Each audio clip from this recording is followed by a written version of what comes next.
apprehensive about their constant two choices. It's either they're going PNM or they're going UNC. Perhaps there's a third option. And what we're saying is that the PDP is the third option, and this time you actually have a way forward. And our political leader is showing just what the PDP can do by being in the communities, right, and making a name for us in this part. Could you tell us what today is about, what we're going to expect today, what is on the program?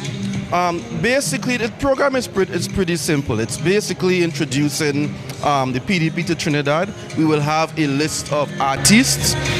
They will be singing and giving entertainment and so on. But then we'll have a keynote address. We have the deputy political leader for Trinidad that will be present. We also have the political leader himself, who will be giving a great speech then to encourage all Trinidadians to be involved in this process. There you have it, folks. We heard from Mr. Sean Ned, and he's the chairman of the Progressive Democratic Patriots. And as he rightfully said, they have officially launched their party in Trinidad as they continue to move towards making sure that the concerns of Trinidadians are being looked for. So, back to you, Candice. Yes, viewers, and welcome back. And we would have just heard there from Denise chatting with Chairman Sean Ned of the PDP Progressive Democratic Patriots. And certainly we know that he would have been very instrumental in terms of leading the charge there in the Tobago space. Yes, and moving along with political leader Watson Duke and deputy political leader Farley Augustine, really driving to ensure and to lead towards the success that would have been achieved in December. Candice, is it that we are also looking forward today to the identification of some executive members for the Trinidad arm? Of course we are, and we already know that one of the executive members is in deputy political leader, and that's in Kezia Jackson, and we heard from her a little bit last time when we were in Trinidad covering the opening of the headquarters in Barataria. So we're expecting to see a few more executive members, and I got a sneak peek at some of those persons. Of course, I'm not going to be able to reveal it yet, but some very, very interesting names, some names that have been quite outspoken in the Trinidad space about some of the social issues and, you know, some of the political issues and stuff like that. Like, you will be surprised at some of the names that Mr. Duke has been able to get on his team. Now, and of course, we've had some insights a little bit into just some of the interworkings, and it is quite amazing the pull and the draw that the PDP is having in Trinidad.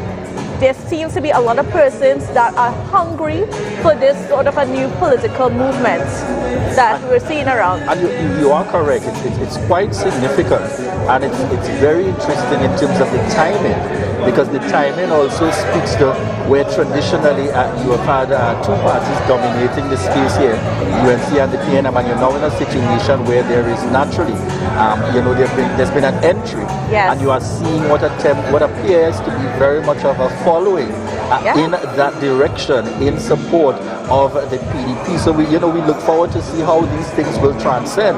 But to keep our viewers on top of what's happening, once again we head over to Denicia for another interview. As I mentioned to you, we will be capturing every possible official here today from both Trinidad and Tobago. Continue with today's activities. We are with Mr. Howing Smith. Good morning and welcome to Tobago Update. So tell me, which part of Trinidad are you located? Barataria. So I see you are one of the supporters today for PDP. So tell me, what does it mean to you to have the party now launched officially in Trinidad?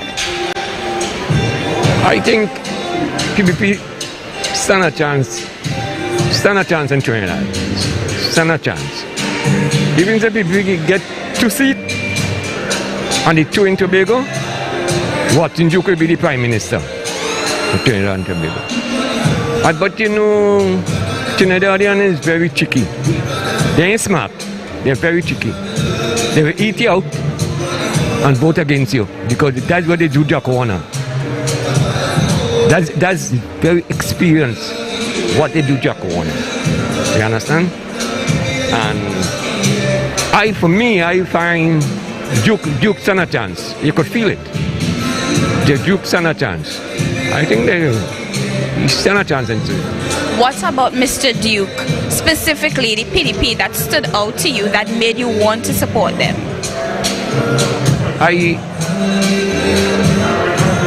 I feel a difference. I feel a difference, and you can't go away from your feelings. I feel a difference, a kind of magnet into this man, a spiritual vibe into Mr. Duke, and Mr. Duke will move the PNM from office. Yeah. If elected, what is one concerns that you may have that you'd want the PDP to immediately address? Port of Spain. Port of Spain is the capital of any country. Right? The town is the capital of any country. And Port of Spain is in a mess. Total mess. Any visitor come to your country, they want to see they want to see the town. And I find the first head on Port of Spain. Port of Spain, and then you start moving on the branches. All right, folks, we heard from Mr. Howen, and as I rightfully stated earlier, he is one of PDP's supporters who has come today to enjoy and really divulge into the official launch that they have currently at the Hyatt Regency. So, thank you, Mr. Howen. Back to you, Candice.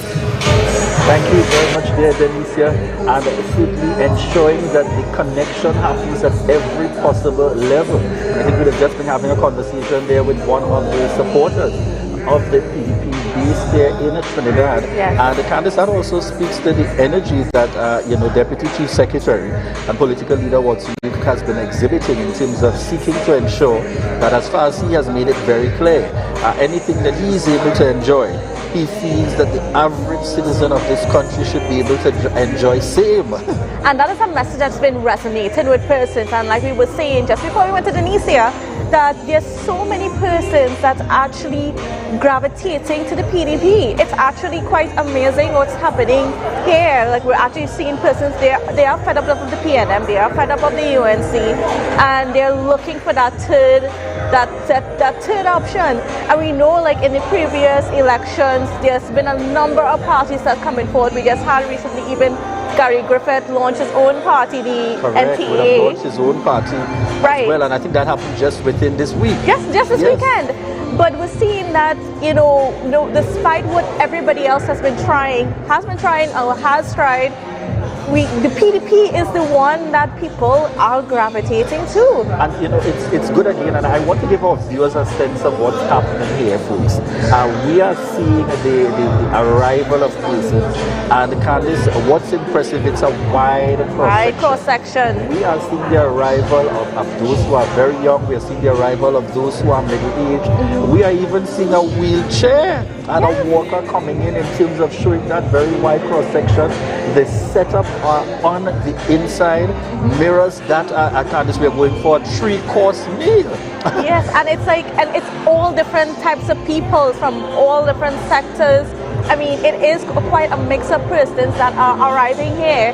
So it speaks to the influence that Mr. Duke has been having on the people of Trinidad.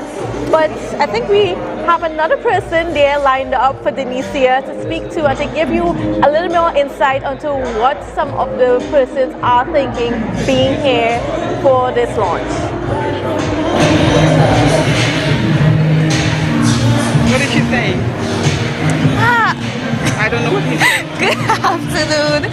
So with me is the General Secretary, Natasha Second, for the party in Tobago. Now, mind you, this is the PDP party in Tobago, and she has come all the way to Trinidad to support the extension of the party being officially launched in Trinidad.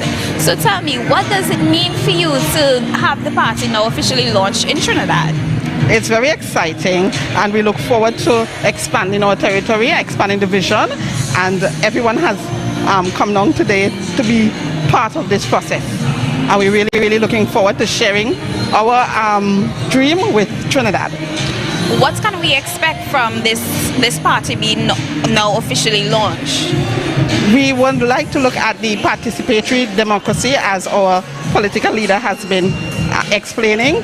We want to be able to do that change, that transformation in both leadership and in participation from the ground level in Trinidad as well as Tobago, so that power sharing can be a reality. What are some of the objectives of the PDP now being in Trinidad? As Watson Duke, who is our founder and political leader, would have indicated, he has seen the need for change in Trinidad. The ground has been crying out for support, for democracy, for assistance in any kind of way that would improve our economy or social development, etc. And we are here to bring that sort of change to Trinidad as well. All right, folks, we heard from Ms. Second, and as I stated earlier, she's the General Secretary for the Progressive Democratic Patriots in Tobago, and they are supporting their brethren, their colleagues, they are supporting the entire niche, right? And she has flown from Tobago to Trinidad to be that support. So thank you very much for taking the time. Back to you, Candice. All right, so we just had an interview with Mr. Tasha Second. They're one of the Tobago contingent coming down, Julian, to be a part of the PDP launch in Trinidad. And as we're talking about, this launch, just get into it a little bit more. I mean, we've just been given a list of all the names, so of course now we can actually talk about it, about some of the persons that's involved. So Julian, can you just touch on a few of the names that we have here? I think definitely, we have the standouts that persons would know obviously about in terms of Watson Solomon Duke as the founder and political leader of the PDP. We would have heard via Tobago Updates interviews engaging the head deputy political leader, and that's Keyzel Jackson. For those who are not as familiar, Keyzel, a former tutor in sociology, psychology at the university, and the host of Cash Course. The lineup in terms of guidance counselor, author of a book, internationally accredited film producer and actor, making that combination. And she's a mother to many with her philanthropic and humanitarian work. Miss Jackson is a giver who loves to give. Folks, and a very lengthy, and I've just pulled out a few aspects that defines Keyzel Jackson, the head deputy political leader here of the PDP Trinidad. And they have another deputy political leader in the form of Mr. Peter McLean. And of course, he is the president of the Trinidad Dental Supply and Precision Dental Studio. And he has worked with the Princess Elizabeth Home for the handicapped, and just been a part of the crash class, and providing dental care for the underprivileged and so on. And as we're going to go down this list, it's something that you're going to notice. Many of these persons are people who have been working with the impoverished communities, working with the vulnerable persons in throughout Trinidad, and trying to, lend assistance, because these are just actually quite a lot of people that are suffering. I mean, in Tobago, I always say in Tobago that we're quite lucky. We don't go through some of the things that persons in Trinidad go through. So, a lot of these people that we have on Mr. Duke's team are people that are volunteers and philanthropists that are reaching out to the vulnerable communities. And, it really speaks volume. We also see on the lineup Sharon Suzette Lowe, another deputy political leader. And what that signals to me again, we're seeing the lineup specific at that, similar to Tobago, where there are 3 deputy political leaders in terms of 2 females and a male. And that's the lineup of Dr. Faith, Chief Secretary Fali Augustine.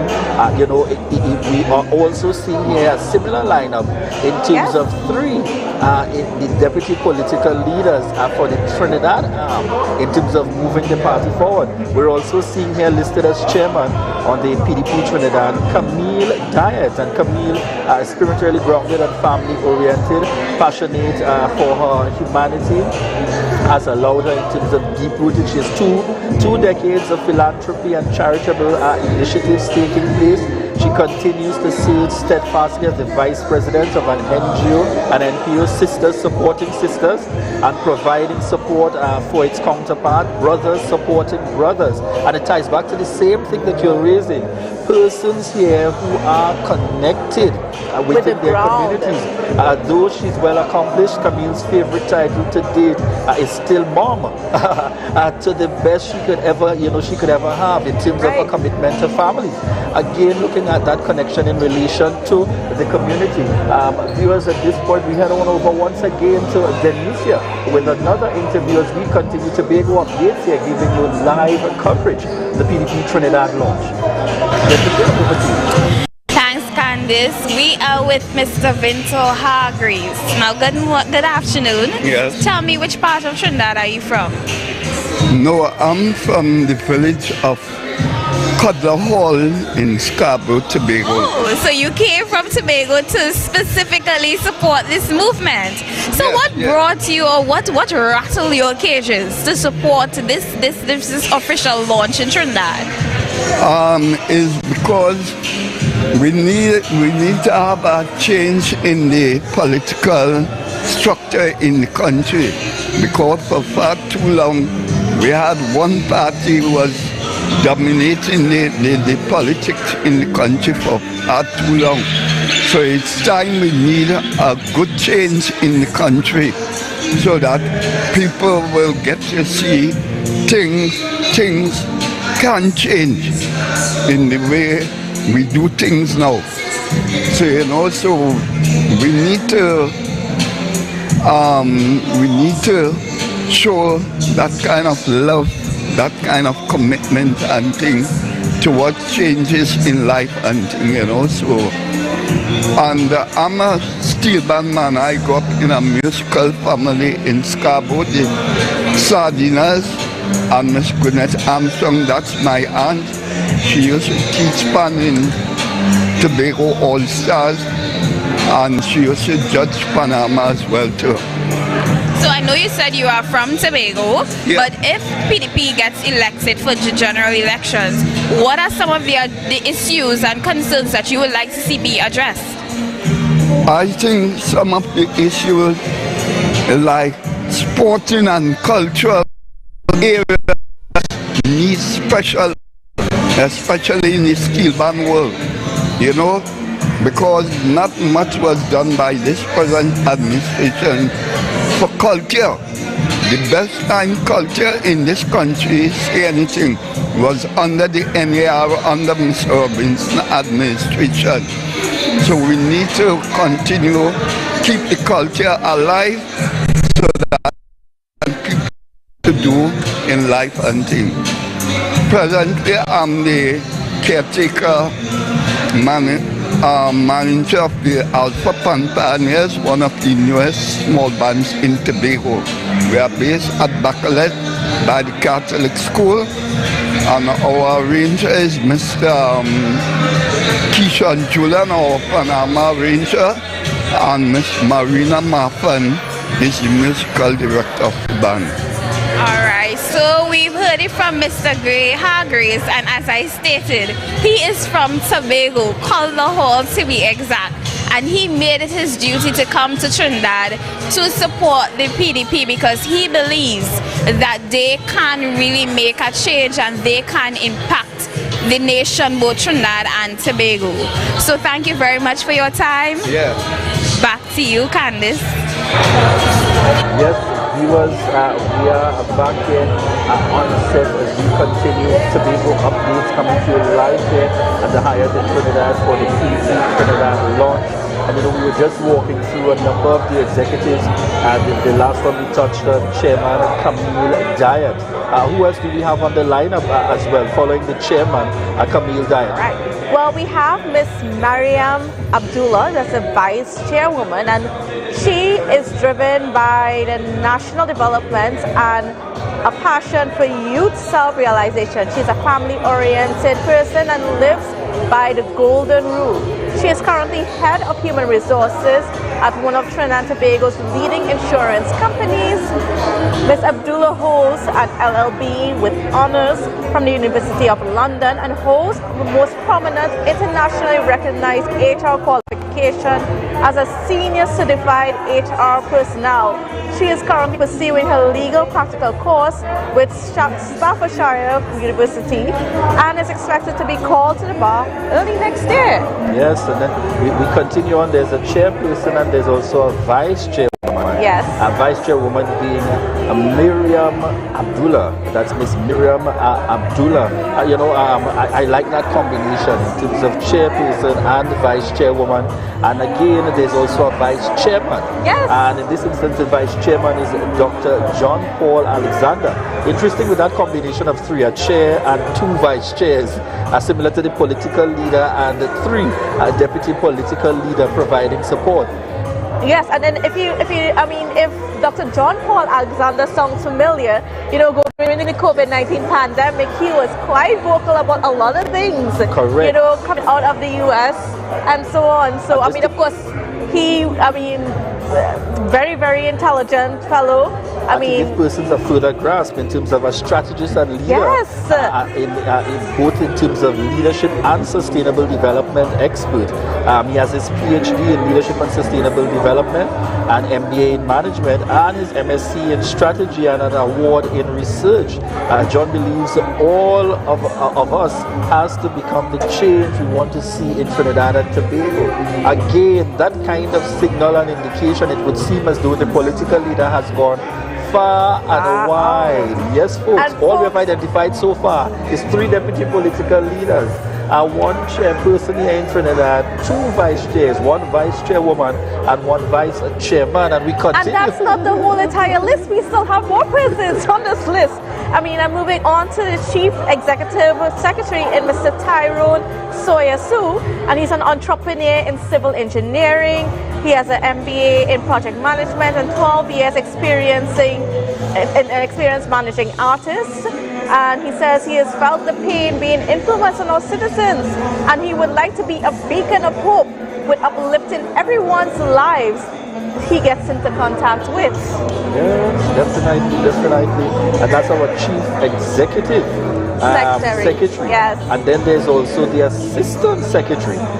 Assistant Secretary being Mr. Ronald Rattan. And Mr. Ronald Rattan is a first, in terms of a spiritually grounded man, speaking to his honesty and integrity, community-oriented, and a man who strongly believes in service to the people.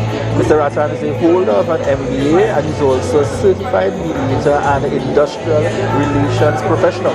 Again, signaling the PDP's lineup of officers. And the education, there's the assistant. Yes. That's the Assistant Secretary, Mr. Ronald Rattan.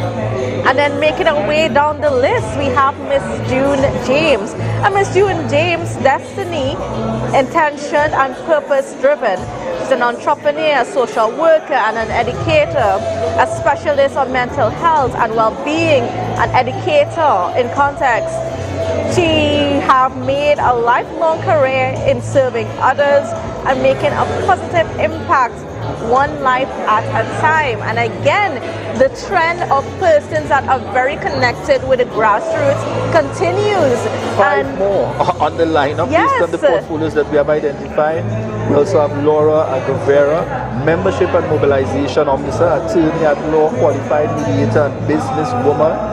Again, speaking to her ability to be family and community oriented, very passionate about bringing positive changes in the lives of the people. Yes? Right. And then next we have on the list is Marsha Sedwas, a Membership and Mobilization Officer. Ms. Sedwas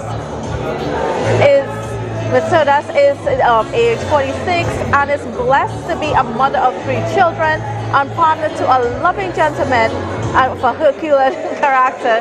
And of course, she belongs to a warm, loving family from Piparo in South Trinidad.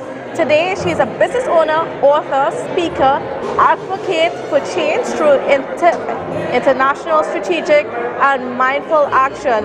Her work history also includes education and journalism. Ms. Sedas purposefully passion is to empower others and to elevate a more enriched life we are worthy of. And right now I think we have a short video clip for you guys. Yes? And just while we wait for the video clip to flow in, we also have Kern Williams, Treasurer and Financial Officer, and comes with over 25 years of accounting, finance, global tax consulting, capital markets and insurance experience. Kern honed his skills on Wall Street and global accounting giants such as KPMG, Arthur Andersen and Ernst & Young. He's graduated cum laude with degrees in accounting and finance from top 10 business schools, one of the top 10 business schools at the University of Maryland. Again, Kern Williams, Treasurer and Financial Officer, coming with an extensive background. And I see, Candace, we have 2 youth officers in the mix. Yes, we do. Of course, we can't forget the youth.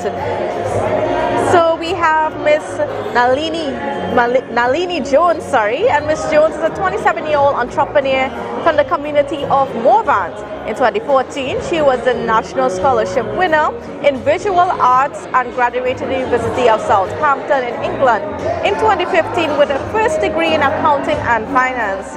Upon returning to Trinidad to serve her country, she became an activist for her fellow youth. She opened her own business and she now has become a role model in her area to the young people which she serves. Ms. Nalini wants to create an idea-driven generation and nurturing environment of innovation. It is her hope that we can provide more access to funding for young people to start their own businesses and thereby allowing more job creation within the communities. Yes, and then we have the other youth officer, Abdiel Matamora. Mr. Matamora is again the age of 24 years of age. Residing in La Romaine South, owner of Gas App Trinidad and Tobago Limited, Captain Munch Limited and Fiberscope Caribbean, professional singer and songwriter. He has wrote and performed with Marshall Montano, Destra Garcia, Five Star Akil, Nessa Preppy, and the list goes on. Started his first business at the age of 20. Wow. Indeed a dreamer, and he is here to empower youths to believe in themselves. Quite a remarkable person. Quite, in terms of the lineup that we are seeing. Yes. And one can see this lineup of executive members really mirrors, so to speak, what we see as the combination of the audience here. We are seeing and have had the opportunity. We are told that today's opening, today's launch of PDP Trinidad is open to Trinidad and Tobago. Yes. So you are seeing the representation here of the faces from Tobago in terms of person supporters from Tobago, as well as you're seeing a wide cross-section of supporters coming from Trinidad as well. As I was giving our viewers a sense in terms of the ballroom, the setup is impressive. Impressive at that. Quite exquisite. Quite exquisite. Dining tables are laid out for persons to dine and to enjoy themselves, to have a meal as they focus on what's happening on stage. And that's just to give all our viewers, the 200 plus of you that have joined us online so far, to give you a sense of what things are looking like on the inside. And you're getting some views on the inside at the moment as persons continue to arrive.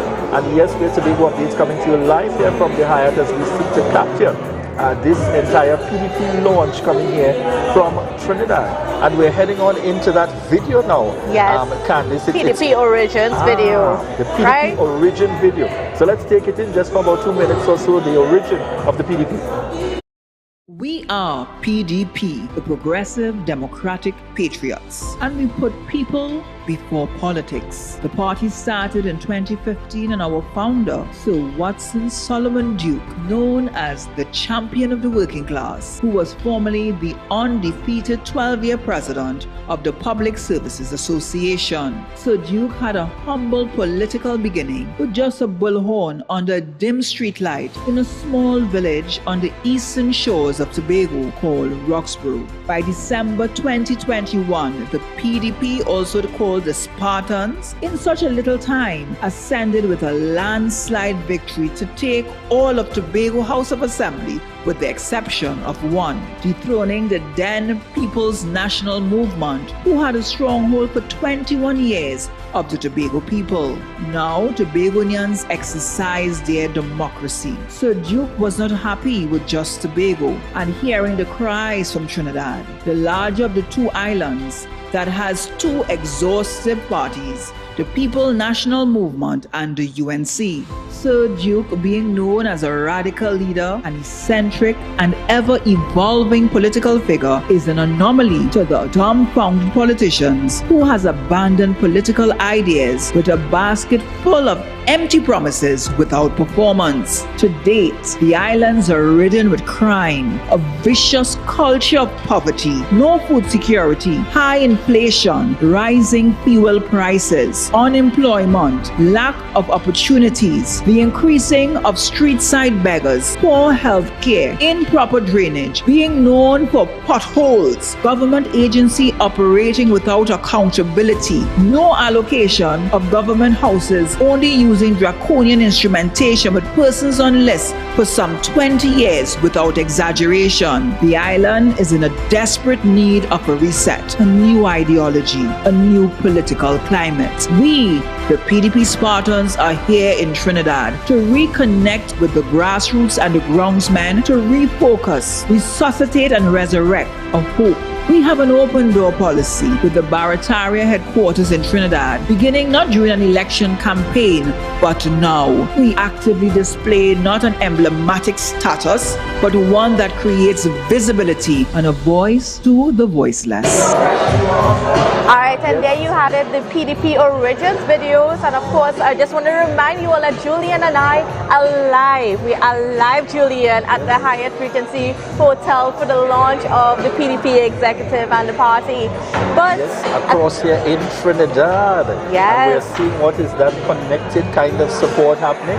And yes, viewers, we want to remind you, we see the live rising, but we want to remind you, yes, you still have a responsibility. This is the Tobago update. Share the live, share the live, share the live. We encourage you to make that connection as we get the message out there coming to you today live from the Hyatt, sharing that message. Candice, we want to give our viewers a little sense of what can they expect on the lineup today. yes, what it's can actually they quite expect? exciting, huh? But we can't share all the details. Yes. There's a couple of secrets. But we There's a want to couple keep of you in secrets. the know. We want to keep you in the know with what's happening Yes. here. We are just at about 2:53 now, and it is intended to start with the standard details in terms of opening prayer and so on, and the welcome and address to be done by Chairperson Ms. Camille Diet and Vice Chairman Dr. John Paul Alexander.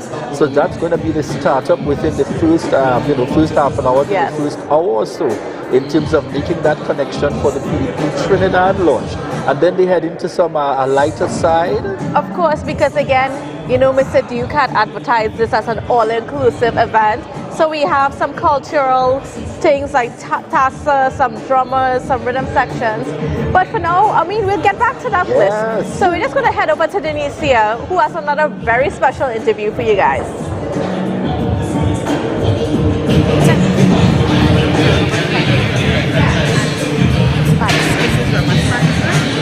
Hi, we are with Mrs. Roberts Patterson. So tell me, which part of Tobago are you from? Good afternoon. I am actually from Mariah, the village of Mariah, the beautiful village of Mariah, but I originally am from Bethel, Tobago. So tell me, why did you choose to support PDP? I mean, you flew from Tobago to come to this special occasion. So why did you support, or why did you choose to support PDP being officially launched in Trinidad? Well, I am actually one of the deputy political leaders of the organization in Tobago. So I don't think there's any other place I should be than in Trinidad to support our political leader, Mr. Watson Solomon Duke, and the rest of Tobago, as we now launch our party from Tobago here in Trinidad. What can persons both from Tobago and Trinidad expect and look forward to from the Progressive Democratic Patriots? Oh, but I can tell them that they will definitely have an organization, a political party who is grounded in the people.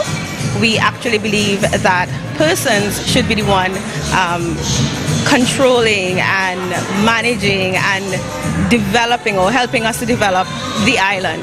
So it's not just a Tobago thing. Now I'm proud to say it's a Trinidad and Tobago thing, right? So it's really something that we look forward to.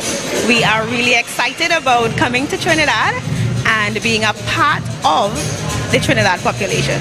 We definitely look forward to working together on this venture. All right, folks, so we heard from Mrs. Roberts-Patterson, and you can see the excitement all over her face as she said she's one of the deputy political leaders of the PDP in Tobago. Now, as I said earlier, the PDP has now officially launched their party in Trinidad as they move towards trying to make a pact both in Tobago and Trinidad, especially for the general elections that is going to come up soon. So, thank you very much. Back to you, Candice. Yes, and welcome back again. We just had Delicia there chatting with a deputy political leader, and that's out of the three. As we mentioned earlier, there's Dr. P.D. Israel, there's Chief Secretary Advocacy, and also deputy political leader Alicia Roberts-Patterson. So again, ensuring that there's representation on the ground here in the Trinidad space with the launch of the PDP Trinidad. So we have just heard from her thus far, and we've seen how we heard from the chairman, and we're looking forward in terms of all those who are entering and arriving in preparation and in anticipation of the PDP launch here in Trinidad. And I think, Julian, that speaks to the support. So it's not just a Mr. Duke thing.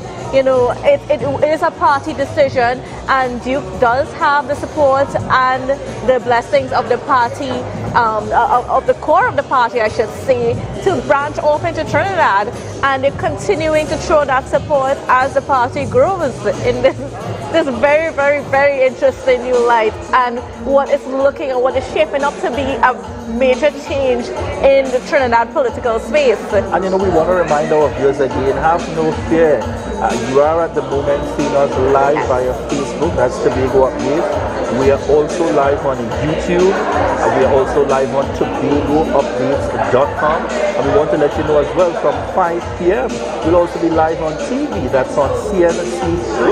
Yes. So we invited you, please spread the word, spread the message. You're going to be able to view us nationally and internationally. And we want to thank those of each and every one of you, those of you tuned in. We're seeing here that we even got Basil connected with us from Germany with a big smile. Thank you so much for joining in on the live here this evening as Tobago Updates brings you a live coverage here from Trinidad at the PDP launch, which is now preparing to get started here at the Hyatt Regency Hotel right in Port of Spain here in Trinidad.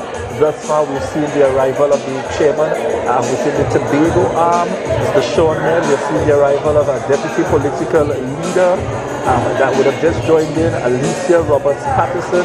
We're seeing the arrival of a number of supporters from various parts within Trinidad, as well as supporters coming across from Tobago, making that connection.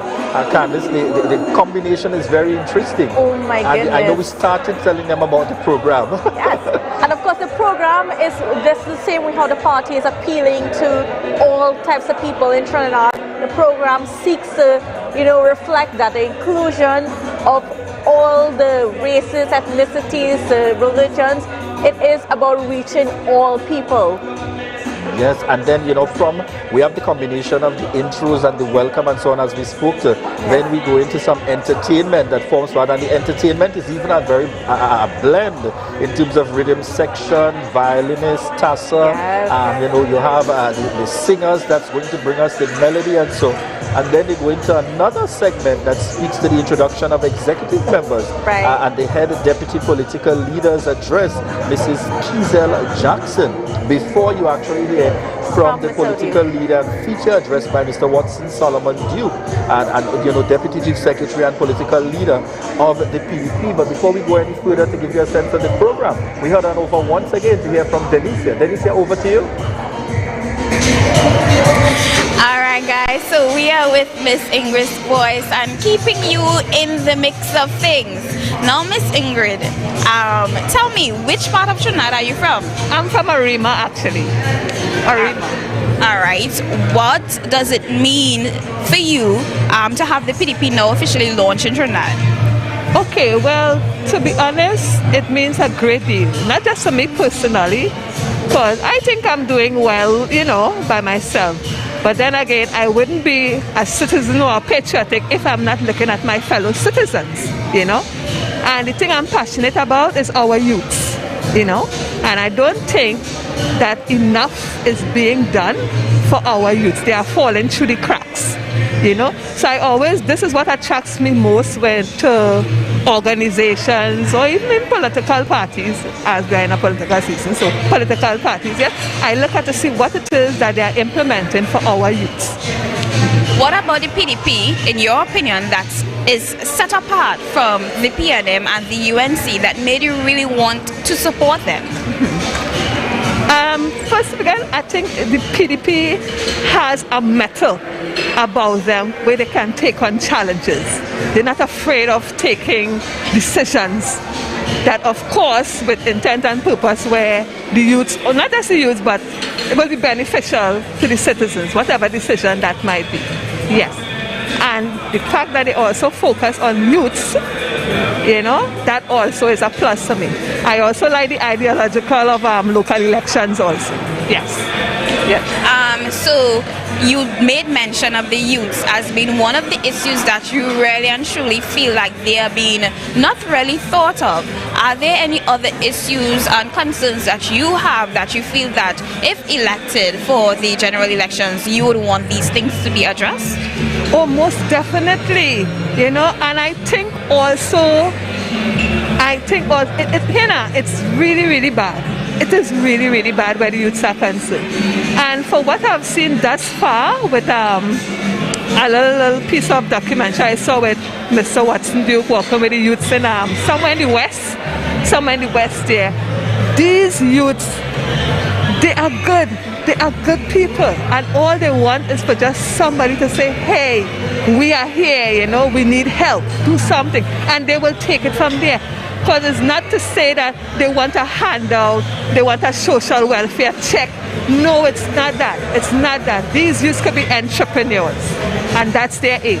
And I support that. Anybody who is doing these things for these youths, I am there. I will support that. Yeah.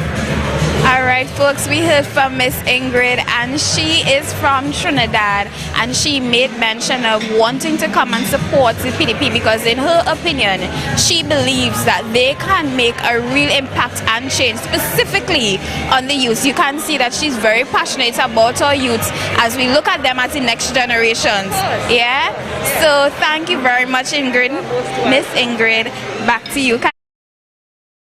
Yes, viewers, and welcome back again to us here where the Tobago updates coming to you here live from the PDP launch that takes place in Trinidad.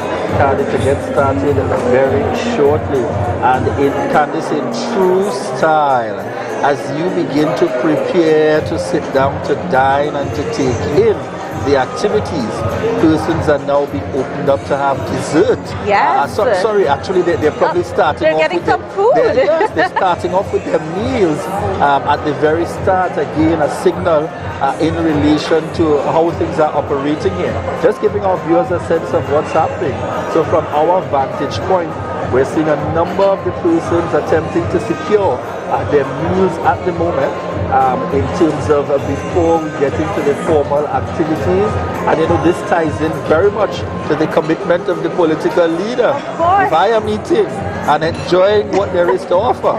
And very reminiscent of the launch, you remember the launch for the general elections that happened in the Magdalena Hotel in 2019, when Mr. Duke was able to bring all of Tobago, well, I wouldn't say all of Tobago, but at least a wide cross-section of Tobago to Magdalena and was able to provide them, food and drink and so on, and have them just be able to have a little wine, I guess. Yes, little wine and food, give them that special treatment that they may not have normally had in any other circumstances, right?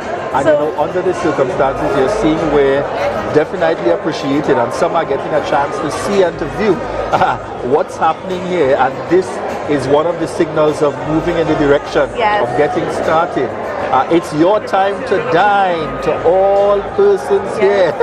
that are here for the launch. Yes, folks, for those of you now tuning in, this is the PDP Trinidad launch, and it's coming to you here live on Tobago Updates. We want to thank each and every one of you for connecting with us, those of you joining us via Facebook.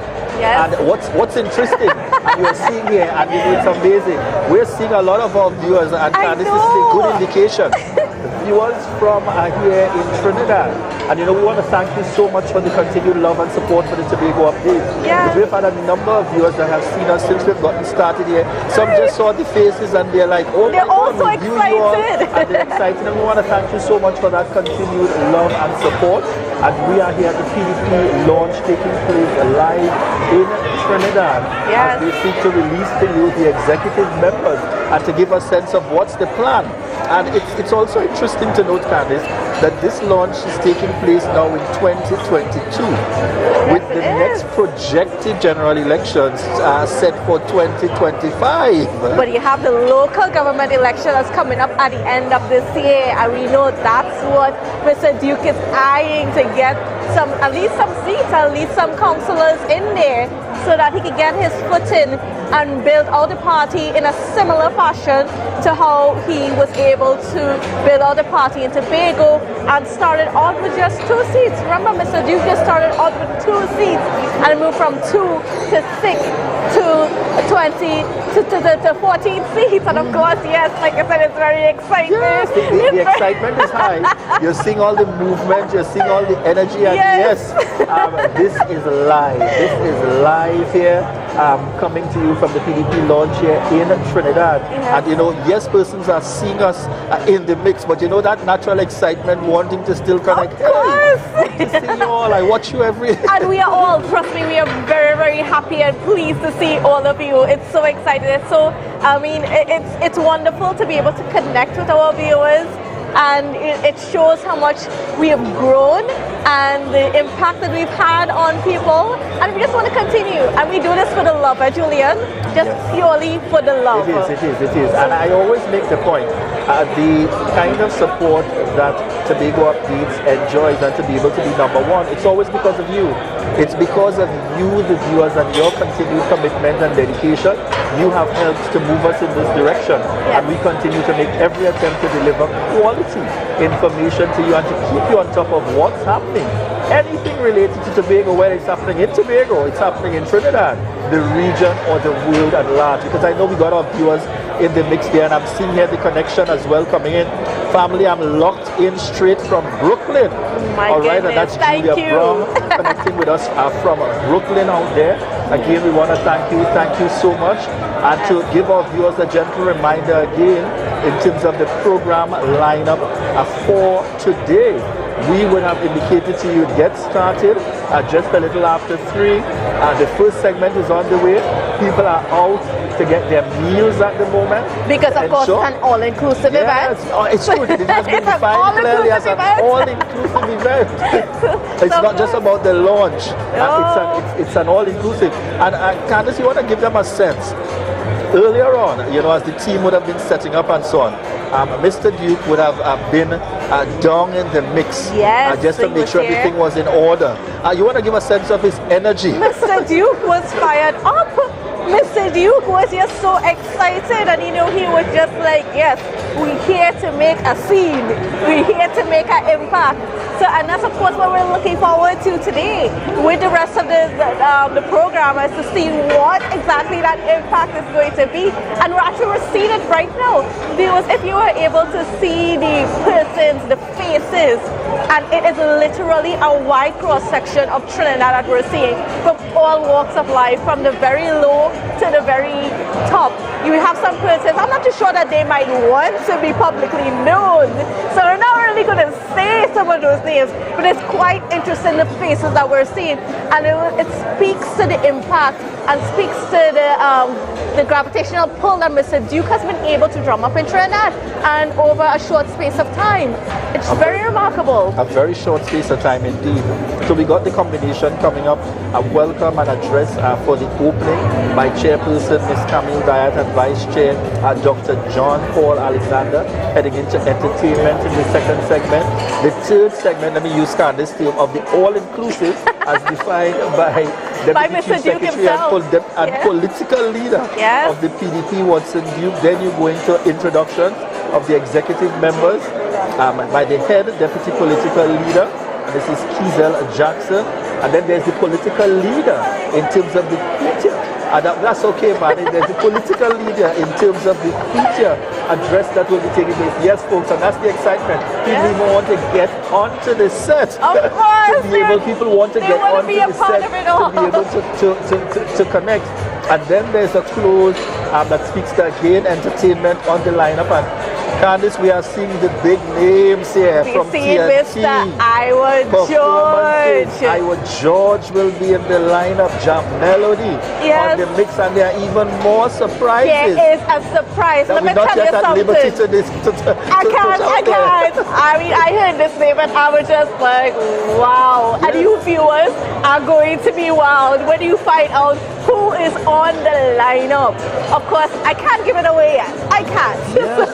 And then we go in at the final segment will be following Iowa George in terms of the voter thanks by Vice Chairman and Vice Chairwoman, Dr. John Paul Alexander and Ms. Miriam Abdullah, respectively. And then you have the closure, Candice. The closure will officially be with dinner, which means this is just the first course that persons are enjoying here at the start of this evening's activities before they even go in to the formal flow of the program. Well, like Mr. Duke said, it's an all-inclusive, and you know, if you go to an all-inclusive, you get a little bit of everything. So that's exactly what we're experiencing, what we're seeing here, because of course we're here still speaking with you guys, but I mean, this is what we're seeing here, and I mean, the energy is high, Julian. I mean, can you feel that vibes here? Yes, and you know, anyone looking on at this point will be looking forward to what we consider some of the very big names. Looking out for a number of, in terms of support coming through the assemblymen, other members of the executive. As we mentioned earlier, so far we've seen the chairman for Tobago, we've seen one of the deputy political leaders. Yes. So we're also looking out in terms of whether we will see, you know, a number of the other members of the executive. And you know, even if they have slipped in, we're going to find them, because this is Tobago Update. We're going to ensure that we find them so that we're able to make that connect, as well as we're looking forward to opportunities to be able to chat further with even members of the executive here in Trinidad. Those who will be officially announced, a number of which we have gone through in terms of the listing, to give you a sense of the background, to give you a sense of the information, to give you a sense of the qualifications and the experience of the team that is being pulled together here. And you know, to bring it back again for our viewers as a gentle reminder, they're seeing on screen now, you should be seeing a cross-section of those in attendance, and this is just the first course of the meal that they're attempting to secure before we get into the details here this evening. And again, Candice, a signal sending clearly to us the wide cross-section represented here. And it's important to recap and to highlight the start of all of this for the PDP dates back to, is it 2015? 2015, yes, 2015. When Mr. Duke went up as an independent candidate. And you know, it was a couple months before the election. I remember it very, very well, because we were all like, what? What's going on here? Mr. Duke, what are you doing? And you know, he put himself forward. And Mr. Duke started off alone. Mr. Duke did not have a team with him. And you know, he was just with his blowhorn, you know, the same blowhorn, you know, in his trade union days that he went out to rile up the workers and so on. He went with his blowhorn and stood on the street lights in the Tobago East constituency, and he, you know, he got his message out, and it resonated enough that he got a significant, of course he didn't win, but he got a significant amount of votes that told him that yes, I can go forward politically. And literally the next day after general elections, Mr. Duke came to us, the media, and said he is going to be launching the party and is going to be the Progressive Democratic Patriots. And here we are today, Julian. It's been a remarkable journey. And it speaks also, Mr. Duke, being that of a grassroots man. Because when you look at how he works and how he gets these people, it is because he works the ground. He is a true and true grassroots person, and that is what a lot of people are attracted to, somebody who's very well connected to the real problems that the society faces. And you know, I'm moving to the rhythm and the music here. I see it, Julia. DJ is also I doing see a it. good job. Again, the atmosphere, and you know, I think it's important to give you a clear sense of what's happening here. So what you have is the background music here by the DJ, creating that kind of atmosphere, that relaxed space for persons, and naturally transitioning into those who are registering on their way in. Similarly as well, you have persons on their way out, being able to take the first course for their meal before you go into the formal activities and the entertainment and all else that's planned, and then to conclude later on with dinner. As a reminder to all joining us, beyond 2050, the story then transitioned into 2017. Yes. Connecting and recognizing, hey, able to secure 2 seats within the Tobago space, and then that was all he needed.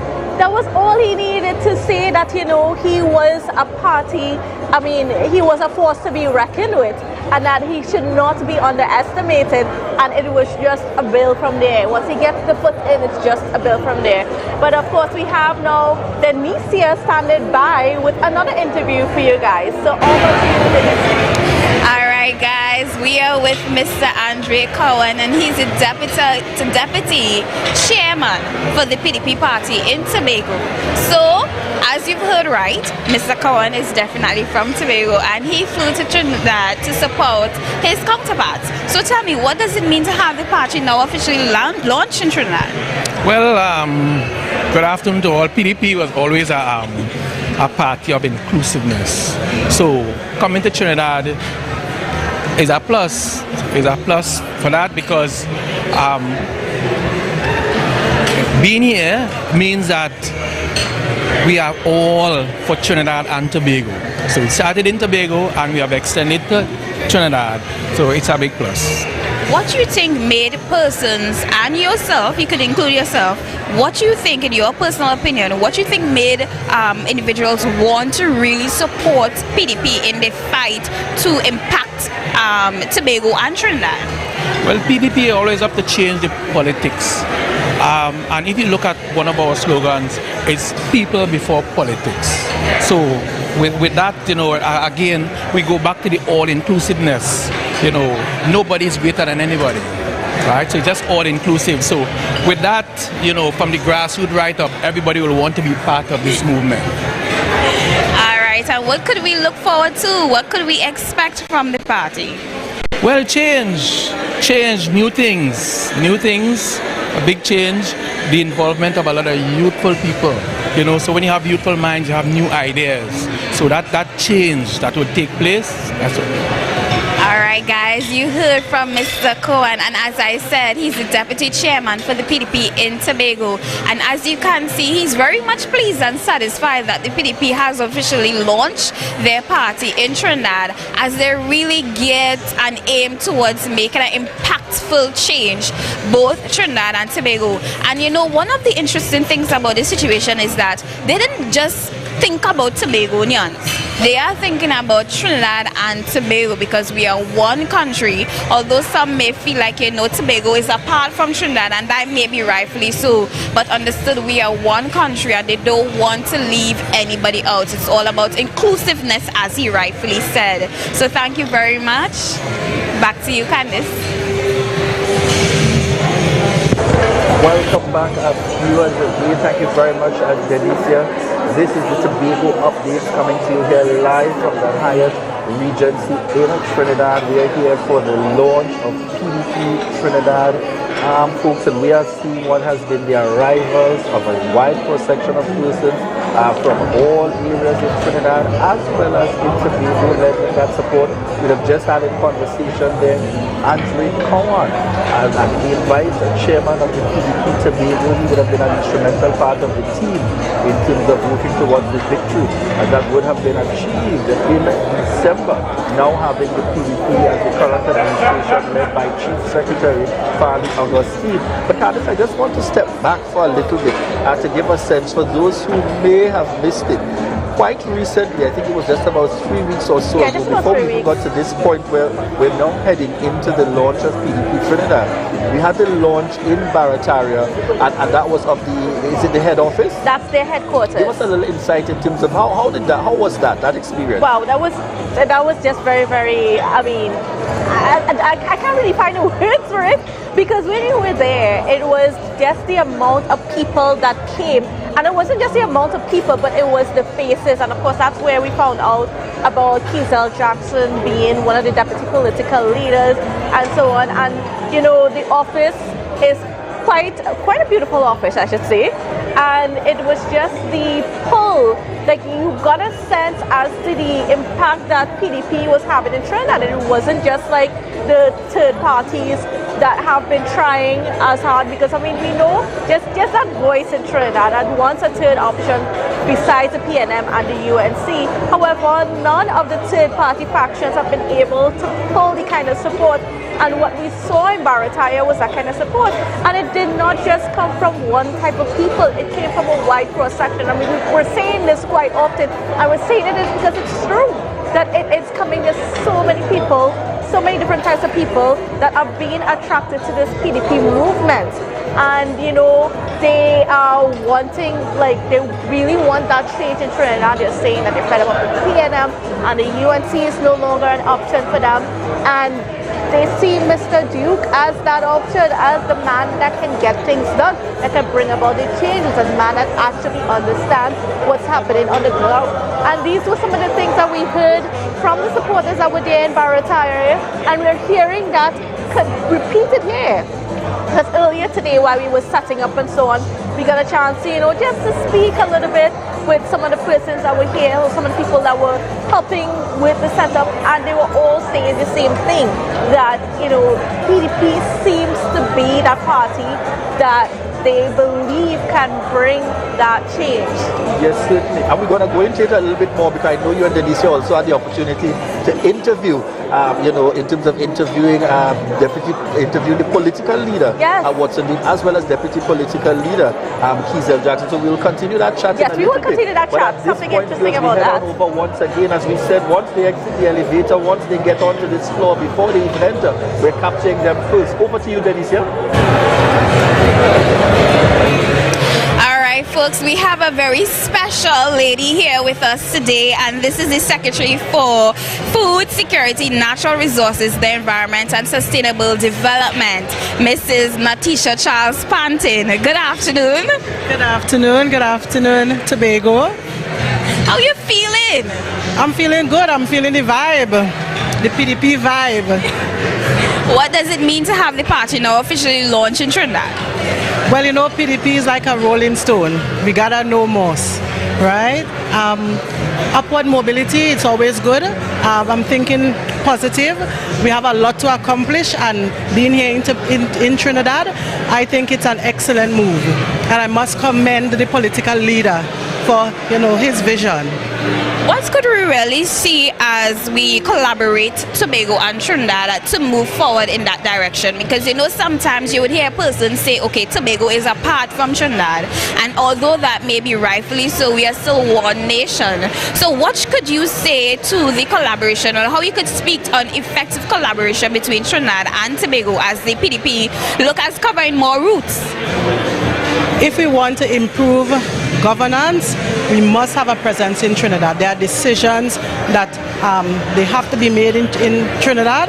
So if we're looking towards improved governance, trust me, this is the way to go. Alright folks, you heard from Mrs. Natisha Charles Pantin, and she is definitely excited about this launch and this movement, because she does believe that, you know, PDP can rightfully impact both Trinidad and Tobago. So thank you so much.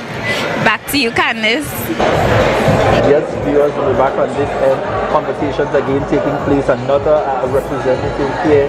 We just saw Assemblyman Natisha Charles Pantin again representing there the Bacolet area, and also Secretary with responsibility for the division of food security, natural resources, the environment, and sustainable development. One of those major divisions, Candice, within the Tobago House of Assembly. And Secretary Natisha Charles Panting is here again as part of the team, lending that support from various angles within the Tobago state, here for the launch of PDP Trinidad, coming to you here live via Tobago Updates. And to remind you, we thank those of you joining us via social media on Facebook. We also want to let you know we are on YouTube. We're also on TobagoUpdates.com. From 5 p.m. we go live on CFC3, so you can also connect with us there. And we thank you very much for the continued support for Tobago Updates. Candice, just before we went over to that interview with Denise, we were chatting about the Barataria office opening. And I know in your conversations with Watson Duke and Kizel Jackson, both the political leader and a deputy political leader, give us a sense. I know they would have gone into one or two issues that they felt they wanted to zone into in terms of focusing on the people. Give us a sense coming out of that interview. Well, of course, one of the things that they're really focusing on is that of being able to bring relief to a lot of people on the ground, because like I mentioned before, there's a lot of people that are actually suffering. And one thing that we noticed is that at the Barataria launch, there was a lot of food and stuff like that was given out to the public. But a lot of the people that were coming there were people who literally did not have food. So them coming there was able to receive their meal for the day. And that's just the reality of the situation in Trinidad. It's something that we're not quite aware of, because the pandemic has affected a lot of people very badly. In some private conversations that we had with them, they share with us, because they do a lot of volunteer work, they do a lot of charity work, and they're always out into the communities all throughout Trinidad, where they are helping persons out with hampers almost every day. People are coming to them. There's actually quite a lot being given out every day, because there are a lot of people that are in need. And what the PDP is hoping to do is to bring about some relief and to try to see how they themselves can assist persons to elevate themselves and have a better standard of living. Again, you're seeing where they are put on what are some of the very specific kinds of what people may define as basic issues, but being able to touch the hearts of those who consider them to be very serious concerns, and particularly concerns that they felt have been overlooked for some time. We wait to see how that strategy will work. But once again, we want to connect interview after interview, keeping you connected with everything happening here. We head over to Denise.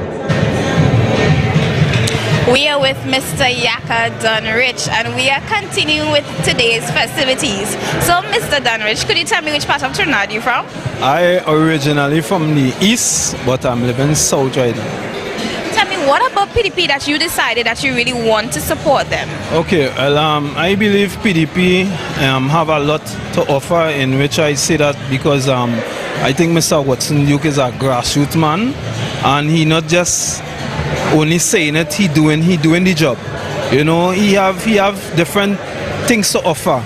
I was listening to some of his broadcasts and some of his posts, and I think he have a lot to offer, and not just saying that you're saying he's doing it. For instance, look, we in Hayat, it has some people where in believe they'll ever come into Hayat. So it's just the start of our greatness, and like he was saying that it's not chicken and chicken wing and chicken back. We gain good food. We gain the resources of Trinidad and Tobago, which we supposed to be really getting. And he bringing a lot to the table. He moving around. And like he says, it will be a continuous thing. It wouldn't be just something you do today and then when it's next election, then you're doing it again. So he proven to where he's a grassroots man. Plus, I just always remember when he's a man try to make this swim from Trinidad to Tobago, one of them there, and it just shows that the man has courage, the man has dedication, the man has stamina, the man has endurance, the man has the real qualities of a leader then. He had that kind of leadership qualities. He ain't just here today and he not here tomorrow. And some of his how I should say, his future he is his thing for the future then. It's great, he have real good initiatives, so I believe he will be a very, very powerful leader, and not just say something today and something different tomorrow. You know, that he will really be supportive, he will really be caring, he will really show that kind of love and that persistency. You know, that's what we really want, that's what the country really looking for, somebody who will help them and not just say, you know, I will help you, I will help you, I will help you, and then you're taking most of it and you're not giving it to the people, because that's what the people need. We should be able to be sharing the resources at Trinidad and Tobago. The resources at Trinidad and Tobago not only supposed to be for the rich and the mighty, supposed to be for the poor, the downtrodden, the down to earth people, you know. That's what the riches at Trinidad and Tobago is for, and that's what Mr. Duke coming to offer to us, and that's why I love, you know. So I will support him 100% any day. What issues and concerns that you may have, in your personal opinion, if they win general elections, that you would like to be seen addressed immediately? Okay, so some of the things I would like to see addressed is to the people who do not have a second chance. When I say people who don't have a second chance, it are some people like who have committed offenses and they kind of brand them. It's like they can't move forward because they have a brand on them. They put a name to them, like a certificate of character. They can't get that, and if they get it, they get dirty. And I think they served their time. They did whatever they was punished for, whatever it is they was committed for. And I think they should have a second chance, and I think that is something should be dealt with. I also think that people who just lingering in jail, that should be their concern. I think men as well on the whole, like men who just have children that they see about and they don't have a mother. I think that should be a great concern, where they should pay attention to fathers who see about children, and not just have us in a kind of certain whereas that is only a mother deserves certain this and a mother deserves certain that. I believe we as fathers should be always also adjust and take in serious consideration into getting certain things like what mothers could get, because we could do the same thing too. Right? We could do the same thing too. You know, so that just one or two of my great concerns, and that, you know, the resources, like I said, I want to stress on that. The resources at Trinidad and Tobago belong to the citizens of Trinidad and Tobago and not the rich and the mighty. Alright folks, you heard from Mr. Yaka Dunrich, and as you can see, he had some really, really impressive words to say about the PDP, because you know this is a party that he truly believes in and wants to support, because he has the understanding that they could really, really make certain changes, and he did list some of those changes, and he believes that they can make those changes. So thank you very much, Mr. Yaka Dunrich. No problem. Give him a chance, man. Give him a chance. Like you only saw, you know, if it don't work, if it don't work. Don't just say that. Give him a chance. Don't just say it that you feel it go work or I don't know. And the only way you will know is if you give him a chance, and I think he deserves a chance. Well, you know, as I always say, that is it and that is all. Back to you, Julian. Yes, viewers, welcome back. This is Tobago Update, giving you live coverage here, coming from the Hyatt Regency in Trinidad, and we are here for the launch of the PDP Trinidad launch taking place today at the Hyatt. We're happy to be here connecting with you. We have seen the likes and support of persons throughout, coming from across Trinidad, the various communities in Trinidad gathering here today, as well as we've seen a representation and support coming from Tobago. Candice, I'm also told that we would have had the likes, and here with us today is also the other two deputy political leaders in the House at the moment. We've had the arrival of the Secretary with responsibility for health in the Tobago House of Assembly, Dr. Faith B. Israel, is also here with the team. And the Tobago supporters and the Tobago team is led by Chief Secretary, Deputy Political Leader Fali Agustin, who is also here in the building, coming to make that connection, obviously, as you know, the support for PDP's Trinidad launch. All right, well, we have Denise here standing by with another interview, but when we come back, we'll talk a little bit more about that Trinidad-Tobago connection that the PDP is trying to make. So we are with Mr. Francis Salvan. And could you tell me, what part of Trinidad are you from? I am from South Trinidad, Dow Village, South to be exact. What exactly about the PDP being officially launched in Trinidad? Like, what does that mean to you? Well, it means that at least now we're seeing something different. We're seeing a change. We're seeing a challenge to the status quo that is and was and has been. And I would like to see real change. What are some of the concerns that you may have that you would want the PDP to address if they get through with the general election? Well, I don't like the word if. I want to say when. And what I would like to see addressed, me being a terminated worker of the steel industry, ArcelorMittal, who the ArcelorMittal would have left Trinidad and Tobago and did not pay its workers, its employees, who put him on the map, on the world stage and make him one of the richest steelmakers, and he left the country without paying me my severance or any other of my colleagues. I would like to see change that they would, when you all get into power, when we get into power, that they do bring changes to the Severance and Benefit Act, which will put the worker or employees of Trinidad and Tobago in a better position. What do you think sets PDP apart from all the other political parties? I want to say roots. I want to say that the change that I'm seeing within the PDP party is a lot of young faces, a lot of young minds. And I think that we have to, because in the system, they talk about doing things or thinking out of the box. But really and truly, when people get into power, they just jump and follow suit. And we would really like to see thinking out of the box and brought to the brought to the present to effect real change within Trinidad and Tobago. That's what I would like to see. All right, so we've heard from Mr. Francis, and those of you who have been tuned in from the very start, I want you to pay particular attention to the fact that they have been mentioning youths. You know, they have been saying that youths is the next generation, and they are very happy that this party is filled with young and great minds, because they believe that the youths really do have an impact in our community, in our nation, how we go about doing things, you know, because we have the ideas. So thank you very much, Mr. Francis. And like I always say, you know, continue to stay tuned in with us as we bring to you the live coverage from the Hyatt Regency about PDP's official launch of their party in Trinidad. Back to you, Julian.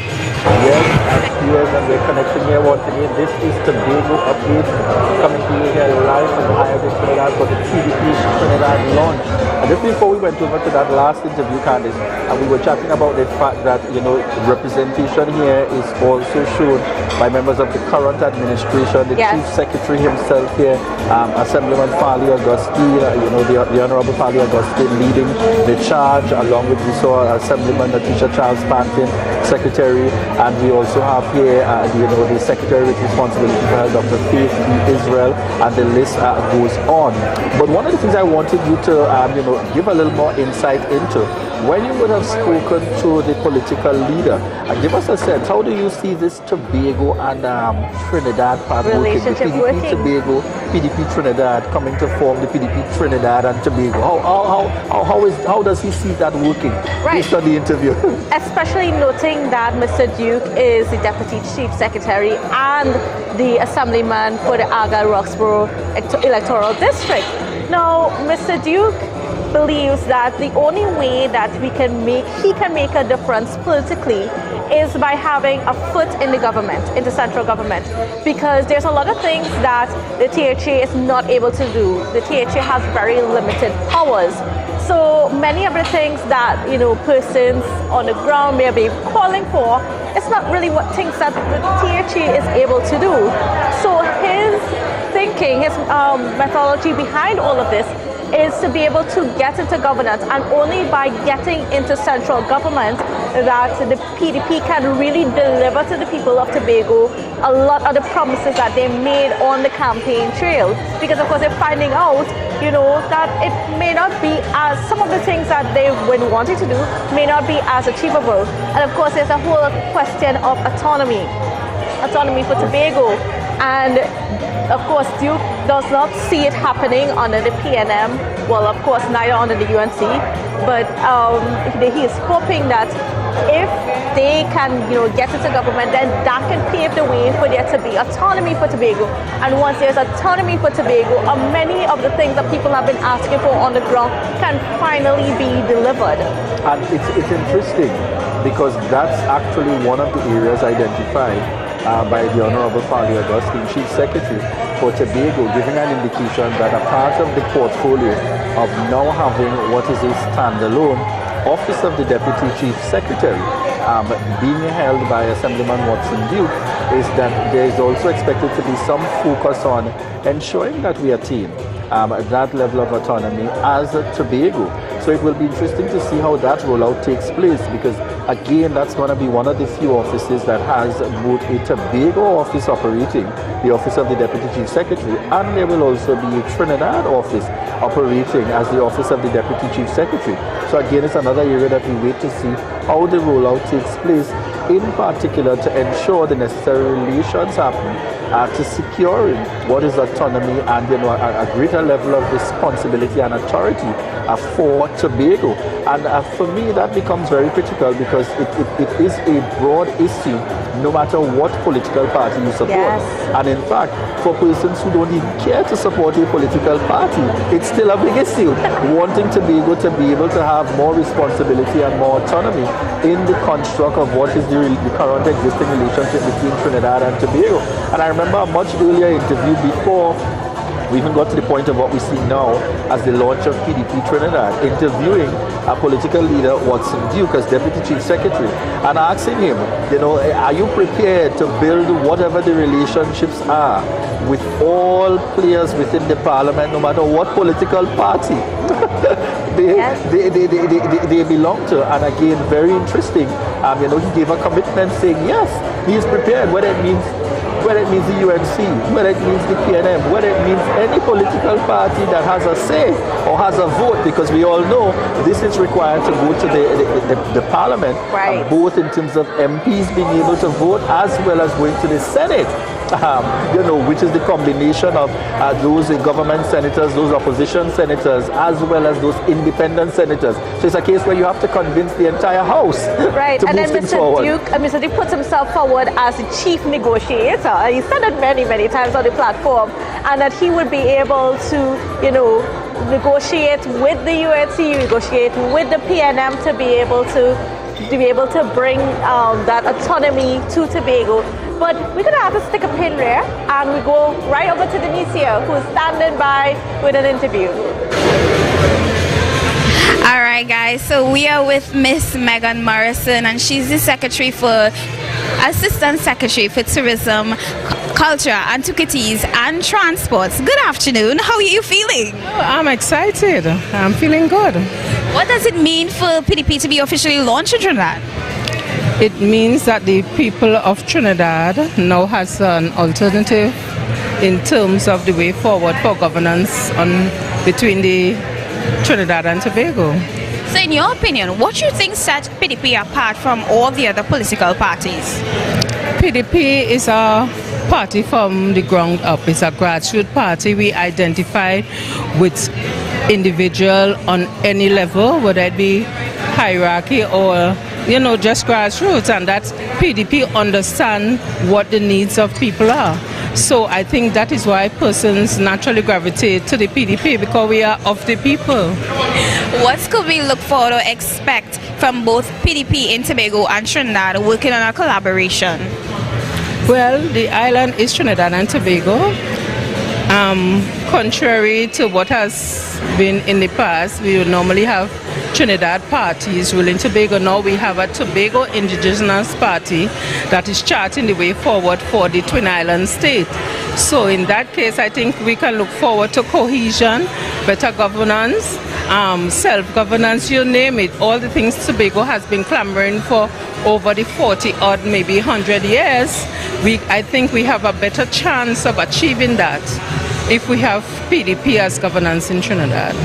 All right, folks, you heard from Miss Morrison, and clearly this is a big thing because we have all the secretaries, well, majority of the secretaries coming out from Tobago as we continue to bring the live coverage to you from Tobago Updates for the PDP launch of their official party in Trinidad at the Hyatt Regency. So thank you very much, Miss Morrison. Back to you, Julian. Right, viewers, and we're back on this end. Thank you, Denise, again, connecting as we seek to bring you everyone coming in here in the mix today. This is the PDP Trinidad launch coming to you live here on Tobago Updates, and we want to thank each and every one of you. Yes, you would have just heard there again showing that level of support. Division representing, and that's the Assistant Secretary in the Division of Tourism, Culture, Antiquities and Transportation within the Tobago House of Assembly. Assemblyman Megan Morrison also here with the team and lending that support in terms of Tobago coming out to support what's happening here. The PDP Trinidad launch taking place at the Hyatt. And yes, this is not coverage from a distance. We are live here in Trinidad. Yes, right. And I mean, it's showing that we have a full team support. And it is all about, you know, the party branching off in Trinidad, you know, the party growing and making a bigger impact on the country. So it's not just going to be in Tobago, because of course we know the way how our government is set up. You know, some of these changes cannot happen unless it is led by central government. The THA in its current format has very limited powers, and you need the power of central government to make a lot of these things happen in Tobago that people have been wanting to see for years. And you know, again, as we make the connection, I recall during, you know, the January elections that took place, the lead up to those January elections, similarly as well, after this 6-6 period and retaining in December, when persons saw what the Progressive Democratic Patriots, the PDP, was able to do in the Tobago space, I remember persons jokingly making the statement, we need that in Trinidad. Yes. You know, you remember persons making those kinds of claims and those statements, seeing what was happening, and to see that in some months, you are now seeing the reaching out and the connecting. And from what I've been able to see with a number of the videos and so on that we've been able to follow thus far, is it's not just a case of launching here today, Candice, and speaking to what the plan or the projection is. But we have seen situations and we've seen many scenarios thus far where it is, and he has even alluded to it within interviews, political leader Watson Duke is already in the communities here in Trinidad. He's already on the blocks. He's already in spaces and places and areas. Do you think, Candice, he might be likely to venture towards running for a seat in Trinidad, perhaps? Is he going to stick firmly with a seat in Tobago? Can we make some predictions? What are your thoughts? Well, I mean, from hearing the conversations, right, Mr. Duke always wanted to start off in Tobago, but his eyes were on that central government. Now, I am seeing that when it's time for the central government elections back in 2025, we're going to see Mr. Duke putting himself forward. Now, we know that he put himself forward in 2020, and even though he was not successful, he was able to build that support, and from that support that he built in 2020, they were able to ride into 2021, where he got the 6-6, and then right on into December, where they got the 14-1, and then he is riding that same energy, that same excitement, everything, to launch it to Trinidad. Like, he's not sticking, and it speaks to 6 are a very good strategy, you know, from the part of Mr. Duke, you know, reading and paying attention to what's happening on the ground, what people are saying on the ground, and then moving to suit, moving in time, not taking too long to move, so that, you know, he can still get that support and then keep building. It's about keep building and building and building. And again, it's left to be seen. The true test will become the upcoming local government elections, and then on to 2025 for the next scheduled general elections. And I have to say, within our region, And that is if we don't see a situation of the Prime Minister calling for that before time, as we saw, within the Caribbean islands, as seems to be happening now, a kind of confidence being displayed. It worked for Prime Minister Mia Mottley, doing it well in advance, and she was returned. It's left to be seen if those kinds of things will happen here within the Trinidad and Tobago space. Viewers, we head over for another interview with Denicia. Over to you, Denicia. All right, we are with Mr. Terence Pitt. And Miss Pitt, in our conversation earlier, he was telling me that he is from Tobago. Yes. Which part of Tobago are you from? Boko village, ma'am. Boko. So what prompted you to fly to Trinidad to support this movement? Because I know Mr. Duke have a good chance of winning in Tobago, in Trinidad. What would you really like to see this party do for Trinbagonians?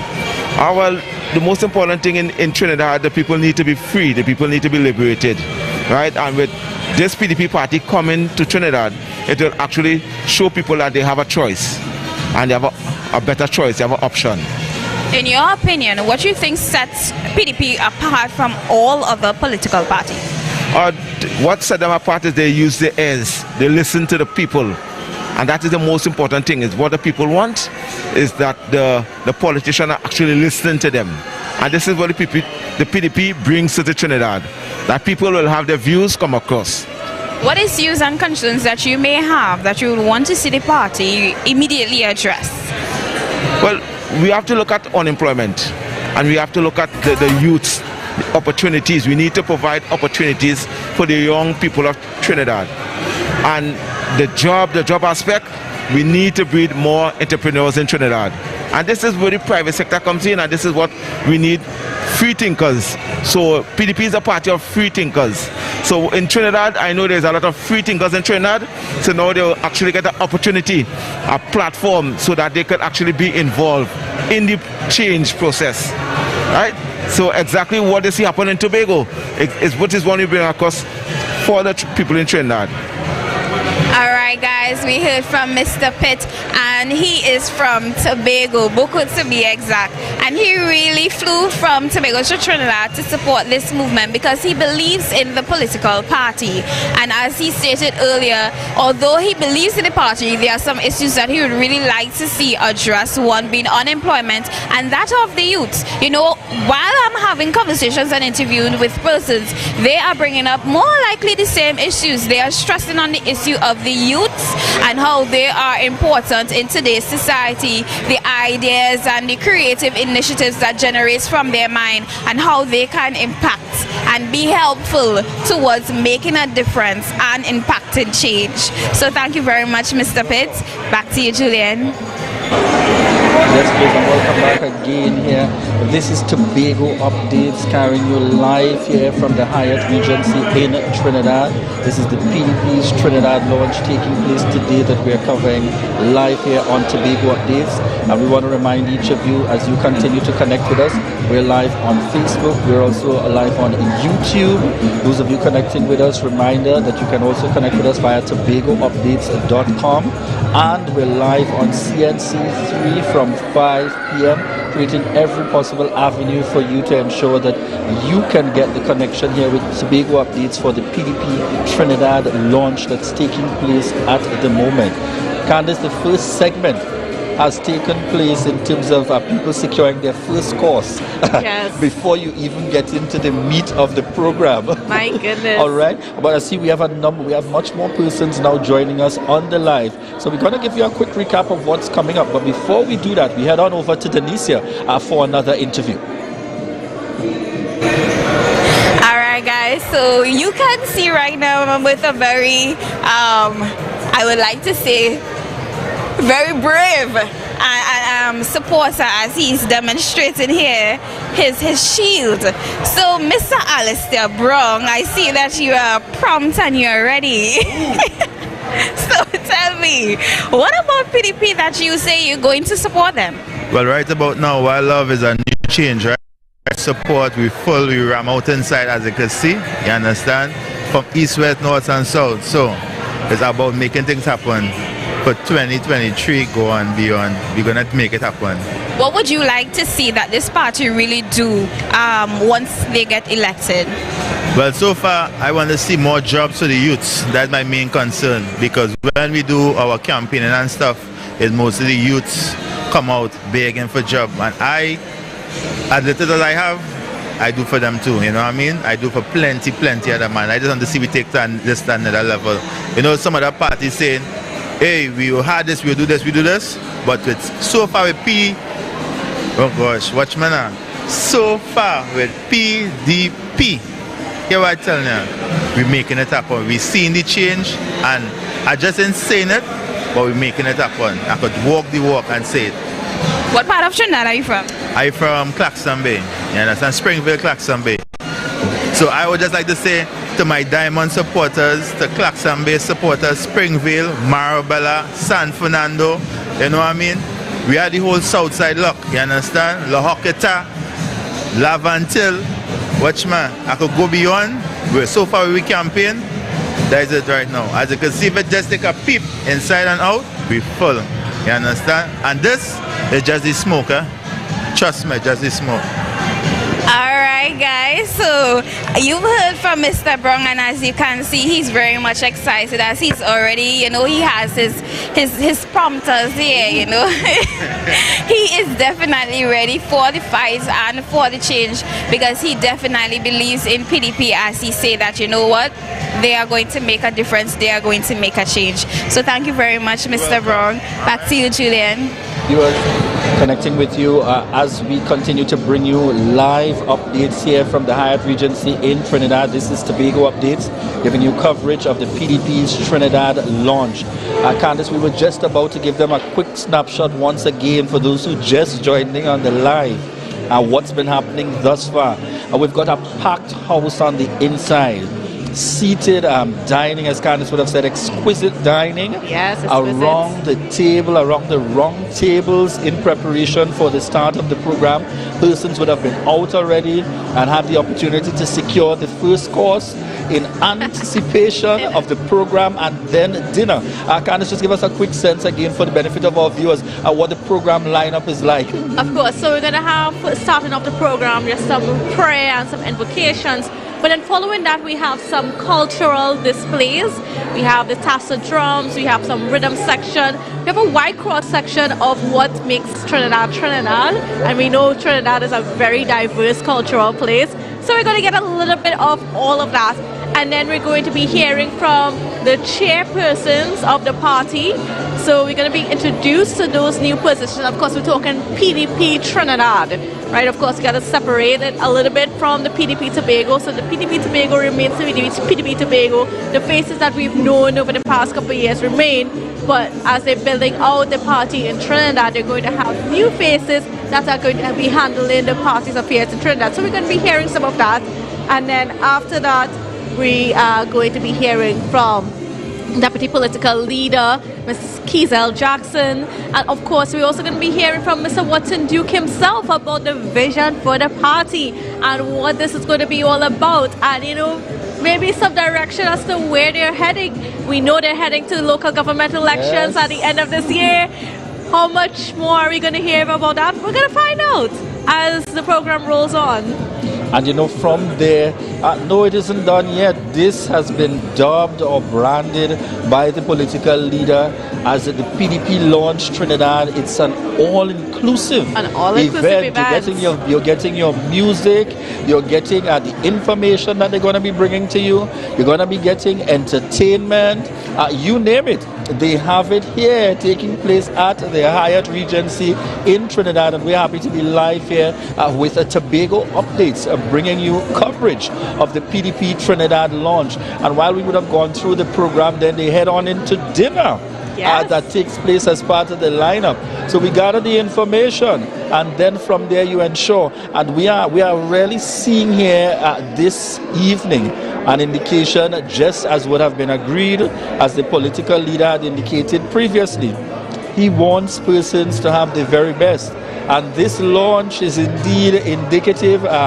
Folks, the lineup of meals that we see happening here, the setting of the space, Again, everything that you look at, the decor that has been placed out, the combination really sends a signal in terms of, he's walking the talk as political leader, Watson Solomon Duke, walking the talk to ensure that he puts out what he has identified as the very best for Trinidad to also enjoy, similar to the tone in which he would have led and moved forward with the PDP in Tobago.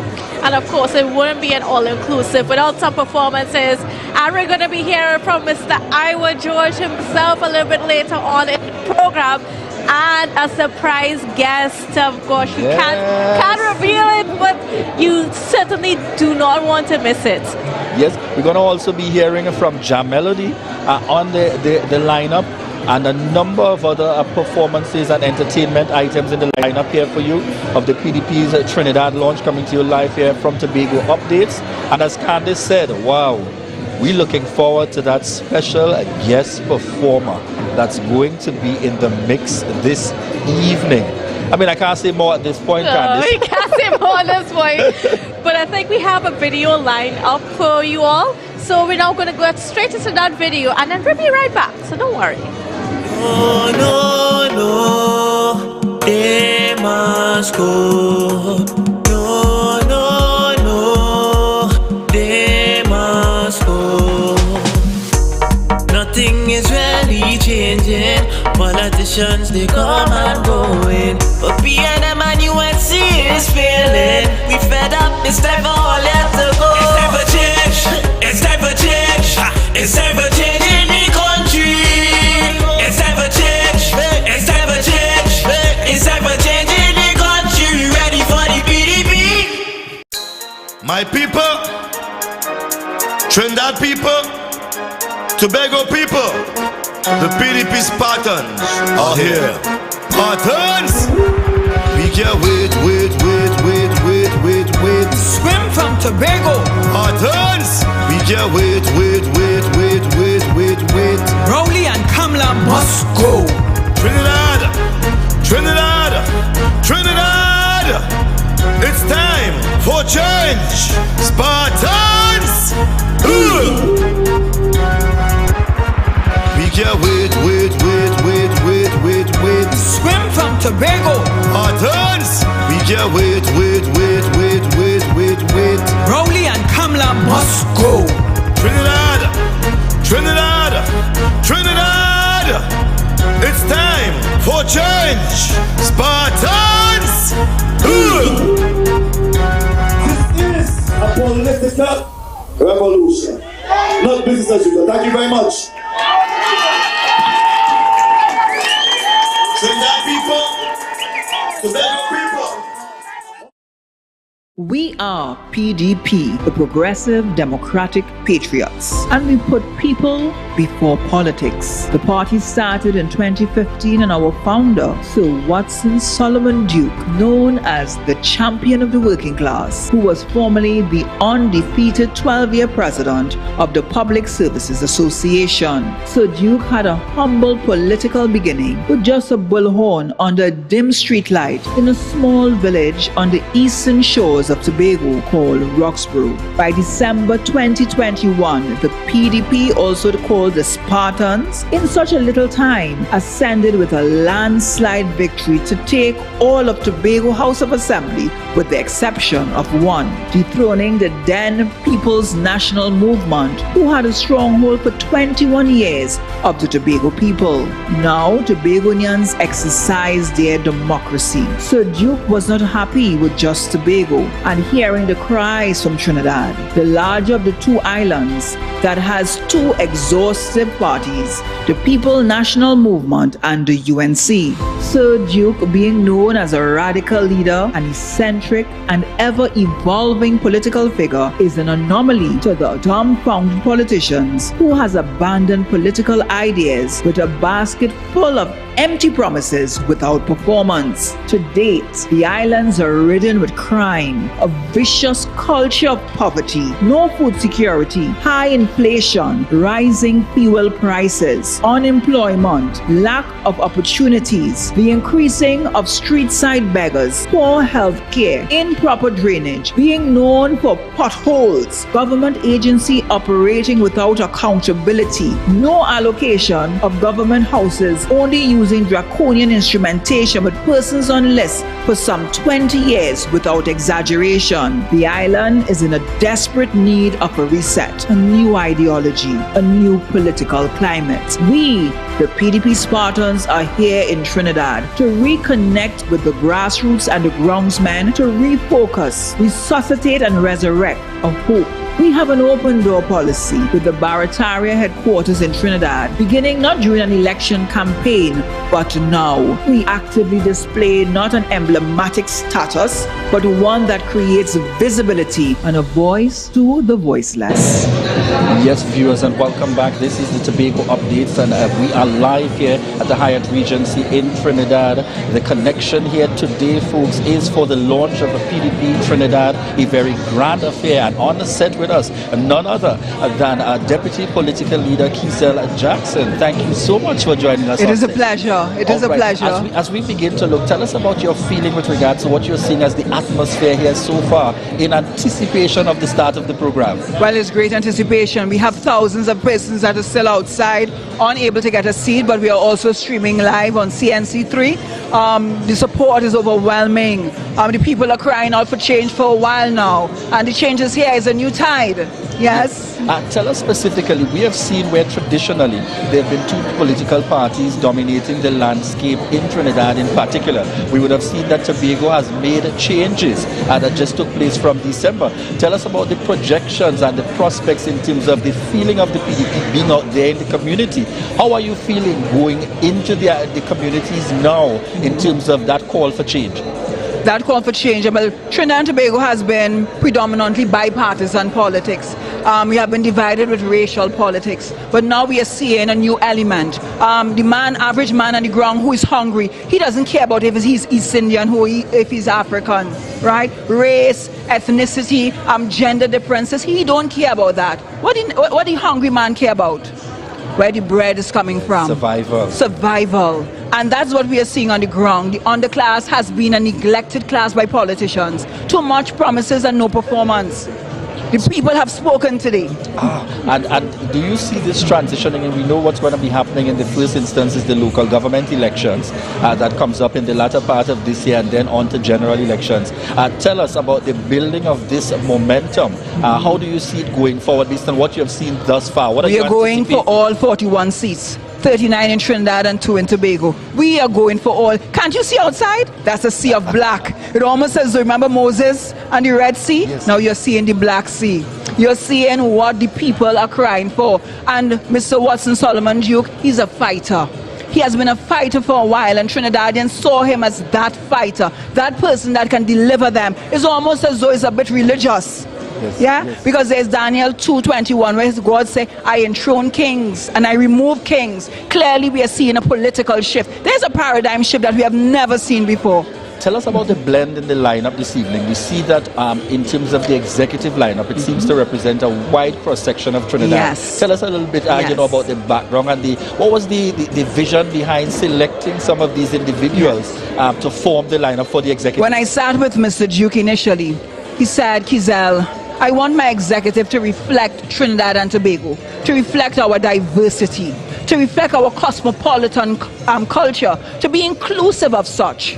I said, okay. I said, well then, black encompasses all colors. Yes, and clearly you will see that. You'll see Chinese, you'll see Amerindians, you'll see Africans, you'll see East Indians, you'll see even the French Creoles. And that is a true reflection of our Callaloo culture. We are beautiful people, Julian. We have also seen the combination here, from our vantage point where we are seated.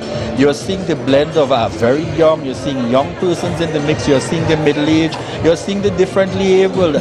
Tell us again about some of those strategies that led to you being able to pull that kind of support for the PDP thus far.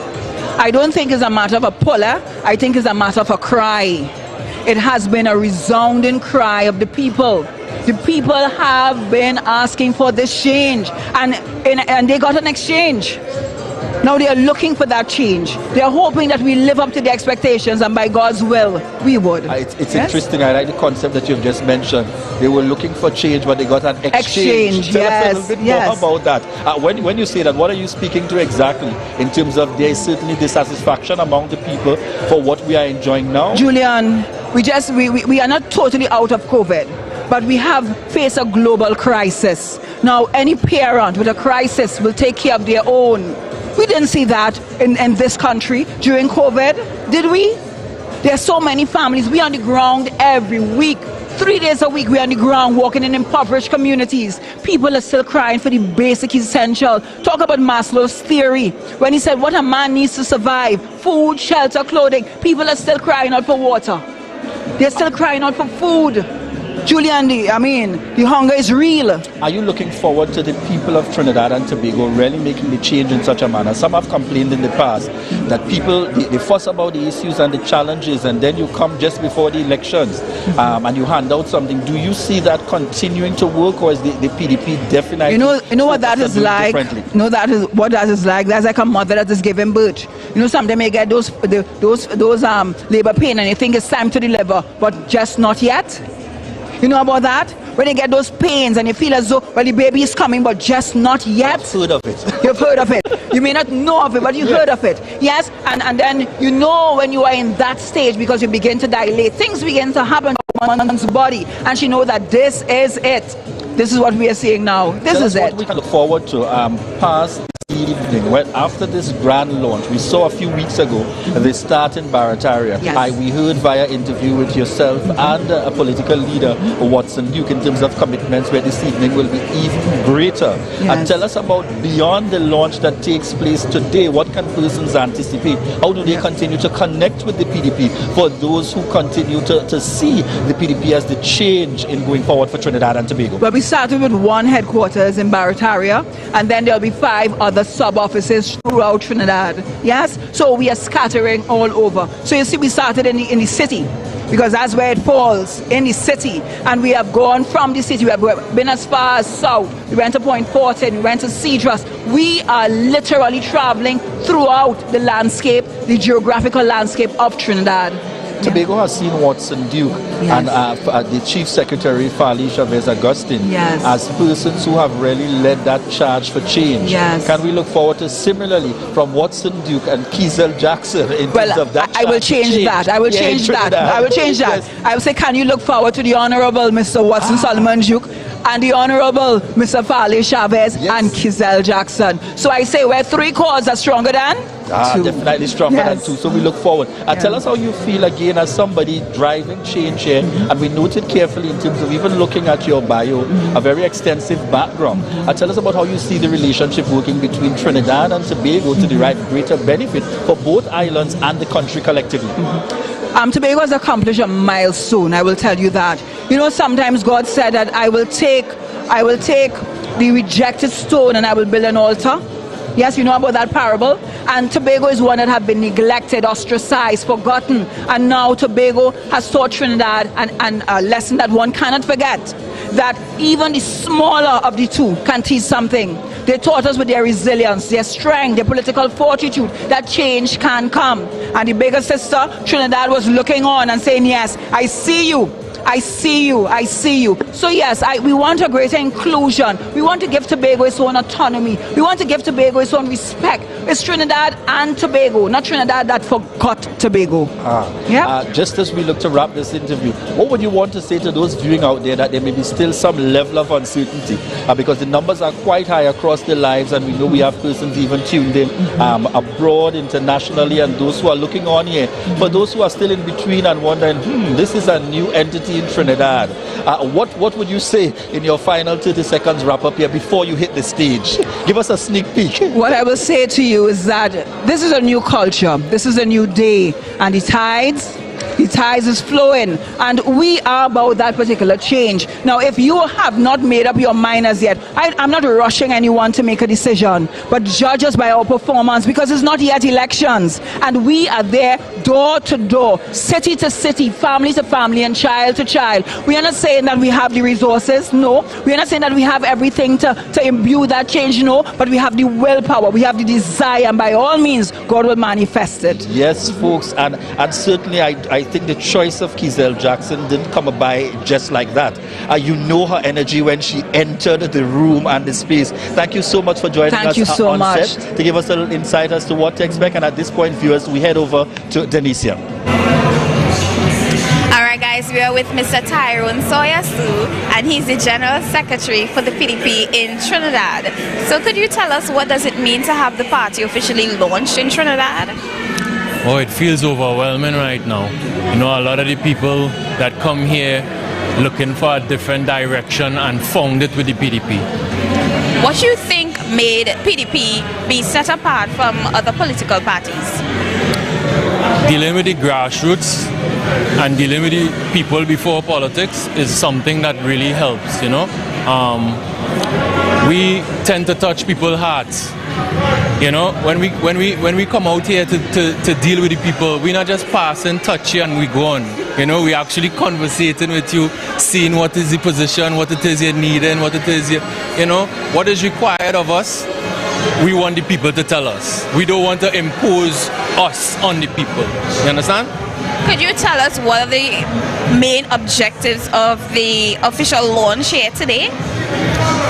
Well, we introducing ourselves to Trinidad, because we already did what we had was to do in Tobago. The objective today is to more or less introduce our executive, so Trinidad can see that we have structure. What could we look forward in the near future? What could we expect from the party in the near future? Better. We're really going to deal with things differently, because the direction that we were heading was all down.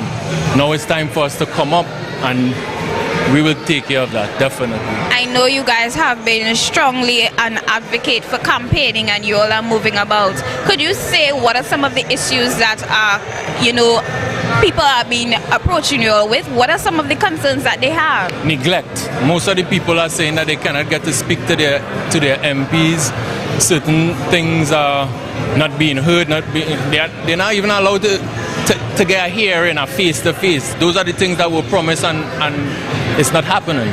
So we coming out there and speaking to the people on a one-on-one, it's something that they will continuously see all the way to elections and after elections.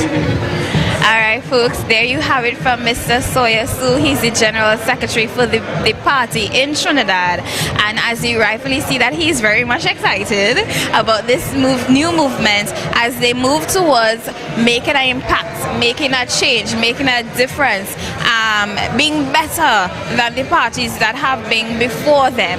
So we are going to continue to bring you live coverage right here from the Hyatt Regency of the PDP official launch of the party in Trinidad.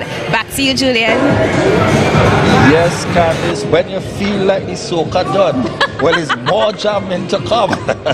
And the music here indeed connecting us. This is Tobago Updates coming to you live here from the Hyatt Regency in Trinidad. This is the PDP launch taking place here in Trinidad, and the energy is extremely high. We were just talking, I just had a conversation there with the deputy political leader here in Trinidad, Keyzelle Jackson, and you're seeing that sense of energy. Some even saying on the live, the combination of energy and you know how well presented she is. She even reminds them of Assemblyman Zorisha Hackett. Yes. You know, in terms of again leading that charge in the Tobago space for her very own area, and now Secretary with responsibility for education. Candice, the feeling here. Did you get a chance to glimpse on the inside? I did. I just got what is happening on So the while you were inside? talking with Miss Jackson, I was able to just duck inside, and my goodness, it is standing room only. The amount of people that are inside that ballroom right now, well, it's not, I won't say it's full to capacity, and there's still social distancing going on, but there's quite a lot of people. It's a very, very large room, and it is definitely, all the seating is filled, so it's just standing room. So there are persons standing around just at the back and on the sides and so on. All these people are eagerly anticipating the program this afternoon, which hopefully gets started really shortly. It's supposed to get started really shortly. So we are just still paying attention, and we're still here to bring you all those live updates. But one of the things is for certain is that the PDP has brought out a wide cross-section of Trinidad. Certainly making that combination, and as well, we see the Tobago, we see the representation happening at various levels, and we're looking forward, in fact, to even hearing from our very own, the Honorable Chief Secretary Fali Agustin, also here lending his support, having been taking that charge as Chief Secretary in the Tobago space, and now looking at what is the PDP's Trinidad launch, because he himself has also said very clearly, for Tobago to be able to attain the kind of autonomy and responsibility, we are definitely going to have to connect and ensure that we get that. The only way to get that is through the Parliament. And therefore, what better way than going and making that connection through the Parliament in terms of trying to get the necessary approvals. All right, at this point, we head on over to Denicia once again for another interview.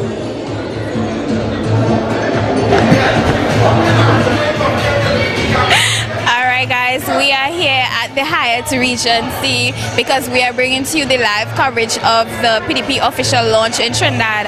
And with the interviews that I have done earlier, you can see that they have a lot of support in Trinidad. There are a lot of persons who are excited about the official launch in Trinidad because they believe that, you know what, we have a different option. It's no longer the either or. It's no longer the PNM or the UNC, but we have another option. And when they have been campaigning on the streets, they have been meeting with persons who are expressing their concerns of neglect, the feeling of frustration, and really fed up. So the PDP is on a mission to really change things and really impact things in Trinidad and by extension Tobago. So continue to stay tuned in as we bring you live coverage. Back to you, Julian. Thank you so much, Denise. And then seated with me is the Honorable Chief Secretary Fali Agustin. Welcome, Sir Agustin. How are you feeling today being a part of this launch of the party, of the PDP party in Trinidad? Well, today is a historic day, and as busy as things were, I said I had to make it down here because we have not seen in the political history of the country where a party from Tobago is doing the outreach in reverse. Normally, all of our political history told us that these parties had to come from Trinidad and then make their way to Tobago. It's happening in reverse, coming from country, from Roxborough, and now we're in Port of Spain. And it is a good feeling to seeing so many people out here. Some familiar faces because some made the journey along with the party, but many unfamiliar faces, as in a lot of Trinis who are interested in what's happening here. In fact, you all have been trying to get me onto this interview for a while, but the truth is I just wanted to mingle with so many strangers who just wanted to talk and have a conversation. All right, so give us an idea of how the party is going to be treating with the PDP Tobago and the PDP Trinidad going forward. What is that relationship going to be like? Well, the party headquarters remain in Tobago. The party leadership remains in Tobago. But there is a secondary aspect to the leadership that is now being developed in Trinidad. There is nothing new there, but it also, and I want to make this point critically, it is a critical strategy in the conversation about autonomy for the people of Tobago, because we essentially need to get some support from our Trini colleagues and friends and family to help push the Tobago agenda that has not been pushed for a long while. And so all of this is part of that build-out. All right, and as you touch on autonomy, now we had some persons coming out and saying, like the PDP has not been pushing that idea of autonomy in the previous months in the way that they had promised on the campaign trail. So I want you to just answer some of those questions. Well, I think that's an unfair assessment. One, it's been 4 months. Two, the top priority for most Tobagonians are those bread and butter issues. And let's be real, my last public day in Speyside, I saw the last individual at 11:25 p.m. in the night. Last week I was in Palatuvere and I left there after 9 in the night. And in all the places I've been going in my district and around the island, the issue of employment has superseded any other issue for them. And it's difficult to continue with the autonomy agenda, knowing that there are some very pertinent bread and butter issues on the table. Now, what we have to do is that we have to do these things simultaneously, at the same time. And starting in this month of May, as we are beginning conversations for the Tobago budget for the new fiscal year, and we are beginning conversations about a development plan for Tobago, key to that is the autonomy issue, and we will want that autonomy issue to lead the way, because we can't talk Tobago's development without autonomy. We can't talk being fiscally independent without the autonomy issue. So are we going to see that advocacy for the autonomy bill to, Well, most definitely, and that is one of the functions placed under the office of the Deputy Chief Secretary. So you will see him leading the charge and leading that advocacy, leading the public conversations, and we're starting the conversations that will pause for a little while. How soon can we see those conversations happening? They are starting from May. And that's why I said, 4 months, you're really talking transitioning, you're really talking cleaning up mess, you're really talking trying to fix some of the emergent bread and butter issues. And so I think starting that in May is not so delayed a time at all. All right, now I wanted to focus a little bit on Mr. Duke's presence in Trinidad. Now, are you worried at all about any kind of fallout within his electoral district of Aga Roxborough, with his time being spent in Trinidad? I actually think he's getting support from the people in Aga Roxborough. I have not heard any complaints from them, and they understand that the fortress he's building is also to protect them. So I don't see an issue at all. All right. Now moving on, we had some comments that came out this morning on social media regarding some of, the way that the PDP has been, or your administration, I should say, has been handling contracts on the island. We had one contractor come out and say, hey, you guys are sidelining some of the big contractors, and it seems as though you're giving your political allies contracts within the THA. And I would just like to clear. That's stupidness, to put it mildly. That is just stupidness, because let's be honest.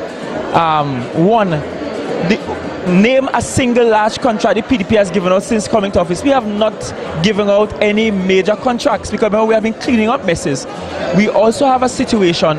Whereby contracts were given out on the cusp of the last election, without identifying a single line in the budget that will pay for these contracts as well. And so we have to find the money. In fact, the Executive Council minute says that the Secretary of Finance will find the money for these contracts. And so we have not sidelined any contractors. What I am certain I will not be doing is that I will not be favoring any contractor. I will not be opening my doors to be overly friendly with any contractor in hopes of that contractor getting some undue favor. It's one level playing field for everybody. Bid as you may, you win the contract, you ain't win it, it doesn't matter to me. And what's interesting is that while that is being said, I've also seen some people who are supporters of the PDP saying, look, we're still seeing too much pain and people are wrong. So clearly, which is it? Evidently, we have been trying to be as fair as possible, and we are doing business differently. And what is irking some of these contractors is that we are refusing to play ball, because we are about equity and fairness and transparency and accountability, and we have no interest whatsoever in friendly up with any contractor for any favors. When a job comes up, bid, you win it, you ain't win it, it's not my business. I am not here to do procurement. There is procurement, and my information is that the procurement legislation will actually be proclaimed. The data I receive is in June, but it will be proclaimed very soon. That's my information. And the THA still have some ways to go in terms of putting its house in order and organizing its procurement in a way that allows for fairness and equity. And I'm guaranteeing you that at this moment, I'm working with MSU. In fact, I am not sure if you saw that I left the house during the last debate at a certain point. And that's because I spent some time sitting with MSU and the chief administrator going through the proposed structure for procurement departments throughout the THA and working it in such a way that it will become much more foolproof and that people don't have a chance to be corrupt.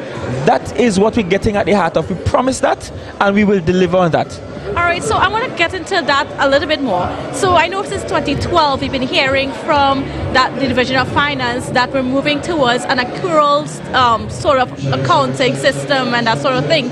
Now, after 4 months being in there, what have you seen as to that move to a better accounting? Has that been happening? Well, yes, we have been doing some of that. What I have also recognized, unfortunately, is that we also have a situation whereby we have in our public service quite a bit of tardiness in terms of how public service businesses is done. And it's unfortunate, but we want to get to that place whereby we can become efficient, where speed and efficiency can be in the same room, where we can have fairness, where we can ensure we don't have sense of corruption and so on. And that process is taking a little longer than I would hope for, but we are at it and we're not giving up on that process. All right, and do you think that it can really materialize, that you can rework the mentality? So long as I'm leading this team, it will happen. And my thing is, I'm so convicted in my mind that we need to build this structure that will become corrupt proof and so on, that I'm willing to hang my political capital on it. I'm willing to make some people annoyed and angry because of it. Because in our space, corruption has eaten away at our GDP for such a long time, our income for such a long time, our development budget for such a long time, that if we don't do something about it now, we will find ourselves in a situation where we'll never be able to recover from it.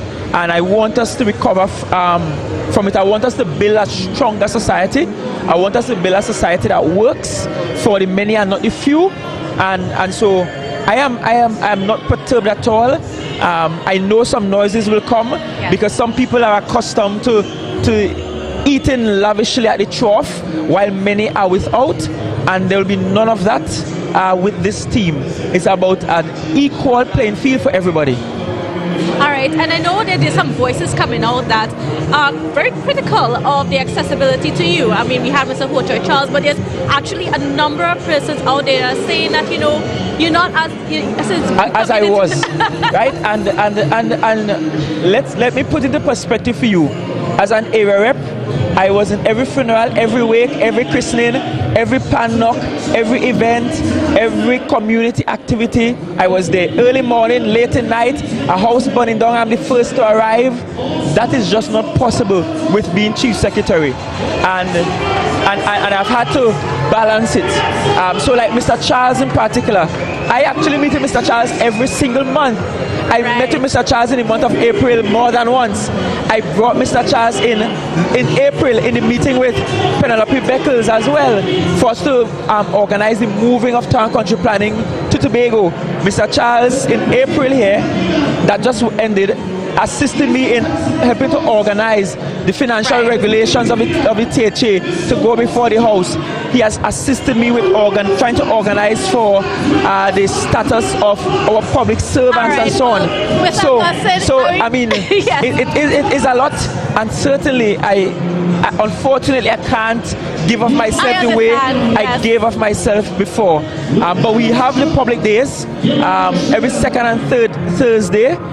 Second Thursdays in Scarborough, third Thursdays in Roxborough. I can tell you at the last public day in Scarborough, we were well over 60 people.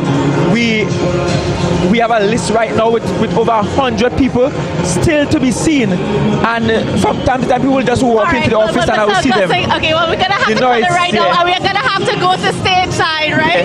Because, of course, we are Tobago Updates, and we're here to bring to you live the launch of the PDP in Trinidad. So out to stage side now, and thank you, Mr. No problem. Come as one, come to make a fire, please. Spartans! Now I'm calling on my warriors there. Come center stage, we fighting for justice. Wipe corruption from Rowley Fifth. So long we've been asking them, but they say we come to make a change. No time for the falling sun, the shot to run when the fire blaze. We are Spartans, ready for war. America future, how are we fighting for? Them Rowley we too fed up on the Tobago. Tell them on the PDP, when the people rooting for. We are Spartans, ready for war. America future, how are we fighting for? Yo, clap, clap, clap, clap, clap, clap, clap, clap, clap, clap, clap, clap, clap, clap, clap, clap, clap. Yeah. We all dressed in black. Some of them touch of green. Love your outfit. Now I'm calling on my warriors there. Come center stage, we fighting for justice. Wipe corruption from Rowley Fifth. So long we've been asking them, but they say we come to make a change. No time for the falling sun, the shot to run when the fire blaze. We are Spartans, ready for war. America future, how are we fighting for? Them Rowley we too fed up on the Tobago. Tell them on the PDP, when the people rooting for.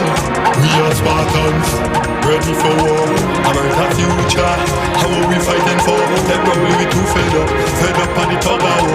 Tell them on the PDP, when the people rooting for. We ready now to make a change.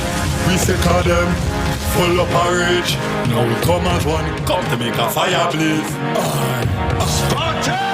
Now I'm calling on my warriors there. Come center stage, we fighting for justice. Wipe corruption from Rowley Fifth. So long we've been asking them, but they say we come to make a change. No time for the falling sun, the shot to run when the fire blaze. We are Spartans, ready for war. America future, how are we fighting for? Them Rowley we too fed up on the Tobago. Tell them on the PDP, when the people rooting for. We are Spartans, ready for war. America future, how are we fighting for? Them Rowley we too fed up on the Tobago. Tell them on the PDP, when the people rooting for. Say I am Spartan. Say I am Spartan. Say I. Spartan. Now I'm calling on my warriors there. Come center stage, we fighting for justice. Wipe corruption from Rowley Fifth. So long we've been asking them, but they say we come to make a change. No time for the falling sun, the shot to run when the fire blaze. We are Spartans, ready for war. America future, how are we fighting for? Them Rowley we too fed up on the Tobago. Tell them on the PDP, when the people rooting for. We are Spartans, to make a change. America sick of them, how are we fighting for? Them Rowley we come as one, time to make a fire blaze. Now I'm calling on my warriors there. Come center stage, we fighting for justice. Wipe corruption from Rowley Fifth. So long we've been asking them, but they say we come to make a change. No time for the falling sun, the shot to run when the fire blaze. We are Spartans, ready for war. America future, how are we fighting for? Them Rowley we too fed up on the Tobago. Tell them on the PDP, when the people rooting for. We are Spartans, ready for war. America future, how are we fighting for? Them Rowley we too fed up on the Tobago. Tell them on the PDP, when the people rooting for. Welcome to the Hyatt Regency Trinidad. Your safety and well-being during your time with us is our first main priority. Therefore, it is essential, necessary, that you are familiar with our emergency evacuation procedures. Should it become necessary to evacuate the hotel, a continuous siren will sound, followed by audible instruction to evacuate the building. When you hear, "May I have your attention, please?" over the public announcement system, you should proceed orderly to the exit closest to you and make your way to the muster point. Proceeding east along the waterfront towards the western end of the Femme du Chalet, better known as the breakfast shed. In the event of an earthquake, do not run out of the building. Stay calm, drop, cover, and hold on. Please listen for instructions via the hotel's PA system for the earthquake evacuation route and muster point. Associates from Hyatt will assist you in evacuating. Once outside, conduct a head count for your group to ensure that everyone is accounted for. Should you believe someone is missing, notify the Hyatt associate in your area. Do not return to the building for any reason until the fire service has stated it is safe to do so. Due to the COVID-19 pandemic policy, we kindly ask that you wear your mask in all public areas of the hotel. Make sure to wash your hands and maintain social distancing of 6 feet. Thank you, be safe, and have an enjoyable time with us. Check. Oh, let's talk. Why you all looking so tense? Why you looking so tense? So let's do this again, right? Good afternoon, ladies and gentlemen, all PDP Spartans. How are you feeling today? No. We can do that. We can do better than that. Good afternoon, ladies and gentlemen, all Spartans. Make some noise to me, please. Thank you. My name is Kevin Daly. I'm your official MC for this evening. And about this time, I'd like to invite you guys to please stand as we play the national anthem of Trinidad and Tobago.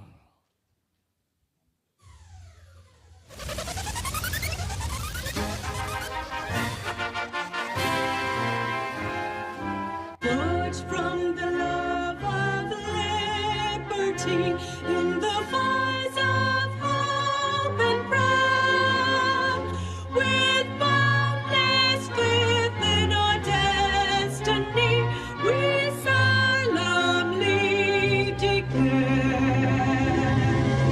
Side by side we stand, islands on the blue Caribbean Sea, this unnative land. We pledge our lives to thee, ere every queen on earth find an equal place, and may God bless our nation. Ere every queen on earth find an equal place, and may God bless our nation.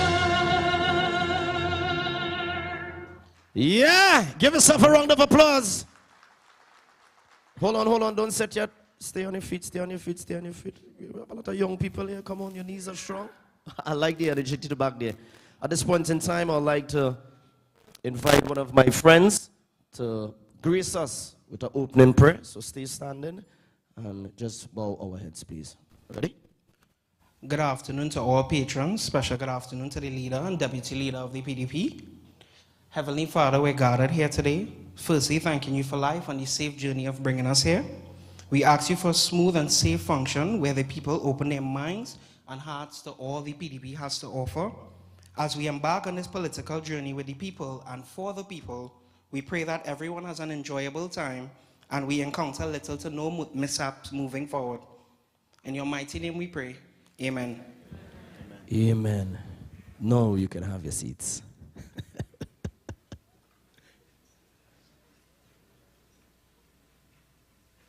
You want to use this one?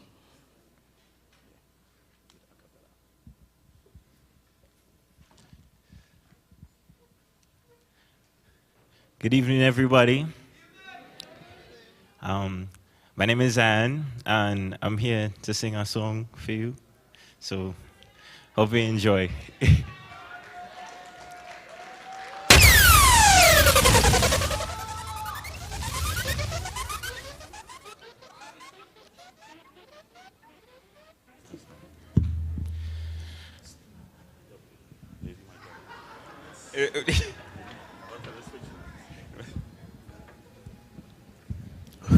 Alright, sorry for that.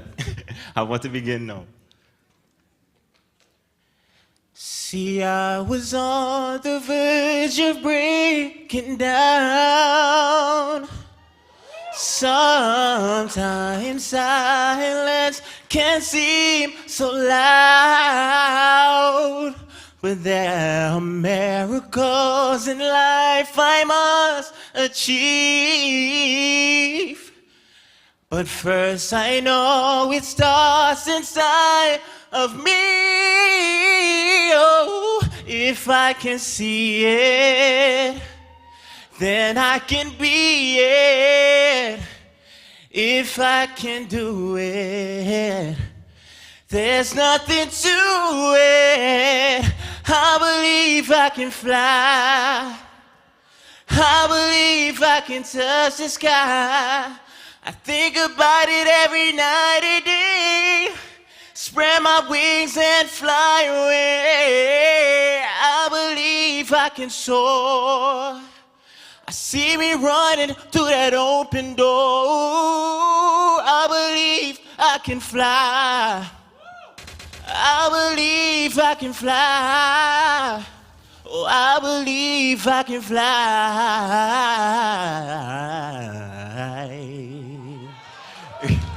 Thank you. And I just want to tell everybody here, put all your hands up like this. I want to see all your hands up like this. Hands up, hands up, hands up, hands up, hands up, hands up, hands up. Hey, there we go. Let me tell you, hey, hey. Nothing is really changing. Politicians, they come and going, but PNM and UNC is failing. We fed up, it's time for all you to go. It's time for change, hey, it's time for change. It's time for change in the country. Let me go, it's time for change. Hey, hey, it's time for change in the country. We ready for the PDP. Nothing really changing. PDP is the way for a bigger, better future, to see a better day. Just like Moses but the PDP going to pave the way for the youth and to believe and the youth to have a say. Hey, go, you get out the way, go, we get out the way, go. Hands up, hands up, hands up, hey, go, you get out the way, go, we get out the way, go. PDP, we have to say no time to delay, no time to delay. Nothing is really changing. Politicians, they come and going, but PNM and UNC is failing. We fed up, it's time for all you to go. It's time for change, it's time for change, it's time for change in the country. It's time for change, it's time for change, it's time for change in the country. We ready for the beat? No, I want to say, it's time for change, time for change, time for. Time for. We ready now to make a change. We sick of them, full of our rage. And now we come as one. Come to make a fire blaze. And now I'm calling on my warriors them. Come center stage, we fighting for justice. Fight corruption from rowdy face. So long we been knocking them, but this year we come to make a change. Pull it. Pleasant good afternoon to everybody in the place. I want to hear you make some noise, please. Pleasant afternoon to all the honorable members. I'm here on behalf of the people. Now this song is just not a song. It's just not a song. This song is our commitment to Trinidad and Tobago. Our commitment to the future. Right, so I wanted to give me some vibes. I want to see all the hands in here and let help me spread this message, right?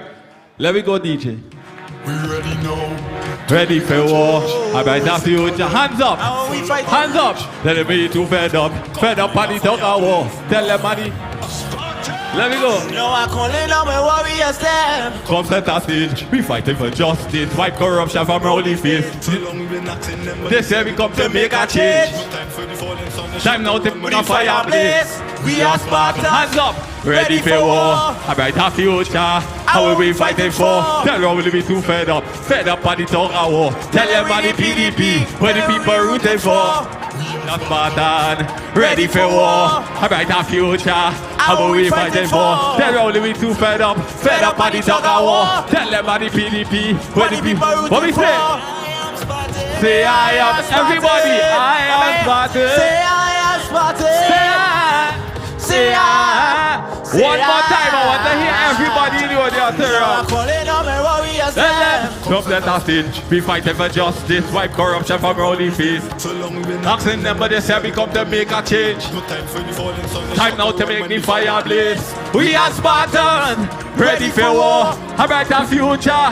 How will we fighting for? Tell them will we too fed up on the tongue of war. Tell them about the PDP, when the people tell them we are Spartans, ready for war, a brighter future. How will we fighting for? Tell them will we too fed up on the tongue of war. Tell them about the PDP. Everybody say I am Spartan. Say I am Spartan. Oh, this song is so good. This song is good. Mellow, no music. Say I am Spartan. Say I am Spartan. From your heart. I am Spartan. Give thanks for your time. My name is Jamel, aka King Rilla. Love you. My name is Zion, everybody.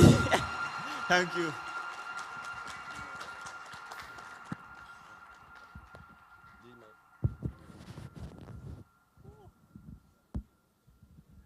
That was a wonderful performance, ladies and gentlemen. Morally agree?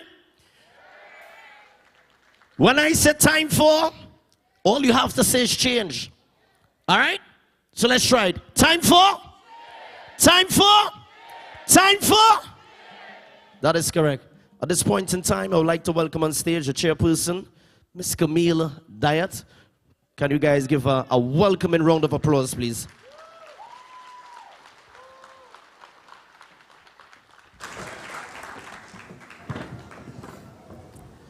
And to my lovely counterpart, Mr. Tyrone Soyason.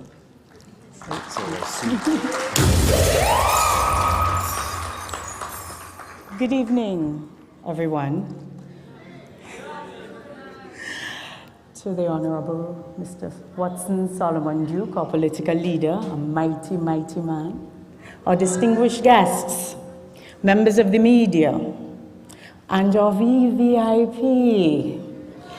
Everyone that was invited this evening are very, very important. And so we have decided to set the tone for what politics is supposed to look like after today.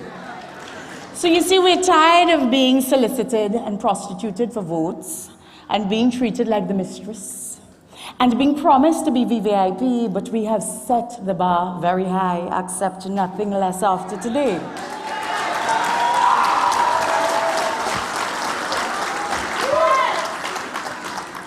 This evening, we are witnessing history in the making. We are witnessing a movement, a motion, an influence, an impact that is so mighty, led by a mighty, mighty man. That we must come together and let our fingers raise our voices. We must make the change. They have made us believe that we cannot make the change. Let it be known that the change starts today. Make the change and let it reverberate for generations to come. We will no longer be quiet. We will no longer be silent. We will exist loudly. Because we are the mighty, mighty, mighty Trinidad. And I must call and pay accolades to our counterparts. You see, Tobagonians, they are our predecessors.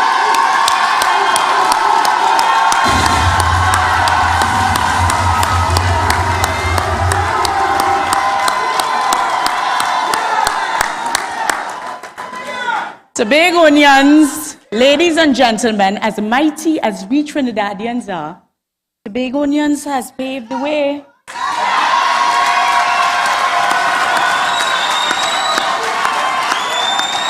They did what we did not have the courage to do. They have set the tone. They made the change. It started with them. Those 2 seats are ours forever. So now that we are here in Trinidad, let us show the Tobagonians how mighty we are. We exist in the majority and we have a different culture, as it may be said. However, we are still great. Our numbers count.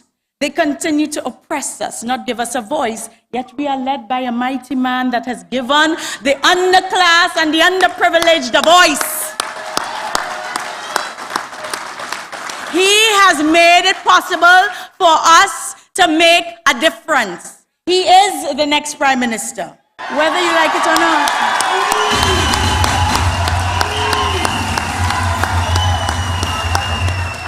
And when elections are called, this fight will not be easy. But let us remind the PNM and the UNC that the black people have the numbers. Together we are mighty. Do not let them divide us. We are in the majority. We are cosmopolitan. We can come together and unite and strike a mighty blow. Let it be done. So it is written, so it is done. We are led by a man who is unafraid to serve. For if servitude is beneath us, then leadership is beyond us. And he has emulated everything about that. His walk, his journey. He has paved the way. He got it done. Anyone who dares question his validity must be struck down. He has paved the way from trade unionism, come right up. Many of you received back pays under his auspices. Let that count for something. Let it not go unheard. We have power in our fingers. Make it count. We are too great a people. We are too mighty. We are too magnificent. We are too grandiose to accept anything less. Too many times we have been promised many things that have not been delivered. And we have accepted it. We have made it okay. We have told them that it's all right. Maybe next time they'll come better. That time has come. That road is now ended. Let us continue to do what we do best, unite.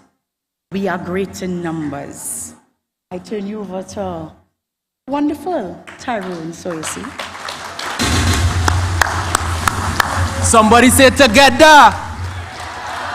Together we are strong, people. As we speak right here now, the rest of them coming up with stuff to divide us. But today, we're showing them unity, one country, one Trinidad and Tobago. Somebody say Spartans! Spartans!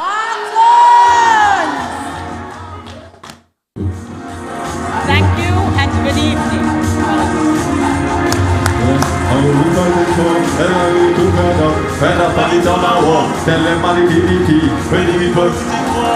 We are Spartans, ready for war. A brighter future, how are we fighting for? Tell all we too fed up by the tug of war. Tell them about the PDP, where the people rooting for.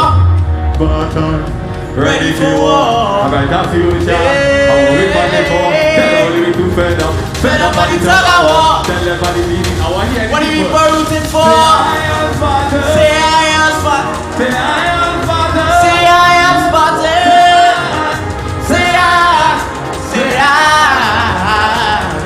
No, I'm running now and warriors there. The man.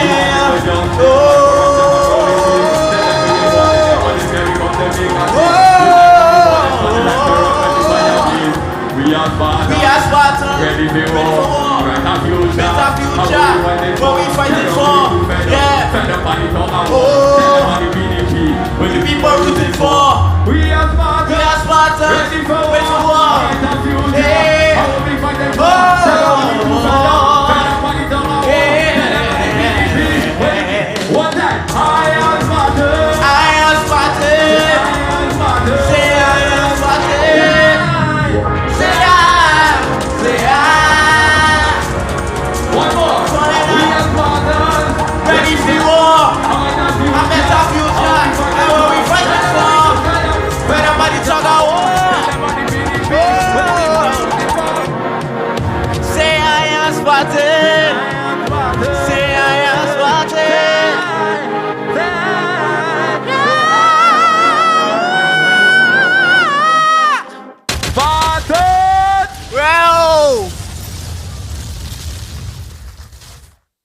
Well, then make some noise, make some noise, make some noise.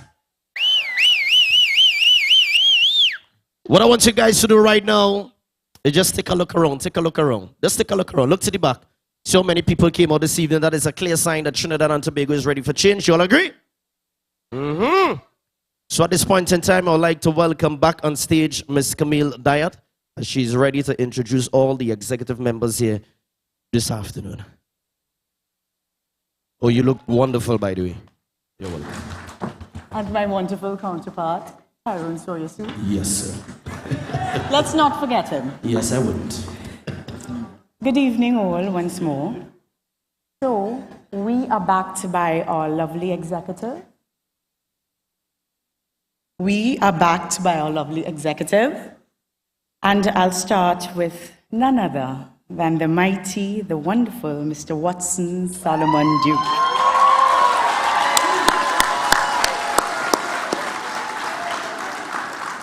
Founder and political leader of the PDP. The Honorable Watson Solomon Duke, leader of the Progressive Democratic Patriots, began his journey from humble beginnings. He is inspired and lives by the tenets of the Bible. After all, the Almighty God, Mr. Duke's family, are the most important things to him. He lives with purpose, and we all know this, of course. He wakes up each morning with vigor, steadfastness, and the confidence of knowing that his dreams are materializing for Trinidad and Tobago. Mr. Duke sees first world greatness for our country. He truly believes that this beautiful, energy-enriched twin island has the capacity, creativity, and resources to take this country to its pinnacle, as he places no limits on what prosperity lies ahead of us. He doesn't only see the obstacles of the day, but he sees deep into the future and the potential magnitude of what we can achieve as a people to be limitless.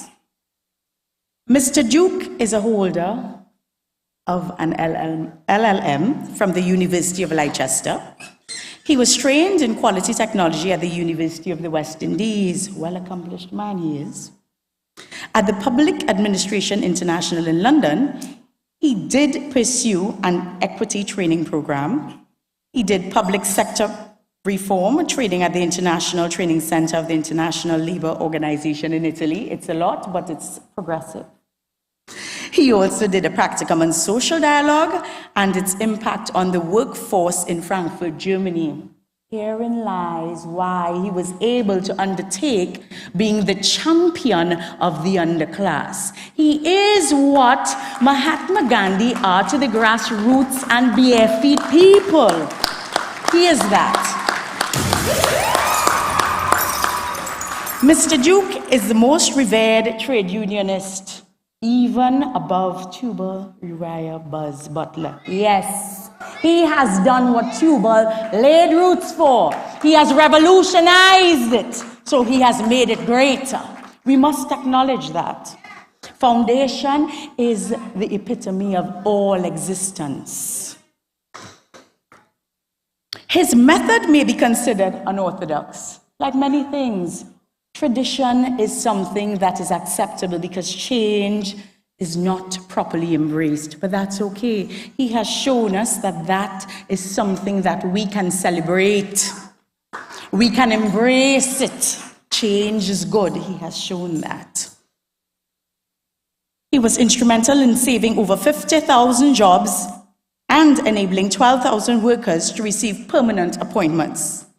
He also successfully negotiated for over 300 HDC homes to be allocated to public servants, yet we still await some of us. He has done what no other has done. We must acknowledge that. Mr. Duke considers himself and his team to be Spartans, because despite being small in numbers, and we have changed that discourse this evening, you see, we are mighty. Let's not focus on who is in here. We had thousands that were turned back outside. Great are the numbers. But we are strong. We are impactful. We are foremost and firstly driven by purpose, led by the mighty, the incomparable, the great Mr. Watson Solomon Duke, our political leader.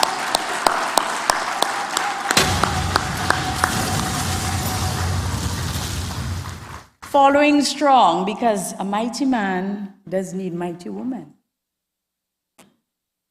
We are following on with Ms. Kizelle Jackson. She is the head deputy political leader. Kizelle Jackson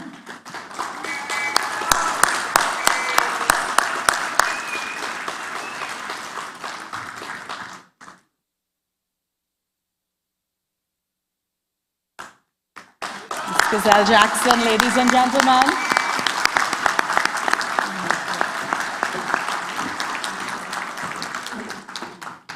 Kizelle Jackson, a former tutor in sociology, psychology, and Caribbean studies at the University of the West Indies, a former guidance counselor at the Institute of Medical Education and School of Higher Learning, achieved much at an early age. She's an author of many published books on Amazon, a political advisor to a present Prime Minister, and opposition leader in CARICOM, a woman of many accolades.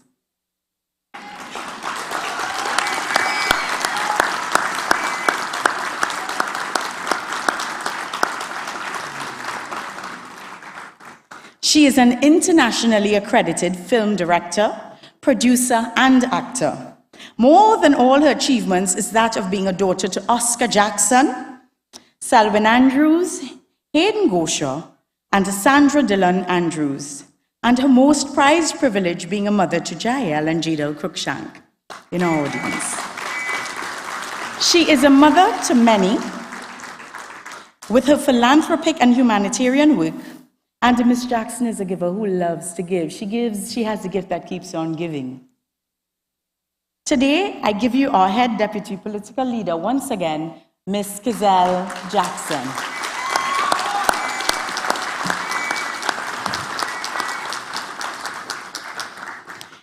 Following on strongly, we have Mr. Peter McLean, another deputy political leader.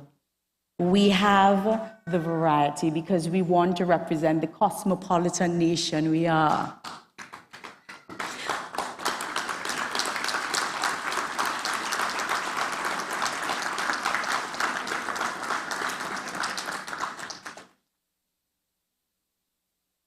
Mr. Peter McLean, ladies and gentlemen.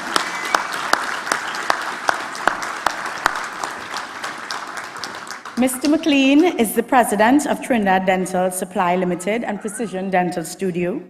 He did work with Princess Elizabeth Home for the Handicapped, where he completed his dental office for children. He worked with the program Crash Class, spearheaded by Ms. Kizelle Jackson as well, to provide dental care for the underprivileged, both young and old, children and adults. We have been doing the work. During the pandemic, he also helped with providing food items for the underprivileged far and wide outside of his community. None was left undone. I'll turn over to Mr. Tyrone. Brothers and sisters, I have the privilege to talk about our chairman, Camille Diet. Such a strong woman. Spiritually grounded, family-oriented, a true powerhouse. Her passion and drive for humanity has allowed her to deeply root in more than 2 decades of philanthropy and charitability. Many persons of all walks of life she has touched. However, always focus on giving back to the underprivileged and less fortunate, like the woman right here. She continues to serve steadfastly as the vice president of the NGO and NPO Sister Support Sister. Ladies, I call your sister here.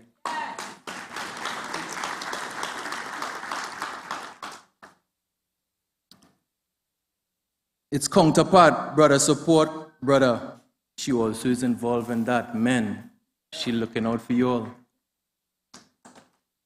Miss Diet is the daughter of Ralph and Jacqueline Diet. She is also blessed to have ultra-supportive stepfather, Mr. Michael Boynes. Thought she's well accomplished. You know, she's a very accomplished woman, right? Miss Camille, a strong, dedicated mom, daughter, and our powerful chairperson. Get to know her.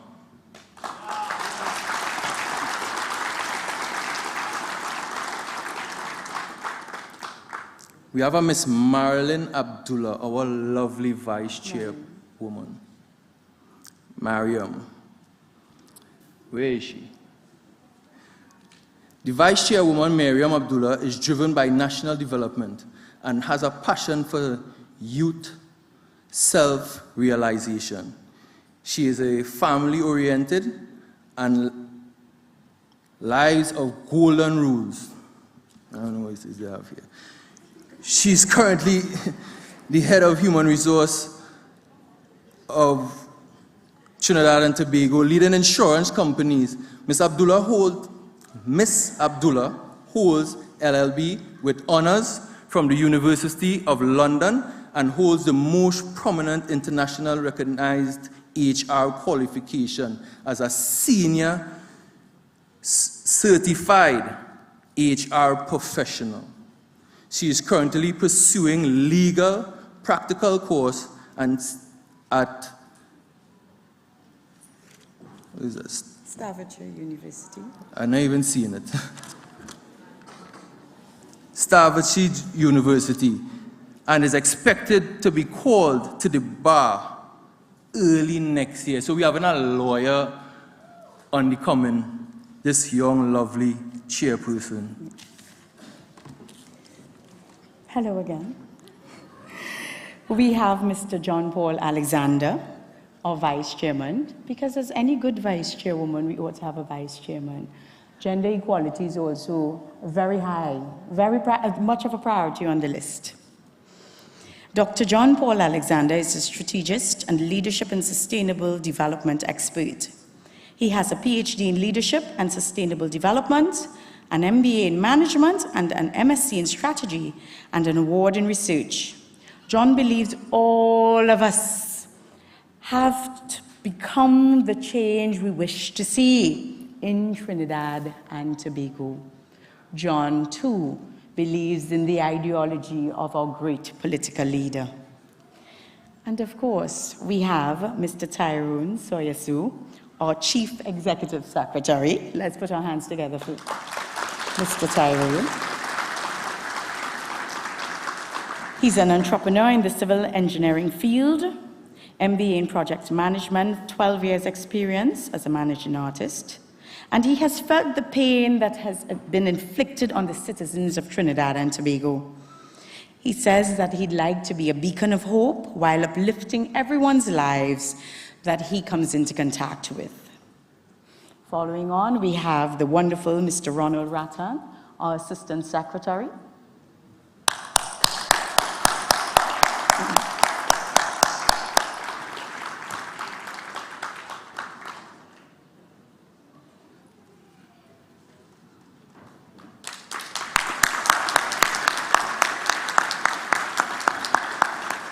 Again, we are not limiting to the diaspora. We are an inclusive body, an inclusive movement. Mr. Ronald Rattan is first of all a spiritually grounded man. He is a family man, a man of honesty and integrity. He's community-oriented, and a man who strongly believes in service to the people, for the people. Mr. Rattan is a holder of an MBA. He's also a certified mediator and an industrial relations professional.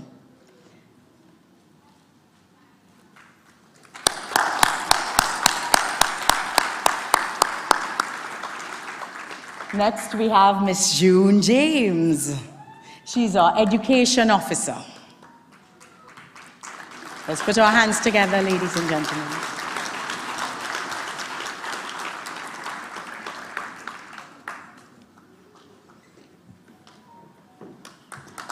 Miss June James. Miss June James is destiny-intentioned and purpose-driven. She's an entrepreneur, a social worker, and an educator, specializing in mental health and well-being in an educational context. She has made a lifelong career of serving others and making a positive impact one at a time throughout this lifetime. Education is the nucleus of our existence and our future. We must understand that we have been failed too many times because our education system is in shambles. We are not given equal opportunity to really progress, to experience upward mobility. Miss June James will help realize this upon our election.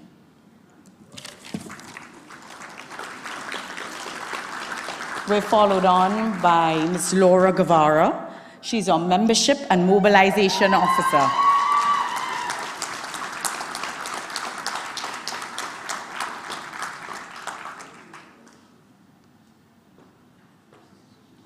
Ms. Laura Guevara, ladies and gentlemen.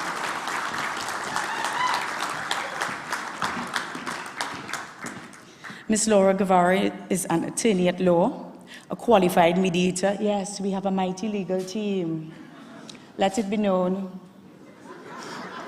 She's a qualified mediator, a businesswoman who is well family-oriented, coming from a huge family nestled mainly in the Mova-Laventil area.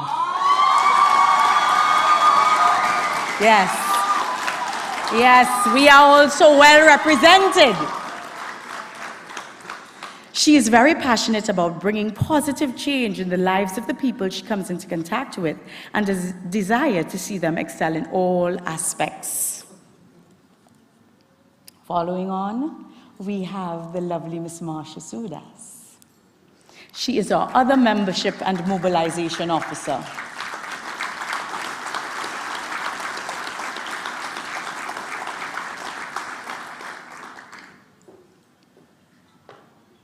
Ms. Sudas, ladies and gentlemen.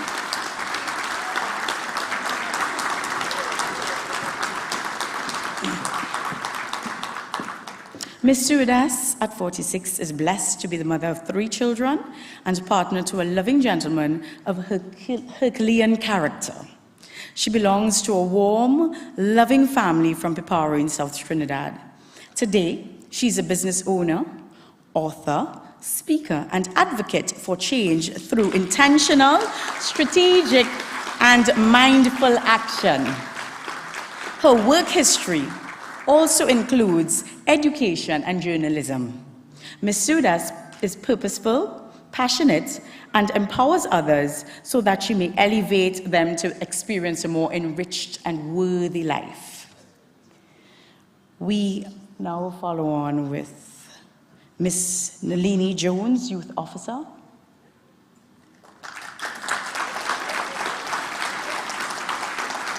So we are representing the youth as well.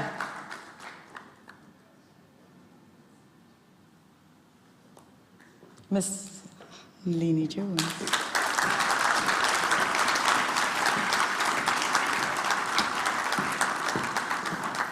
Ms. Jones is a 27-year-old entrepreneur from the community of Mova. Yes. In 2014, she was the National Scholarship winner in Visual Arts and graduated from the University of Southampton in England in 2015 with a first degree in accounting and finance from Mova.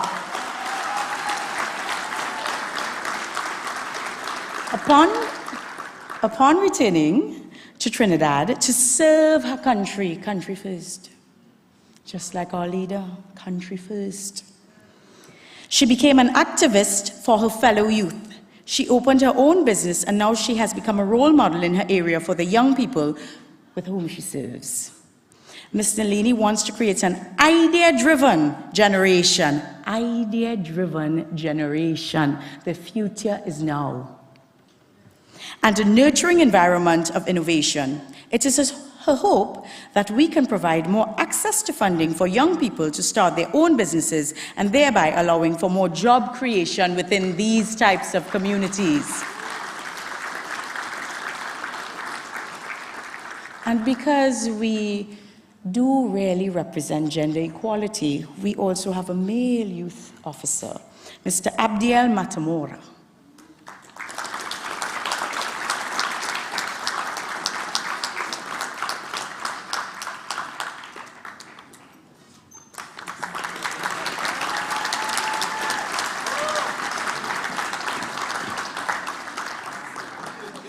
Wait for this one. Mr. Matamora is 24 years of age. He resides at Laramine South. He is the owner of Gas App Trinidad, that young man, at 24. Vision. He's also the owner of Captain Munch Limited and Fiberscope Caribbean, an owner of 3 companies, successful, thriving, and existing. Between the ages of 17 to 20, he was a professional singer and songwriter. He wrote and performed with the wonderful Machel Montano, Destra Garcia, Five Star Keel, Nessa Preppy, and the list goes on. He started his first business at the age of 20. We can make it happen. There is promise. Mr. Matamora is a dreamer, and he's here to empower youths to believe in themselves and to inspire them so that they can be anything they wish to be. Good evening, ladies and gentlemen. Here is our mighty executive led by our mighty political leader, Mr. Watson Solomon Duke. Thank you.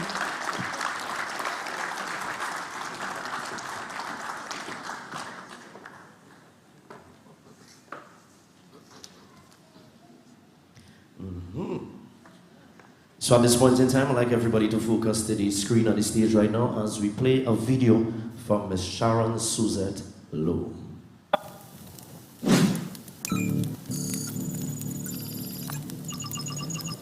Hello, Trinidad and Tobago. The PDP announces its executive team today, a team that will be responsible for taking and operationalizing the party's mandate nationwide. Unfortunately, I'm unable to attend this public event in person today because I'm vacationing with my family in Greece. However, it is with great honor and a privilege for me that I announce I was asked by the political leader Watson Duke to be one of the party's deputy political leaders, and I have accepted. I have accepted because I believe that the party's ideology can bring and seat equally all ethnic groups at the governmental table. I look forward to serving my country in whatever little way I can, and I look forward to bringing value to the team. Thank you.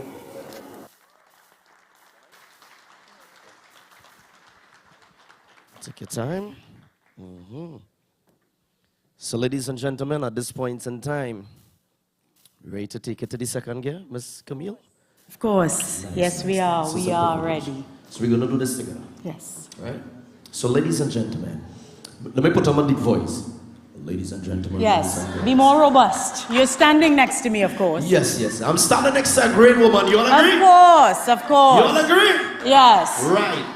So ladies and gentlemen, boys and girls, at this point in time, we would like to welcome on stage the wonderful, the magnificent, the trailblazer, the ever so loving, the magnificent Miss Kizelle Jackson, our head deputy political leader.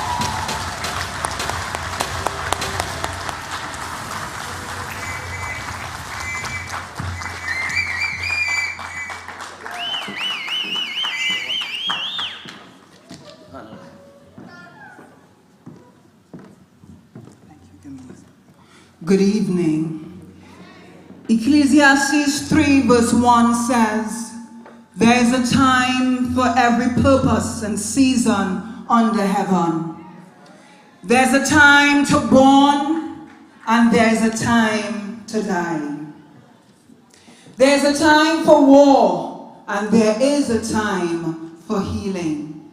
Today, we are in that time. What time do I speak about today? I speak about a time when Trinidad will no longer be divided from Tobago. Give a round of applause to my brother, Chavez Augustus. I speak of a time when we will no longer be divided by bipartisan politics and racial politics. I speak of a time when we will no longer be divided between the bourgeoisie and the proletariat, or the haves and the have-nots. I speak of a time when the underclass will be a class citizen. I speak of a time when there will be no classism. Which time do I speak about? I speak about this time, ladies and gentlemen. Are you ready for that change? I go again, because my relationship with my father is my main relationship. That's Abba. Daniel 2:21 told us about our God. He's a God of time, and he's a God of season. He's a God that put in kings, and he's a God that removed kings. Do you want me to repeat that again? He's a God that put up kings, and he's also a God that removed kings. And today we are seeing a birth, a new era, a new political paradigm, a new political shift in the hands of the PDP, led by the Honorable Mr. Watson Solomon Duke. Now you clap for him, just now. Behind every man, I would say, the Honorable, there is a better woman. Behind every man, every strong man, there is a stronger woman. Behind every father, there is a stronger mother. I'm not seeing her right now, but I'm asking that woman, Kim Duke, to stand and please give her a round of applause.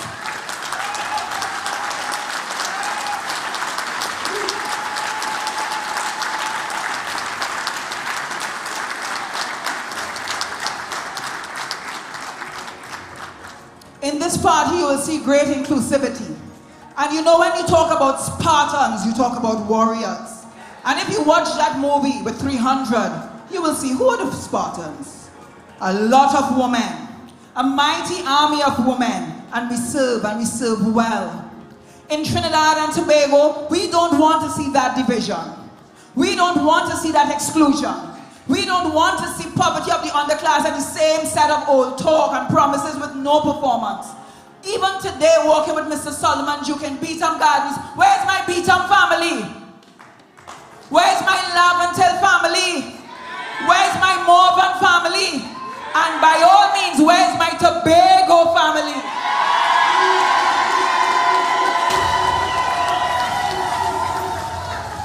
Today we stand up and tell the politicians we are pushing back. Today we stand up and we tell Kamala, we stand up and we tell Rowley, we had enough. Now the people have nominated their leader. Why? Because God has ordained it today. Today we fight. We fight for what? We fight for an egalitarian society. We fight for equilibrium. We fight for that underclass that is underrepresented. And as my political leader will say, let us represent. Let us take the exchange and replace it with change. Are you longing for that? Which political party remove the class from Hyatt and say, all are invited, just come early? There were thousands outside, but we say to those thousands, we love you all the same. And next time we'll get a bigger venue where all will be able to hold. Which politician does that? No, if I'm wrong, I stand to be corrected, but tell me, which politician does that? Yesterday we were here. He said, remove the table. Remove the table off of the stage. Politicians need to come down now. We need to be at that level. We need to go at ground level to understand the struggles that prevail among the poor. There's no distinction between the politicians. Only when it's election time you see them. But we have been walking day and night, and I say night Because the other night we were at 9 o'clock in La Hoketa. We have been working day and night, starting that change with us. Now this is a journey. This is a spiritual journey. And I see an army of black. You know what I remember when I see this army? I remember Moses. When Moses said to Pharaoh, my God said, let my people. My God said, let my people. And this is what I'm seeing here. Now, Mr. Watson Solomon Jew came with a black army and was ordained by God. He's not operating on his own, because on his own he cannot stand. But if he's standing with God, by all means, God will enthrone him. God put in kings. Ladies and gentlemen, you are in the making of history. Never forget today, because today is monumental. Today is iconic. Today is also symbolic. And today is the day that God has made. Without further ado, let us welcome that man. I think we need to stand and give him a round of applause. Stand and welcome your new Prime Minister, the Honorable Mr. Watson Solomon Jew. We ready now to make a change. We sick of them, full of courage. Now we come at one, come to make a fire blaze. Come center stage, we fight for justice. Fight corruption from rowley's days. So long we've been acting them, but they say we come to make a change. No time for the falling sun, the shot to run when the fire blaze. We are Spartans, ready for war. Around the future, how are we fighting for? That probably we too fed up on the Tobago. Tell them on the PDP, what the people rooting for. We are Spartans, ready for war. Around the future, how are we fighting for? That probably we too fed up on the Tobago. Tell them on the PDP, what the people rooting for. Say I am Spartan. Say I am Spartan. Say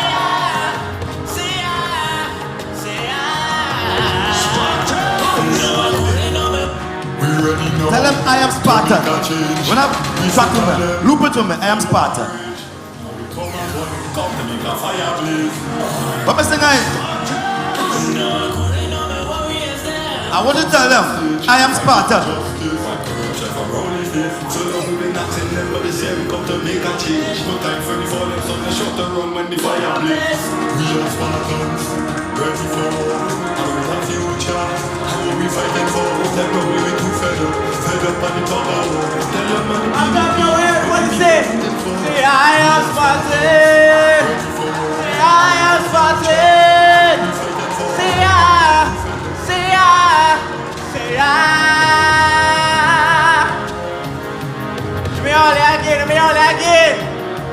Let me all here. Sing the song. Say, I am Spartan. I am Spartan.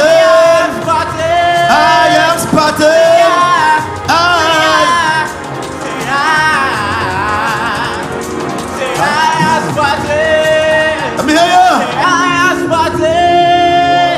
Say I. Say I. Say I.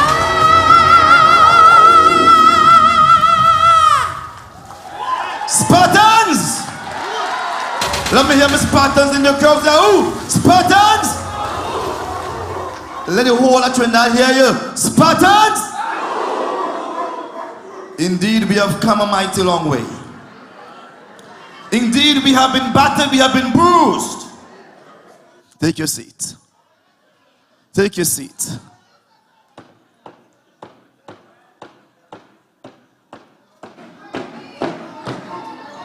Indeed, they laughed at us. They mocked at us. They played with us. But they can't laugh anymore. They can't toy anymore. Because we have gotten the victory. I want to welcome to the stage my young brother, Father Chavez Augustine. Come on, brother Father Chavez Augustine here. Put your hands together.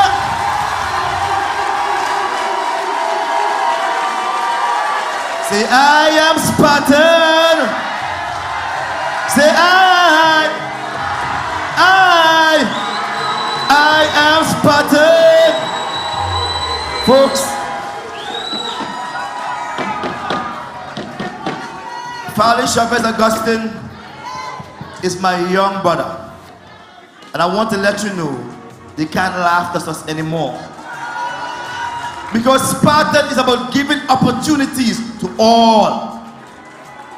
And today, Foundation of President Augustine is leading one of the two executives in this country, for the only two.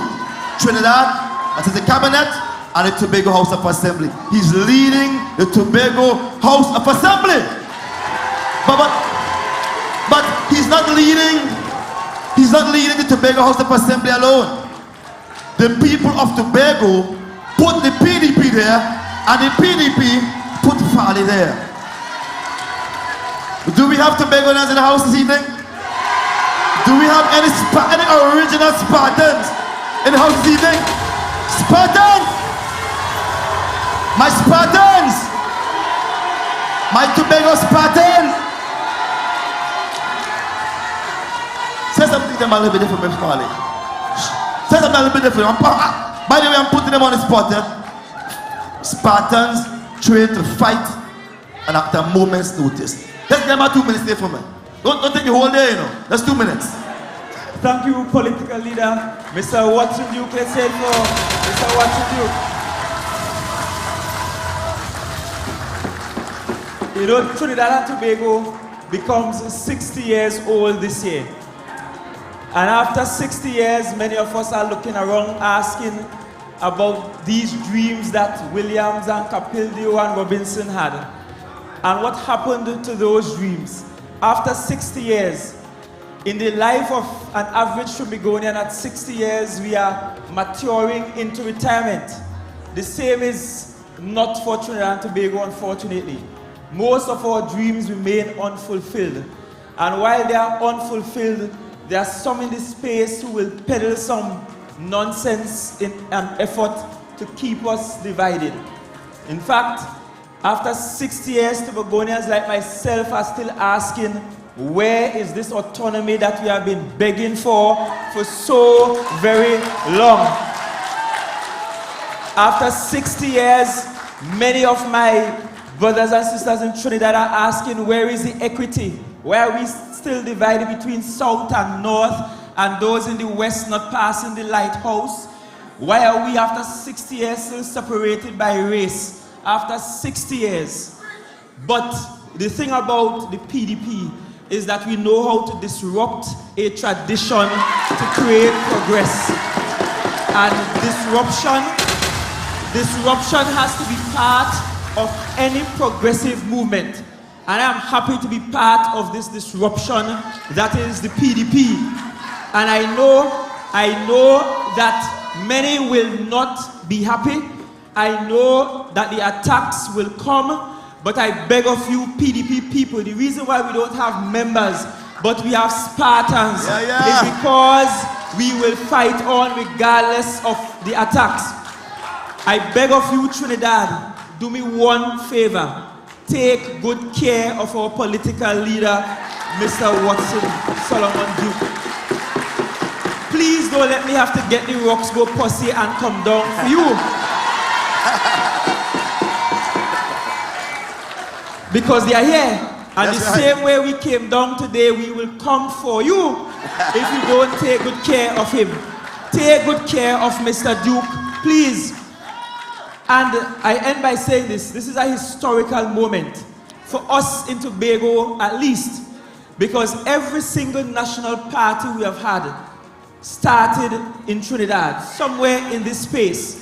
And this is the first time in our 60th year as a country that a political party is starting in Tobago, and might I be more specific, in the countryside, in the bush side, in the side where nobody lives there, and is able to make its way across these 11 miles to Port of Spain to say, let's hold hands and fix all of these issues together.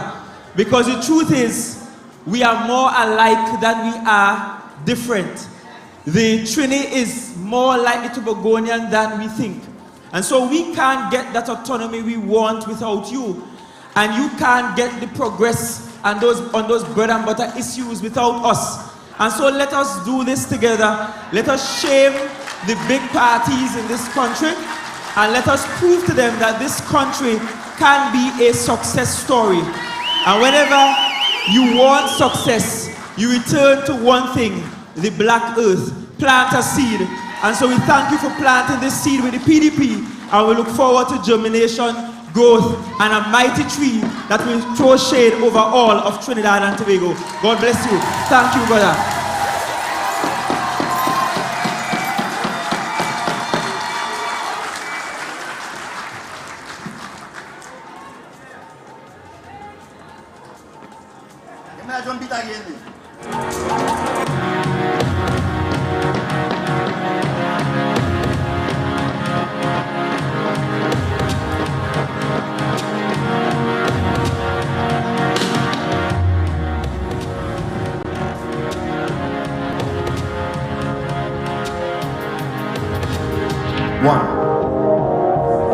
Thank you, DJ.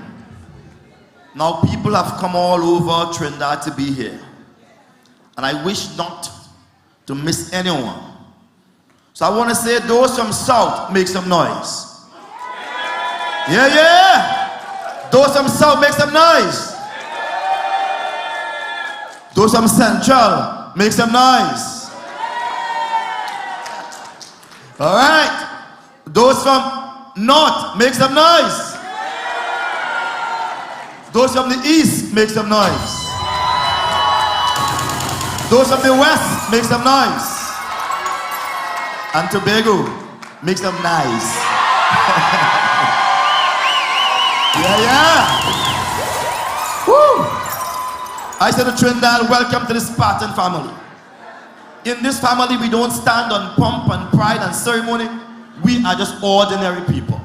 All right? Because we recognize that all of us, man, woman, from the Beaton, from Westmoreland, from Maraval, from Monrepo, all of us have one thing in common: the desire to be happy and to see our children grow and fulfill their dreams. So we are one, but we have been played with, toyed with, messed with, interfered with by successive political parties over the years.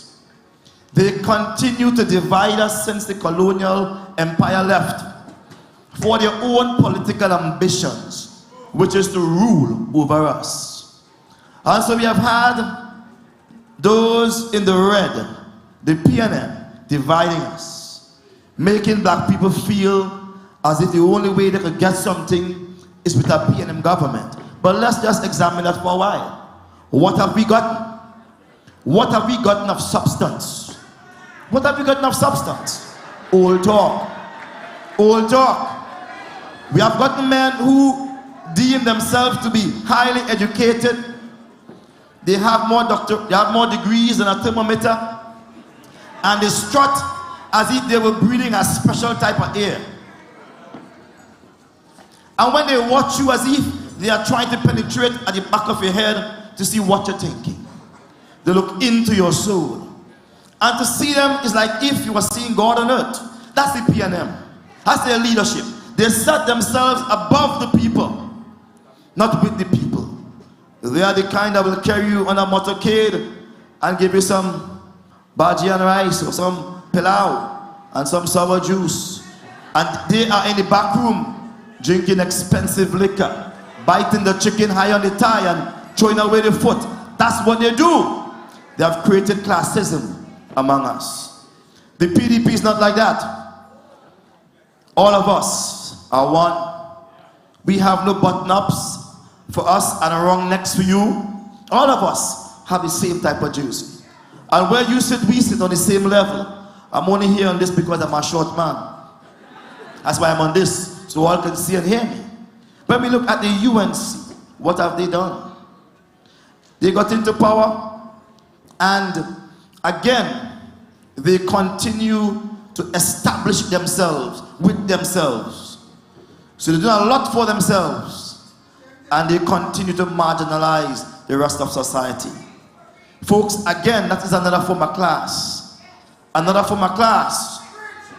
Even when we look at my good brother, Ian R. Robinson, he didn't do enough.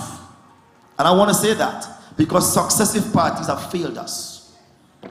Successive parties have failed us. He had the opportunity to change the constitution, to fix the constitution, to set Trinidad and Tobago on the right path. He didn't do it, folks. He didn't. When we look at Pandey didn't do it either. We look at Manning, he didn't do it either. Kamala, she didn't do it. And certainly Rowley is not doing it. Why are we so divided in such a small country? Why around election time, we begin to know who is Indian, who is African, who is 1%, and who is no percent? Why is it that around election time, they begin to walk into Laventille and Beetham and the depressed areas and give out money and to make people feel as if they were hungry, and look, we come to feed you? The PDP is not about that. The PDP is about one man reaching every man and every man reaching another man. We understand our struggle. We are not here for old talk. One thing you will not find in the leadership of Watson Duke is a man who put himself on top there and look down there. So I do not big up or enlarge formal education. It has its place. It has its place. But what I big up and what I enlarge is the thoughts that propel a man to action. Your inner thoughts. Character. To me, character is better than education. And it's about time that we start putting character where it should be. That thing that says, I will do unto you because I want you to repeat the same unto me. In other words, do unto others as you have them do unto you. We need to start governing by that principle. Because when we passed through the Beetham, it was high and dry, and the drains were filled, but they were not moving.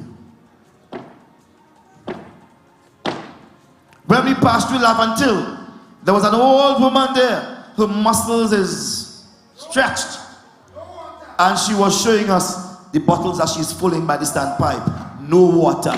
That is Port of Spain in 2022. The character makes the man, not the degree, not where he matriculated from. It's time that we put that to naught and say it's the character that made the man.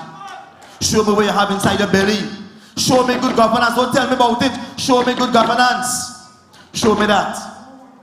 And so we have been hiring over the years a set of political invalids. We have been hiring over the years a set of political illiterates, and I say that about all of them. None of them is taken out of it. All of them. Political illiterates. Because they have not lived the life among us. And what they do to us is trickery to the highest degree. Fraud. 2 weeks before the election, they put a man in a suit and a big broad smile, and he's smiling looking at you. And say, "That's the man, vote for him." They spend millions of dollars to buy you and to make you feel confused as to vote. And they say the Indians don't like you. If the Africans get in there, they go do for you. And the 1% stay far from them. It's about time you put that to an end. In Tobago, they put that to rest. In Tobago, they put that to rest. As though the PNM had occupied the corridors of power for 21 years, Tobago decided your end had come. We have seen enough of you. We are sick of them stories. Sick of them stories. And even though we have a son of the soil who is a prime minister, they said, boy, we ain't care about you. So he and all, where he come from, lost his seat. From Mason Hall, he lost his seat. Mason Hall people voted against him. Because they're sick of them stories. Don't tell me you have a doctorate. Don't tell me you're bright. Don't tell me you're prime minister. He felt you could have told Tobagonians what to do. But they're thinking for themselves. They're thinking for themselves. Folks, when you look around at the people who are offering themselves for prime minister, both Kamala and Rowley, they're in their 70s. They are all in their 70s. They're supposed to be home with grandchildren or great-grand, changing diapers, smelling Ambink's powder. They're supposed to be doing that. Yeah, making some nestum for the child. They're supposed to be doing that. Not trying to govern a country. Because if at 70 you have not gotten it right, then when the hell do you get it right? When the hell? For 70 years of their life, they have not gotten it right. What have they done for society? What is their trademark? What is their claim to fame? You know, I just use dye. A little bit green. So here went there like I'm a dye.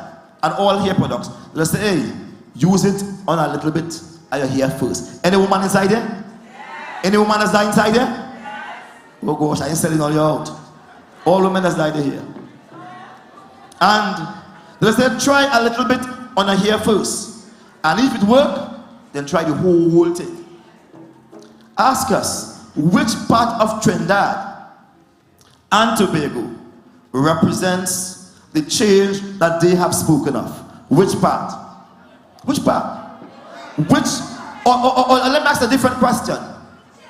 In what year did the PNM, UNC, NAR, PP, in what year did they diversify the economy? They have been speaking about diversifying the economy for years. Year after year, we're going to change the economy. We're going to become less dependent on oil and gas. We're going to put people to work. In what year was that dream realized? Are we closer there now? No. They are all political invalids and political illiterates.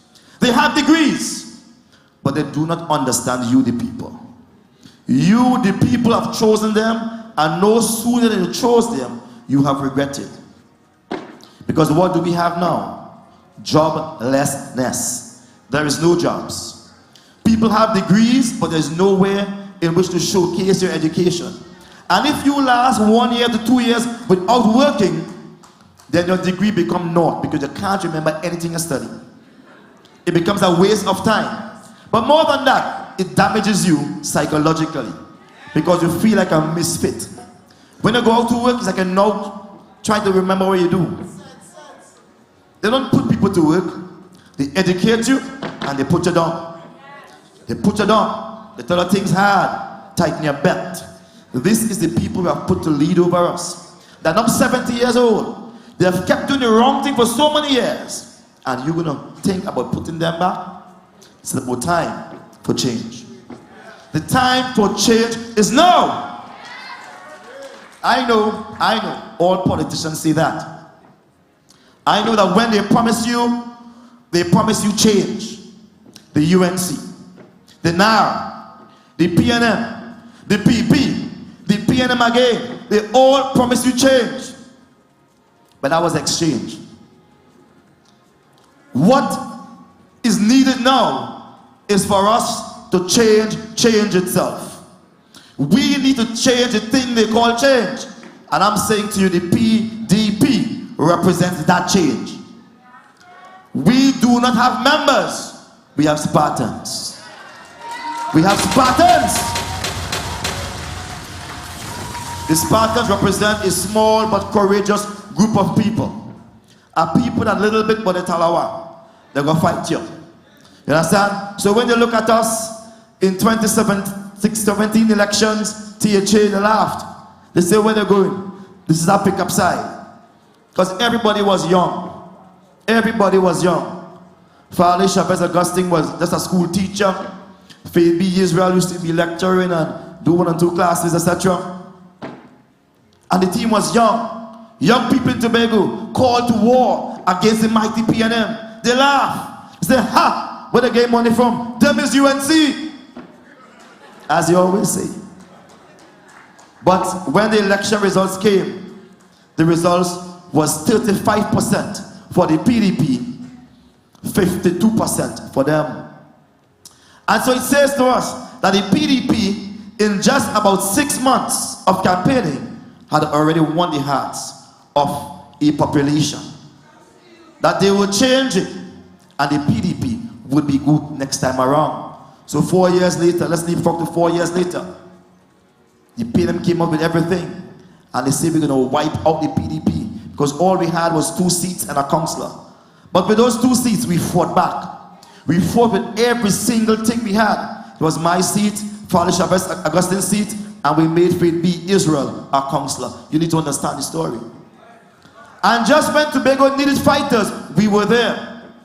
We showed up, and we gave them a good showdown. The showdown was so good that midway during our stay, they had to remove their own chief secretary, which was Mr. Kelvin Fresh Face Charles. He called himself Fresh Face Charles. They removed him. Tracy flew back in. Tracy Rope, Celestine Davison. Zipline. Tracy Zipline. Tracy Zipline Davison Celestine. Flew back in. Gave up the ambassadorship.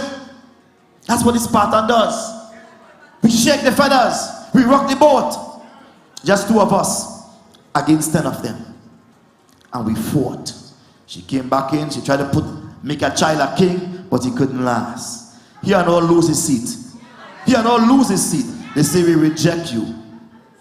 It didn't end there. Because see, in our struggle, we have had to do some crazy things. In our struggle, we swam from Tobago, and some folks say we didn't make it, but once you throw off and you throw and swim in, you make it. We made it. And I recall that fateful day when the 3 of us, myself and my young brother Farley, I thought you know the spirit you must have. If you're going to be a Spartan, you need to know the spirit Trinidad. When I told Farley Shepherd August, I said, Farley, you could swim? He said, yeah, you could swim. I said, all right. I said, Faith, you could swim? She said, no, I can't swim. I said, all right. I said, we're going and swim to Trinidad. But I called the media and I told them that. The media laughed. They say, what? Shark will eat the man, as the case may be. But we was prepared. Because Spartans have courage and discipline, and we don't give up. Folks, long story short, we swam. It was rough. We could have died in that water. We really swim. We could have died in that water, folks, literally. But at the end of the day, we made it alive. We came out and we bookmarked time. We stood up, we walked for 25 miles from the country to Scarborough to demonstrate the lack of transportation. We used unorthodox means. And the number grew from 2 seats to 6 seats in January 2021. And so the PNM say, what? The Brights. Okay, they could only win country, they can't win town. So they went down in the towns, the west side, and they divide 6 seats into 9. You know 6 for 9? Well, they gave us a 6 for 9 kind of thing. And they say, right, we have more than enough seats now. Let's go to elections. Folks will laugh. They underestimated the Spartans. They say they could never win. When the elections came, I want to tell Trinidad people this. When the results came, it was 15-0. Know the score. Know the score. It was 15-0. Up until midnight, it was 15-0. But you know, after midnight, all kind of strange things happen, right? The dark creatures come out from the dark. Yeah, the crooks come out after midnight. Yeah. And after midnight, they decided to check back over some votes. And they stole back 1 seat from us. They stole back a seat and created 14-1. But Tobago today is happy. We are better off because we have broken the stranglehold of the PNM. We have set the citizens free. We have come to Trinidad. We have come to Trinidad to tell you this. That we too, though we are small, intend to fight every single election. And we are the only party that have ever beaten the strong PNM single-handedly. Every party must join. This was no photo finish. This was no easy thing. It was through pure strategy. They had all the money. We had none. That's right, the guidance of Jehovah. Today, I want to tell you, a bright future awaits all of Trinidad. This is what we shall do now. We shall decentralize the power from central government. We will stop making them into gods. You vote for us, we are going to decentralize the power from central government. A prime minister will not be a god again, where they can order you what to do and what not to do and bring the police behind you to lock your ass up. But you know what I'm talking about. I mean ass as donkey, eh? Alright? To impound your ass. Not to impound your ass, you should put it different. Your donkey, that is. They will say, what's it going to be and cuss. To impound your ass, that is a donkey. By the way, do they still do that down here? Impound animals? They don't. Maybe donkeys are out of town. So that's the correct context of that. They use their force to control you, and then they come and they threaten the public service. And if you take the vaccine, no work for you. They fire people left, right, and center at the stroke of a pen and don't look back. They stop the increase in salaries, but they increase gas. They stop the increase in salaries, but they increase the cost of homes. They stop the increase in salaries, but they increase health care.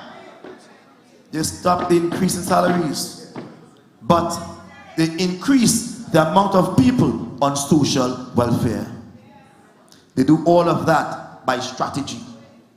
They want us to be a country of beggar maids, a country where we are dependent upon them. Understand their strategy. They want us to be racially polarized. They want us to have a set of class, the bourgeois and the proletariat, the wealthy and the poor. So what they have done, they removed the middle class, which is the working class. How many persons could buy a home? How many? Even the HDC homes are now out of the reach of the average man and woman. So let me tell you what we're going to do. We are going to decentralize power. We're going to make some radical changes. We are going to make local government, and there are 14 of them, local government, municipalities and corporations, we are going to give them power. Empower them. Not talk that. They have been talking that for years. The UNC and the PNM and their associates have been talking that for years. We are not going to talk it, we are going to do it. So all local government corporations under the PDP will be responsible for healthcare, meaning all primary healthcare facilities. We call them health centers. Yeah? They are going to be responsible for that. They will be responsible for education. The schools that fall within their districts, they will be responsible for that.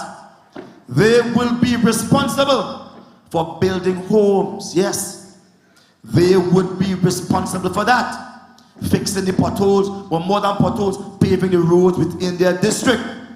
All the road reserve as a local government. We are going to make your local government a government that is local and empower them with money and the ability to make bylaws. Are you with me? It means power when it comes to the people. When they have WhatsApp problem, local government. When they have TNTech problem, local government. Yeah. They have telephone problem, local government. It therefore means that winner doesn't take all again. It means that if, as it stands right now, 7 UNC, 7 PNM, everybody get money. We have to end the political discrimination. We have to end the warfare that does not benefit the people. Because when you ostracize your political opponent and demonize its people, the people suffer. The people suffer. When you ill-equipped local government, you are not retooling your people and equipping your people for success. And so they have made local government a joke, a laughing stock. Had the men them running down stray dogs and big rats and cleaning drain. That's their work. But local government under the PDP will be much more. They will be responsible for maintaining all state buildings, and they will be given a budget to do all of that. That is decentralizing the power. Right now, all the power is concentrated in central government. So in the name of health, they spend billions of dollars, but you know what? It is lost through corruption and theft and all type of bacchanal. So much millions and billions being spent on health care. Yet the hospitals without bed, without toilet paper, there is no hot and cold. Sometimes basic papers to write on. something like Panadol is not there. How could that possibly happen? Where our hospitals have no toilet paper, no hot and cold. How can that happen? No AC, much less an X-ray machine, an MRI machine. How could that possibly happen? They are thieves. All of them are thieves. All of them are thieves. Both sides, thieves. Used to have black spy and white spy, now is red and yellow thieves. All are thieves. How come our education system is failing? How come is it failing? They're ever repairing schools and no one is there. And when children go to school, the school is now in need of repair. How could that possibly happen? How could it happen? Corruption, thieves. When we talk about housing, how come they're building houses and no one occupying these houses? But yet they want to come and tell the people of Laventille and Beetham to move out because they want to build homes. Something is wrong with that. And I want to tell the people of Laventille and Beetham something. And the environment. I want to tell poor people something inside here. Because we are no rich party. We're poor people party. I want to say something to them. Homes, see, housing, it's a basic human right. It is not a gift. Quit thinking that when you know a government minister and they give you an HEC house, that is your minister for life. Quit that nonsense. I, through good negotiation skills, was the first and only man to give away HEC houses to my members. I didn't build them. I never built it. I never spent a cent on it. But I could negotiate, I could talk. And I was able to sit with them. And I gave out over 300 homes to public servants. 300. And when we were giving out homes, folks, it was a big affair. HEC will come to our rooftop and they will give out keys and give out homes. And whosoever we say give, so it was, that's autonomy. But we need to have the homes reduced. So this is what we're going to do. And I've been talking to some people in Tobago. I'm responsible for direct foreign investments. And I've been talking to some persons who want to invest money in Tobago. And I say to them quite straight, I say, we are not going to spend a cent to build a home. We want you to build the homes for us with all your money. Come and build the homes. But we want you to do one thing for us. Ensure that they are mixed homes. Ensure that the homes at the lower end of the building, at the bottom floor, will be $300,000 or less. We said that. And I've seen several contractors submitted plans where they have designed 10-story homes, and they have designed some 1-bedroom for retirees, 1-bedroom for starter couples. Couples now starting out in life. And they have told me they will build it for us complete. Everything for $300,000 or less. That's what we're talking about. You must begin to reduce the price of homes. And we are not building roads. We are not building anything. They are building it. Much less if the government were to subsidize, it would be far cheaper. Far cheaper. Now how could you build a HEC home and tell me the cost of that home is $700,000? And people must actually match their money to make it. That's what they have couples doing now, matching their money. So people getting married, you work in Wassa, you work in Tiantec, you work in, all right, don't match your money. Long time people get married out of matrimony, now they get married to match their money. Just to make the rent, just to make the bills paid. And they ask where the love is gone. We are changing that. We are changing that. And so our PDP government is going to ensure that the persons who are working CPEP, reforestation, yes, development, URP, those at the lower ends of our society are able to earn and own a home. They are the ones who are responsible for the life of our society. And it brings me to our next point. You know why there's crime in our society? Not because there's Beatam and Lavantil and them places. No. They have destroyed the character of these people. And so I've met young people in Beatam and Lavantil as I walk about who qualified 14 and 15 subjects. But you know what? They can't get no work because PNM and UNC mash up their reputation. If you tell somebody you from those areas, they're not hiring you. They're not hiring you. So what are we going to do? We're going to fix that. Yeah. It's time for change. We're going to fix that. How are we going to fix it? We are going to ensure that in those communities where the people are, you're not moving out, you know. No. You're right to that place. Nobody come in and take your hill and say you don't deserve to be there. Just stay right on the hill. I give you a commitment today. You're standing right there. But you know what we're going to do? We're going to bring people in. We will create a mixed community. We're going to rebuild the houses into beautiful edifices. Something that will make you push up your chest like a yard fowl and walk when you're going home. Yeah, I long to see places like Beatam having, where every house have a pool, not just Prezi. Every house must have a pool. Yeah, a real pool. Places in Lavantil, they must have a nice veranda. No, galvanized house. No, we have to mix our societies. And by mixing our societies, we will begin to attack crime. Because when people look around them, and everybody in the same situation, they begin to think alike. We have to empower people by going and live among them. This is the greatest form of empowerment. When you take up residence among people who have nothing, they begin to communicate with you, and that's how we teach them. Now, I haven't told my wife this, and she's in the crowd. She's a woman of steel that's behind me. But you know what I plan to do? And I'm telling them because I don't like to copycat, but they can't copy this. I intend to spend about a week, 1 week, in those depressed communities. I mean, going and live among them for 1 week.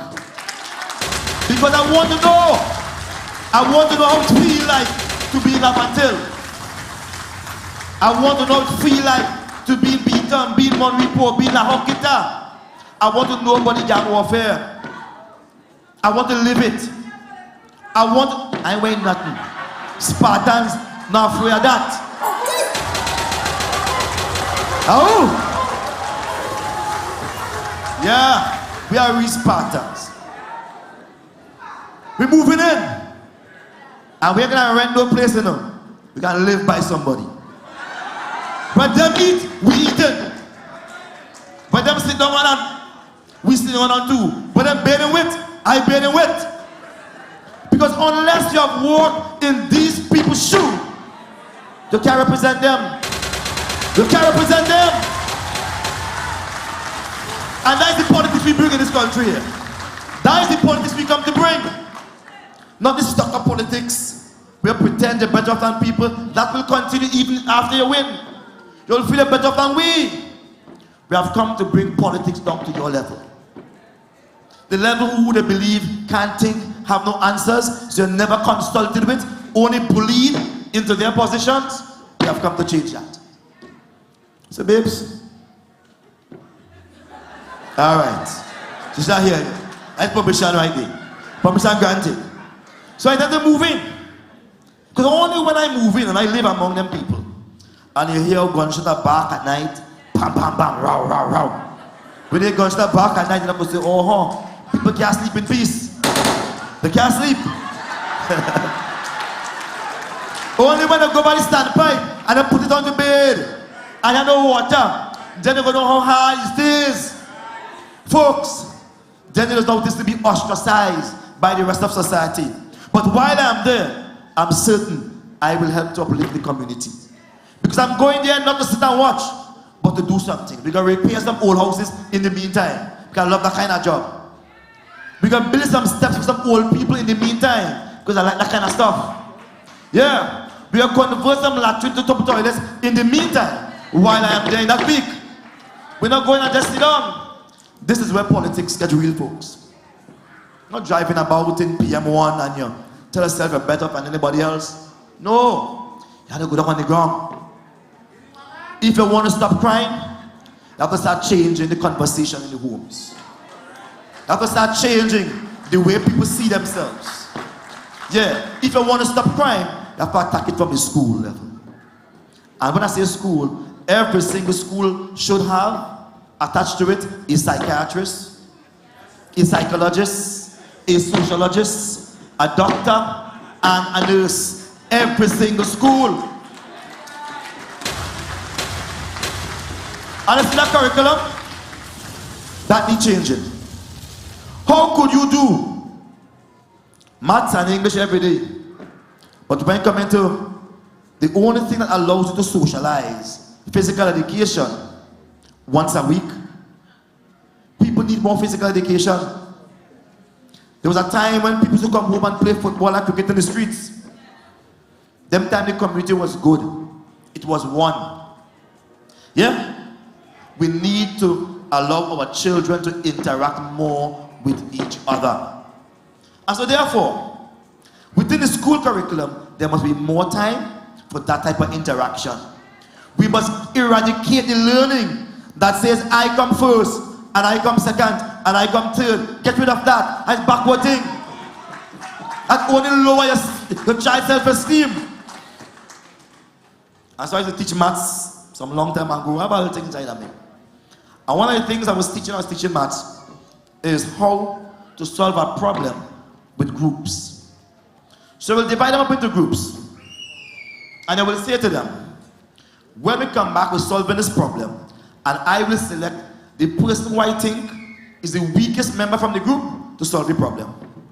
So what I say, unless the weakest child in your class, the slowest child in your class, you get it right, nobody engage right. Nobody engage right. So you have to make time to ensure that child can make it. And you put the pressure on the group to ensure they teach that child. When I was going to school and I was in fifth form, I like to dress up and play the fool on myself for the guys, of course. But when school over, I used to do, call them guys together. And say, let's do some maths now. And so teach them maths. Teach them different subjects after school. One day the principal saw me and said, look, Duke, I want you to help me. And that's a story by itself. But let me tell you this, we cannot make it unless all of us make it. This country is too small for polarization. It's too small for division. And the PDP is about blurring those lines and making them evaporate. We have to get rid of them. And so we don't want to talk about no Indian Africans. When we go to the grocery, we don't care about that. We're in a taxi, you don't care about that. You don't care about those things. So how come when during political time, you don't care about that? We're not interested in that. The rich and the poor, we don't care about that. A man must be allowed to live any single way. And I challenge Beatam and Mova and Monry Post and Ahokita and Rich Plain residents, those rough areas.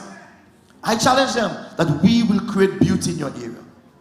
It is the role of the government to make all of society appreciate, go up.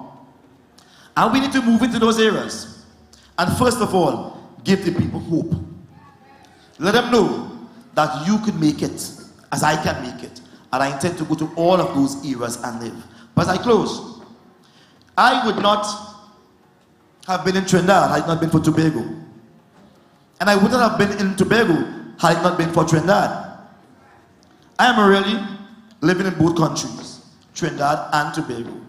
And I cannot separate myself from Trinidad as I cannot separate myself from Tobago. My wife is from Trinidad.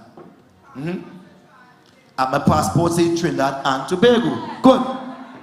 But more than that, I've lived in both countries. For the last 15 years, I've literally lived in both countries equally. And I want to see a more united Trinidad and Tobago. Politicians have been talking about that for years. For years. Yes, we're going to unite them. But are you aware that since we were, since independence and we became a republic, that Tobago is not equal to Trinidad. Are you aware of that? Most Trinidadians are not aware of that. I want to let you know today, we sing a lie in our national anthem. Side by side we stand. We don't stand side by side. It is a law. It is law now. Tobago is not equal to Trinidad, and that is legally speaking. Tobago is a ward of Trinidad. That's legally speaking now. It's a no-makeup thing. It is a ward. That is a very unhealthy position to be in. You know what a ward is? A ward is someone who is totally dependent on the next person for survival. You with me? It's like a paraplegic, like someone who's an orphan, someone who is in a bad state. And so for years, even though we got independence from the Crown Colony, even though we became a republican nation, we have our own everything, we don't need England or nobody, they have not fixed that. We continue to be a ward. And so when you look at Tobago, you say they are dependent. Yes, because the PNM has kept us that way. Why the PNM? They have had all the opportunities to change it. In 1962, when they wrote the first constitution, the independent constitution, they could have fixed that. They didn't. They knew what they were doing. That was the PNM time. When they wrote the Republican Constitution in 1976, it was also PNM time. They didn't fix it. We continue to be a ward. And so in Tobago, we are totally dependent on them. We can't borrow a loan on our own. All right? We can't do anything on our own. We have to ask permission, please. They give us an act called the THA Act that tells us we are responsible. And yes, we are responsible. But they use the Big Trinidad Act and say you are not responsible. It took us as Spartans to fight our way into there to make the thing straight. And we begin to fix that. Because that's the things we have to fix. And we are fixing that. But more than that, we cannot have a free Trinidad and an enslaved Tobago. So this coming to Trinidad is as important to me because it frees the proletariat, the working class, the underclass, that kind of class people. It frees them up, and it frees up Tobago people also too. Those who make it already make it. They don't want nothing. There are people in this country who have money for so. Alright? They don't want a loan. But you, every time I refinance, they say, look, we can't give our next one. And they're vexed. They're vexed you can't borrow and commit yourself further. We need to bring those things to an end. And so we are fixing Tobago by fixing the THA.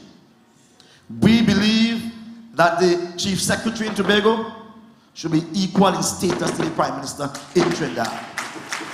Nothing less. And so what we are talking about, folks, is to reset this whole constitution in 1976 that messed us up. It weakened the local government and it weakened the House of Assembly and it empowered the central government. When we vote for central government, what we are voting for is someone who's extremely powerful, a king, a monarch, who based on the Westminster system that they have invented, not the one that England has, their word is law. And they don't need to listen to nobody. We need to change that. Tonight, as Spartans, I ask all of you to commit. Because going forward from today, one thing is going to happen. We are going to get on the ground. And we are going to engage in breaking that up. There are many depressed communities that we are going to enter into. And we are going to begin something in Trinidad that we started in Tobago called Loaves of Love. This is our time. Wheat is scarce, bread going up, gas going up, so mean that all them things going up again. We will enter into depressed communities and give out at least 1,000 bread per week. 1,000 bread per week to depressed homes. Because if you have bread, you have food. Sometimes it's difficult to put that bread on the table because you don't know where the money coming from. We are saying that we could give our bread. We can't give big money, but we could give our bread. And if, apart from us giving the bread, we also want to engage people in that neighborhood who bake to help us bake the bread so the money stays within the community. So in not just giving our bread, we are empowering people in the community to get into business. That's good. Now the government could do it, but they make you sign a whole stack paper and tell you you're not qualified yet for any social welfare. That's why local government must be responsible for social welfare. Yeah? We are also moving beyond that.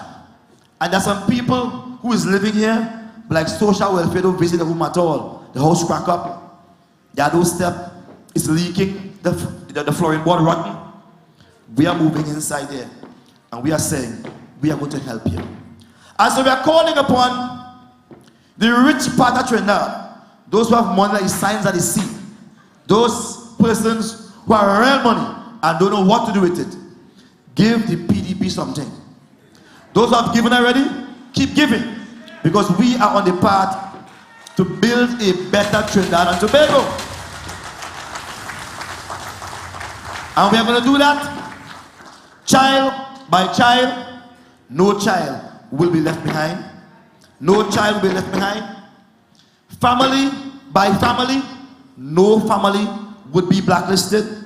And village by village, no family will be deemed as behind God's back. No village will be deemed as behind God's back.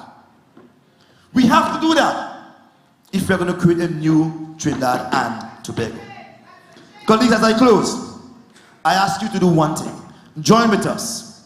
Join with us as we inform the political directorate. Your time has come to an end. Join with us. Join with us as we begin what will be known as protest politics. We must protest against bad situations. And so gas prices going up. They want to kill us with that. And they want us to sit down and do nothing. I intend to write this week here to the Commissioner of Police for permission to stage a march. A march against gas prices. And I know the trade unions have spoken about it, etc. Yes? And I will write to them. But we are not dependent on any man or any organization. We, the people of this country, must take back our rights that have become brutish and oppressive. And let me get your permission. Should I write? Yes. Should I write? Yes. I find those in the front are extremely stush. This is the VIP area. I know there was no VIP, you know. This is the VIP area in front here. Those in the front, should I write? Yes. Oh yeah. They're not VIP. They're not VIP. Are you willing to be part of that march? I know we're going to call it the trade union movement. Let's call it a hunger march. Because they're driving us into poverty. It's a march where you come with your pot and your pan and your spoon and you beat it as you walk. You beat it as you walk. We need to demonstrate. We need, as our first exercise, they must stop the increase of gas prices. Alright? Because this is a civil society where you have a role to play. Which is more than putting on a TV and listen to what's the news. We must push back against unhealthy laws and unhealthy decisions. Why raise gas price when workers did not receive an increase? Why raise the gas price and threaten to cut back old age pay? That is really fair money. Threaten to cut back old age pension. Say they're getting too much money. Why do that? Why raise gas price when wheat has become scarce and expensive? Why raise gas price when there's so much joblessness and hopelessness? Why raise gas price when crime is on the increase? Why? My question is why? And if you listen to the finance minister, you'll hear him laughing. He said, I raised gas price 3 times and they do nothing. So I'm going to raise it again. But I hear the cries of my people saying, enough is enough. I want you to say to me today, enough is enough. Say it like you mean it. Enough is enough. Say like you have fire in the belly. Say like your shoes laced up and you're ready for war. I tell you, we have had enough, and we're now sick of them stories. We are now calling together. Before the drum master get to pay Spartan for me. We are now calling together the Spartan army as we demonstrate to Trinidad. Give me the bit of my time. I'm calling upon the Spartan army to get ready to make a change. Because we ain't waiting for no change to come. We taking it. All you hear me, folks? Because there is an unborn generation that is coming. That will be born into poverty and slavery. Yes, there is an unborn generation. And we must defend them. We must get ready to lay down our lives and say enough is enough. If you can't govern Rowley, call the elections. If you're confused, let me give you a new mandate. Because I am Spartan. I am Spartan. You are Spartan. And we're ready for war this evening. Are you ready? Are you ready for political war? Are you ready for political war? What the truth? Stand up a little bit. We sick of them, full of porridge. Now we come as one, come to make a fire blaze. Yeah! Everybody get to your feet, get to your feet, get to your feet, get to your feet. I want to see the flags in the air, all the flags, all the flags, all the flags. All the flags, all the flags, all the flags.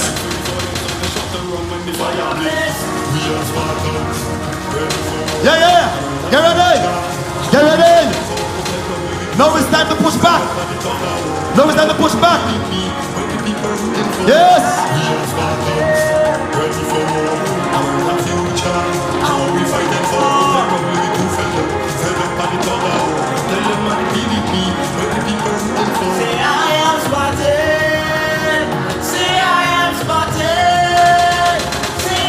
Yeah.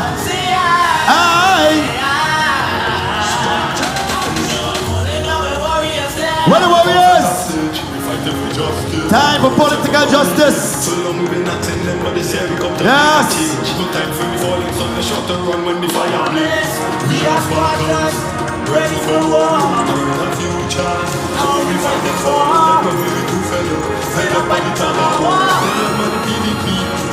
Yeah. Have you seen Spartans? Ready for war. How we fighting for? Yeah.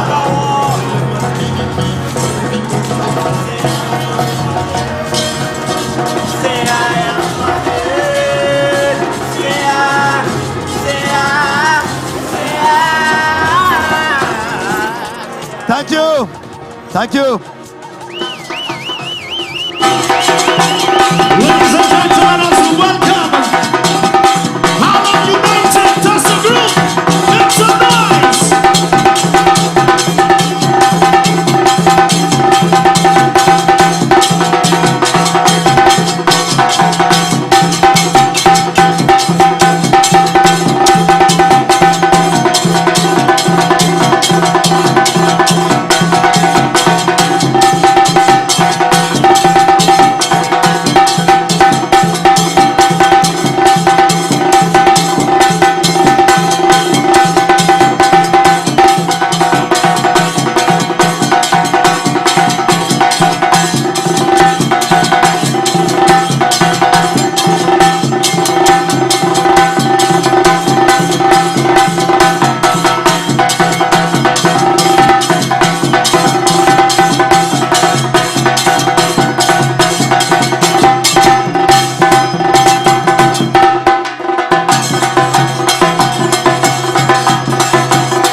feel it, I want to feel it. Ladies and gentlemen, we are live on CNC3. So let me tell you something. We are about to take this thing from first gear all the way to the fifth gear. All you ready? Say yeah, yeah. All you ready for change? Say yeah, yeah. All you ready for change? Say yeah, yeah. Ladies and gentlemen, put your hands together. Make some noise for the boss, the big man in the business. Iowa, George. Well. All get up. All get up. Get up. One thing I want is for the government to quarantine me. All come in front. Everybody get up. All PDP people come in front. Put your hand in the air. Put your hand in the air. I want to get wild. I want to get crazy. I want to play a mass. And why not? Sing. We do what we had to do. But hear what? If I had one wish, one more fat let me mash up the place. One wish, one more fat. I want all the move so. Everybody we going so. Let me see. Everybody. Move to the left, move to the left, move to the left, move now. Move to the right, move to the right, move to the right. Down to the back, down to the back. Trinidad people say that we ready to fed twice a day. Come carnival, we outside. Take a trip with the wine. Hey, I want to get wild. I want to get crazy. I want to have mass. And my nana sing. We do what we have to do. But yeah, what I want to do. If I had one wish, if I had one wish. All you. I could sing a next tune. Play me the next tune. Play. Put your hand in the air. I have a question. Anybody here from Trinidad? Anybody from Tobago? When I went up, this stage was good. I come back to the stage was good. I come to Tobago, the plane was nice, it was a... Everybody put your hand in the air. But when I come back home, and I hear it, all you sing, tell them. Sing, I said it. Good again. This stage not good. I said this stage not good. After we, you know this. Yeah, so we come to my shit up, shut it down and turn it over. We come to my shit up. After we go my shit up. If you know for election, you vote in PDP. So you're black in the face, jump on. Jump on. Well, for the people asking, sing, how could this thing be good?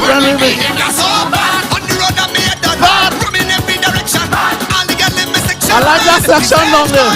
Put your hand in the air. Put your hand in the air. Who the call? Who the call? Call the contractor, call the mash-up doctor, call the inspector, call the commissioner, call Watson Duke, and call the fire brigade soon. Because it, we said this stage not, I said this stage not good again. I'm coming. Do the Iowa, do the Iowa, do the Iowa. Right! What we come to mash it up, shell it down and turn it over. We come to mash it up, shell it down and turn it over. Somebody say yes.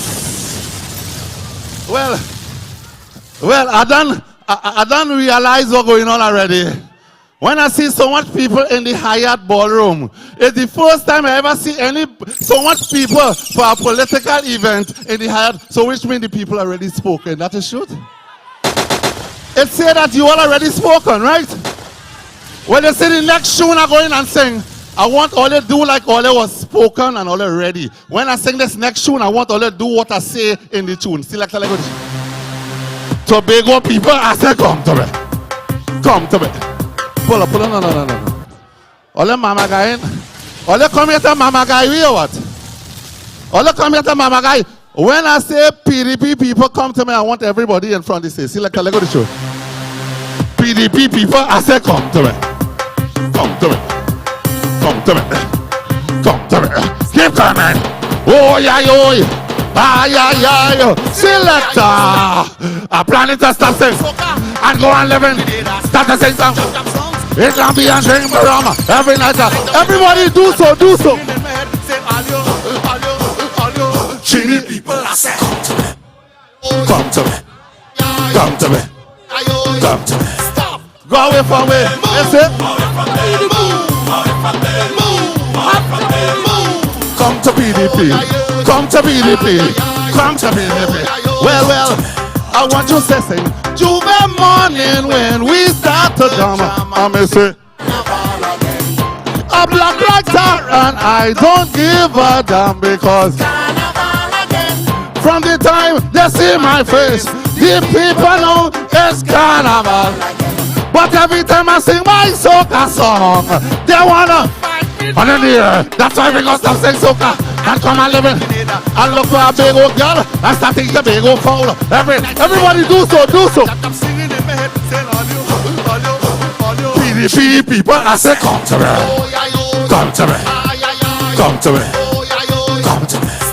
Go away from where? Go away from where? Go away from where? Well. I say come to me. I want you to say carnival morning when we start the fest. I say carnival again. I jump like fish, I don't. Somebody say yeah. If you know all ready for change in the country, all don't mama guy change. If all you know all ready, all you need to behave like all ready. You understand? All ready for change? Well, the number speaks itself. Wait a long time already for change. It's still you see the next tune I go in and sing? When I start this tune and I sing this tune, I want to see Watson Duke running up on stage.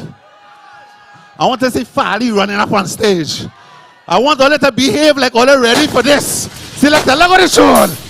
Me say you wake up in the morning and you just realize election come back. And you everybody. Let me go. 1, 2, jump up. Show me ya. Where ya? Jump up. Show me ya. And I like to name flag. You see your flag? Jump up again. Show me your flag. Where ya? Jump up. Show me your flag. Where ya? Flag. We got the nice officer, Sean. Jump up. Wait, let me see it.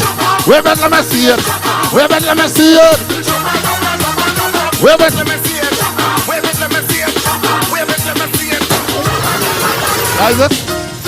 I can sing one more. I want to see the blessed. I can sing one more. So bless yourself. I can sing one more. 1, 2. I want to see you.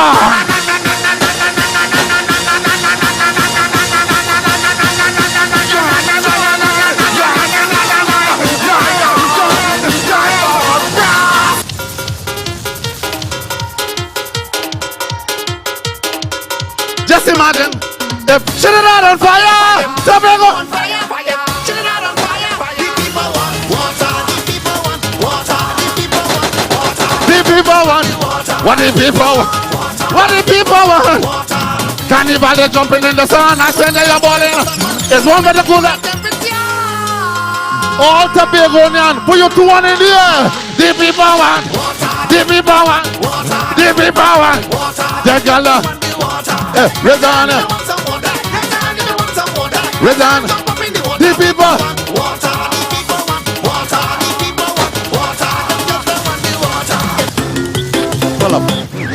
Somebody say yeah. Give me one water, please. One water. I know you all.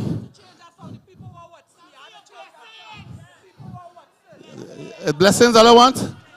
All I want blessings. Well, in order for the party to do good, we have to bless people, you know, and we have to bless the place, and God had to bless us. So you're going on. The next tune I'm going to sing, I'm going to bless people. So all are coming from. Hey. Oh yeah, yo. All are coming.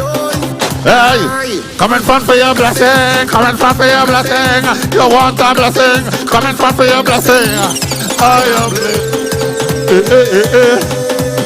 Father bless me. Oh, Father bless me. Come in front for your blessings. Come in front for your blessings. The water blessings. Yeah, you. With the Trinidad flag, come. Come for your blessing. You alone have a Trinidad flag. You need to get a little blessing. You need a raise your hand if you walk and bless. Raise your hand if you walk and bless. Raise your hand if you walk and bless. Raise your hand. Oh, listen. You want to have faith. You want to have faith. You want to have faith. In the Lord you have to have faith. You want to have faith. You want to have faith. Everybody come. Come in front of you. My name is Iowa George, the big boss in the soca business. I was here and I do my thing. I just want to say to all these people here, I just want you to say that I wish you all the best with all the political future. And I just want all you to know, anything all you're doing, put God first. Yeah! The boss himself. The people want. The people want. The people want. The people want. The people want. That's the energy. Spartans! All are going. The show ain't done, no. We just getting warm. My jacket is still on. We just getting warm. Only one more performances. Say yeah. Only ready for change. Say yeah. Only one Watson. Say yeah. Ladies and gentlemen, it's my pleasure to introduce on stage Mr. Ja Melody. Run it, man.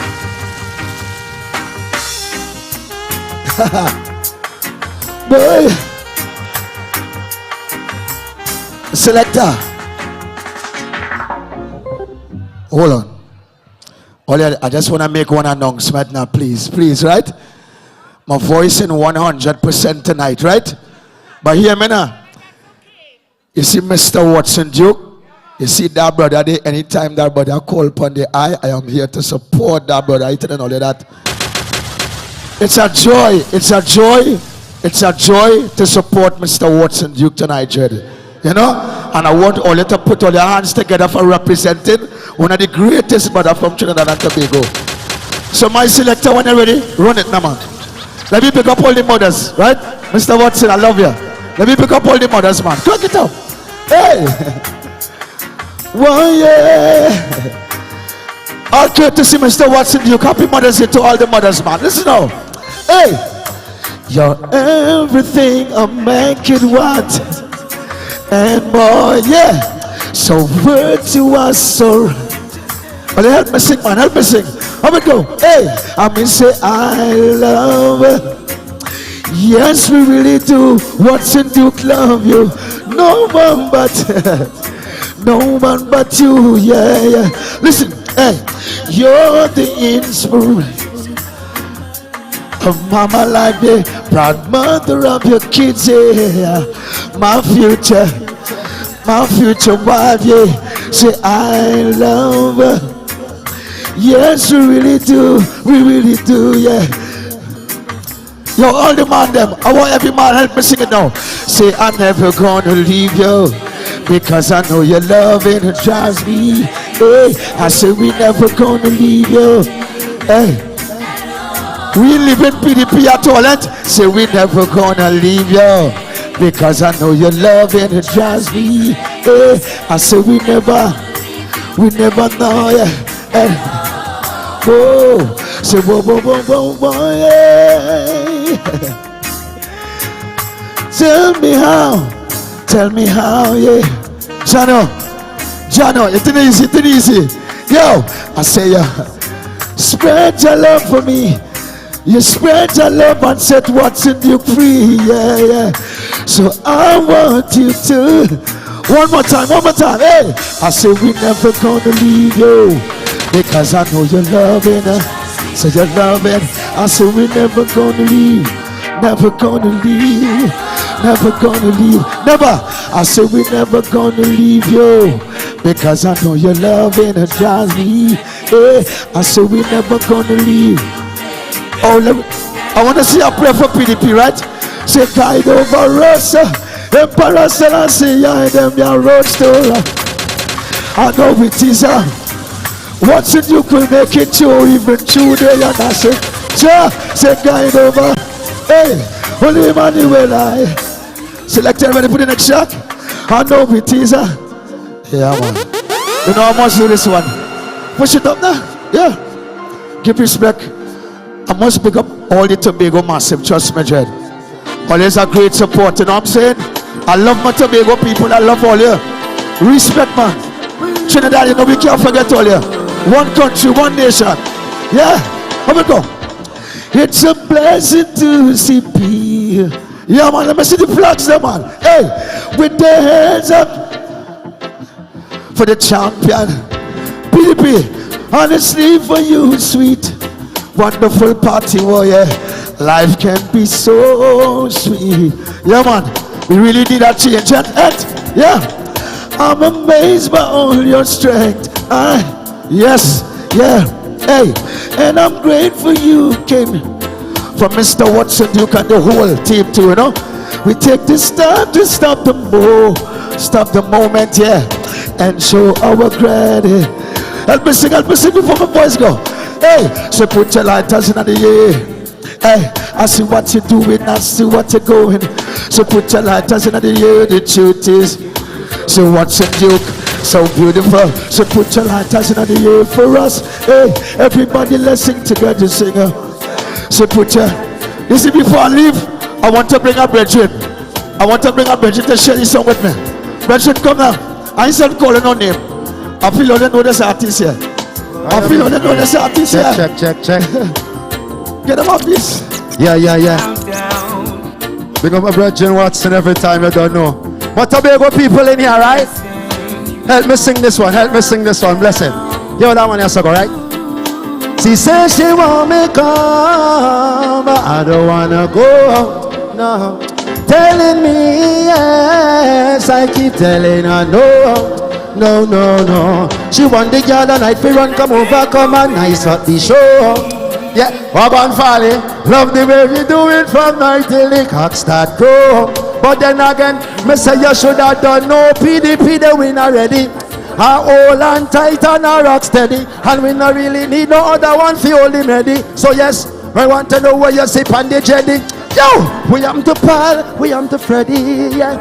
We am to Tom, we am to Jerry. You know one cause you're there. Anyway, before me leave, hear that one else now. Yo! Stop from call what's your name and give Watson the blame. Trying to bring him down in shame. He won't play your game. Bucha bless, no man will curse. Watson Duke done past the worst now. They want him riding at them earth, but them feel right first. That one on them move out of his life. Stop play stalker, cause in this year. So with the wire, you say you wanna talk about your son and so when you don't talk, I shout at Johnny Walker. Stop up your sandals, girl, lace up your sneaker. Bless a good night, everybody. Don't go yet. Keep it down. Take it up already. Alright, but don't say that. Don't go yet. Come now, man. Not try. What now? You see Watson Duke on behalf of Watson Duke and the whole team, brother. Enough respect. This man inspired me a lot. He gave my start in life, and I appreciate that love for him. I must show that gratitude. And I want everybody after tonight, will keep on supporting Watson Duke, please. And give thanks for the love. You know, every time we say, Rastafari. Yeah. So they say I must do this honor to introduce our next artist who goes by the name of Marvelous. You know, who reside from Tigo Martin. You know what I'm saying? So Marvelous, you ready? You ready? Yeah, man. Yeah. What I don't know. Bless him, brother. Yeah, man. We outside people. Respect. And straight. Now, I ain't ready come here to perform for me right now. I come for the party. Just like everybody here. Now, you see my brethren and I perform. Jamal, bring me up on the stage. Big respect to God night, Tobago. Respect, Tobago. Just like I have a Tobago song. But DJ, give me the track what I already come here to do, right? I want this to be our anthem. When we support them Western Juke. And we going through them areas. And we conquer PNM. And UNC and all them rest of them. Because you know why? We can take it no more. We can take it no more. No more. What we say? Too much problems. Don't important change. From Sando to Port of Spain. The people prefer pain. Get better win again. The people will remain. So what's in Duke? We call out your name. Walk with us. Talk with us. Stay with us. Grow with us. Walk with us. Talk with us. Stay with us. Grow with us. We can't take it no more. PDP, yeah, for sure. We can't take it no more. PDP, yeah, for sure. We can take it. What you saying? PDP, yeah, for sure. What you saying? Too much problems. Can't take it the change. What's in the Spain? The people go for Spain. That's it again. The people will remain. So what's in the we call out your name? In every area, PDP. Shit corner, PDP. Pinoka, PDP. we take over. PDP. The brother, tell the father, tell the brother, tell the sister. PDP. We can take it no more. PDP. Let me hear ya. We can take it no more. PDP. We can take it no more. Let me hear ya. Too much problems. Can't expect a change. From Sando to Port of Spain. The people got the pain. Gas prices rising again. Unemployment still remain. So what's in the we call out your name? We say PDP, talk with us. We say stay with us. PDP, grow with us. We say walk with us. PDP, talk with us. PDP, stay with us. PDP, grow with us. PDP, we can take it no more. PDP, yeah, for sure. We can take it no more. PDP, yeah, for sure. We can take it no more. We can take it no more. Yeah, for sure. Too much problems. That is what I already come to tell her.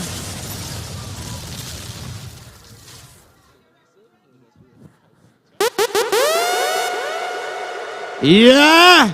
How you feeling? How you feeling? All you feeling good? Say yeah, yeah. Well, this one like all you hungry, so guess what? I think it's time for we to serve food. All you agree? All you agree? We can sit and eat together now? Nice. One more? We are real artists now. We are real artists now. We have real artists. Look how much is back there. We have real artists. DJ, can you bang something for me in the meanwhile? Anything. We ready now to make a change. Breeze, have a song? Full of porridge. Plump it big up. Come to make a fire blaze. Now I'm calling on my warriors there. Come center stage, we fighting for justice. Wipe corruption from rowley face. So long we've been asking them, but this year we come to make a change. No time for the falling sun, the shot to run when the fire blaze. We are Spartans, ready for war. America's future, how are we fighting for? Them rowley we too fed up on the Tobago. Tell them on the PDP, what the people rooting for. We are Spartans, ready for war. America's future, how are we fighting for? Them rowley we too fed up on the Tobago. Tell them on the PDP, what the people rooting for. Say I am Spartan. Say I am Spartan. Say I. Spartan. Now I'm calling on my warriors there. Come center stage, we fighting for justice. Wipe corruption from rowley face. So long we've been asking them, but this year we come to make a change. No time for the falling sun, the shot to run when the fire blaze. We are Spartans, ready for war. America's future, how are we fighting for? Them rowley we too fed up on the Tobago. Tell them on the PDP, what the people rooting for. We are Spartans. We have a whole lot. We have about 5 minutes again before we can eat. Let me not waste the 5 minutes. Let's not waste it, ladies and gentlemen. Say I am Spartan. Say I am Spartan. Yeah. Say I. What the PDP is doing, We are connecting the dots. That is what we are doing. DJ, just press the sound effects so I can make sure that you are. And when we say connecting the dots, all the youths, all the young generation, the next generation, we didn't leave you guys out. At all. So bring it to the stage to represent the ghetto youths, to represent Trinidad and Tobago, the PDP. Ladies and gentlemen, make some noise for Plumpy. Boss! Easy, you don't know, so we outside now the PDP thing right now. Lash up. DJ run that tune for the people, I know. Life is life and we live it. Yep. Somebody make some noise. With the Spartan team there. With my Spartan people them. All who come out here to represent Mr. Watson Duke right now. Make some noise. We outside now. And if you know this one, feel free to sing it too. Let me go. Yeah. My journey, no boy, they never walk with me. Lonely soul, every time you see me. Yeah. Some are true talk, but none of them not bad like it. Take it slow, cause me don't want it. Yeah, humble as a lamb, but inside me a lion. And if you try test finger string pandy, you sit in a face and brain up as I am. But you know about what's in Duke. Always alone, cause in my head there's a riot going on every day. So my blaze up the fire, stay to myself calm and quiet. Yeah, give Jah the prayers where we say always alone. Nothing on the way, so you fi just leave me alone. Yeah. Try jam me out and I'm nothing for my rise up a crew. Swear to Jah, if me really listen to these band boys, all 100 up if you go home. You look like you can sing that song, you know. She say live by the sword and die on the road, yeah. My journey, no boy, they never. Lonely soul, every time you see me. Yeah, some are true talk, but none of them not bad like me. Take it slow, cause me don't want it early. Road me chat, some boy don't know. Have to stay far, dog, you can't move slow. Stay focused, keep on my toes, cause I know a lot of them want put me down too. Life for me live, but my face it a show. Things me go through, only God you know. But no little flow, and only God can be my judge too. Always alone. Nothing on the way, so you could just leave me alone. What? Try jam me out and I'm nothing for my rise up a chrome. Big up my wife, 15 in the back there now. This band boy, all 100 up if you go home. But mommy don't tell me, live by the sword and die on the road, so.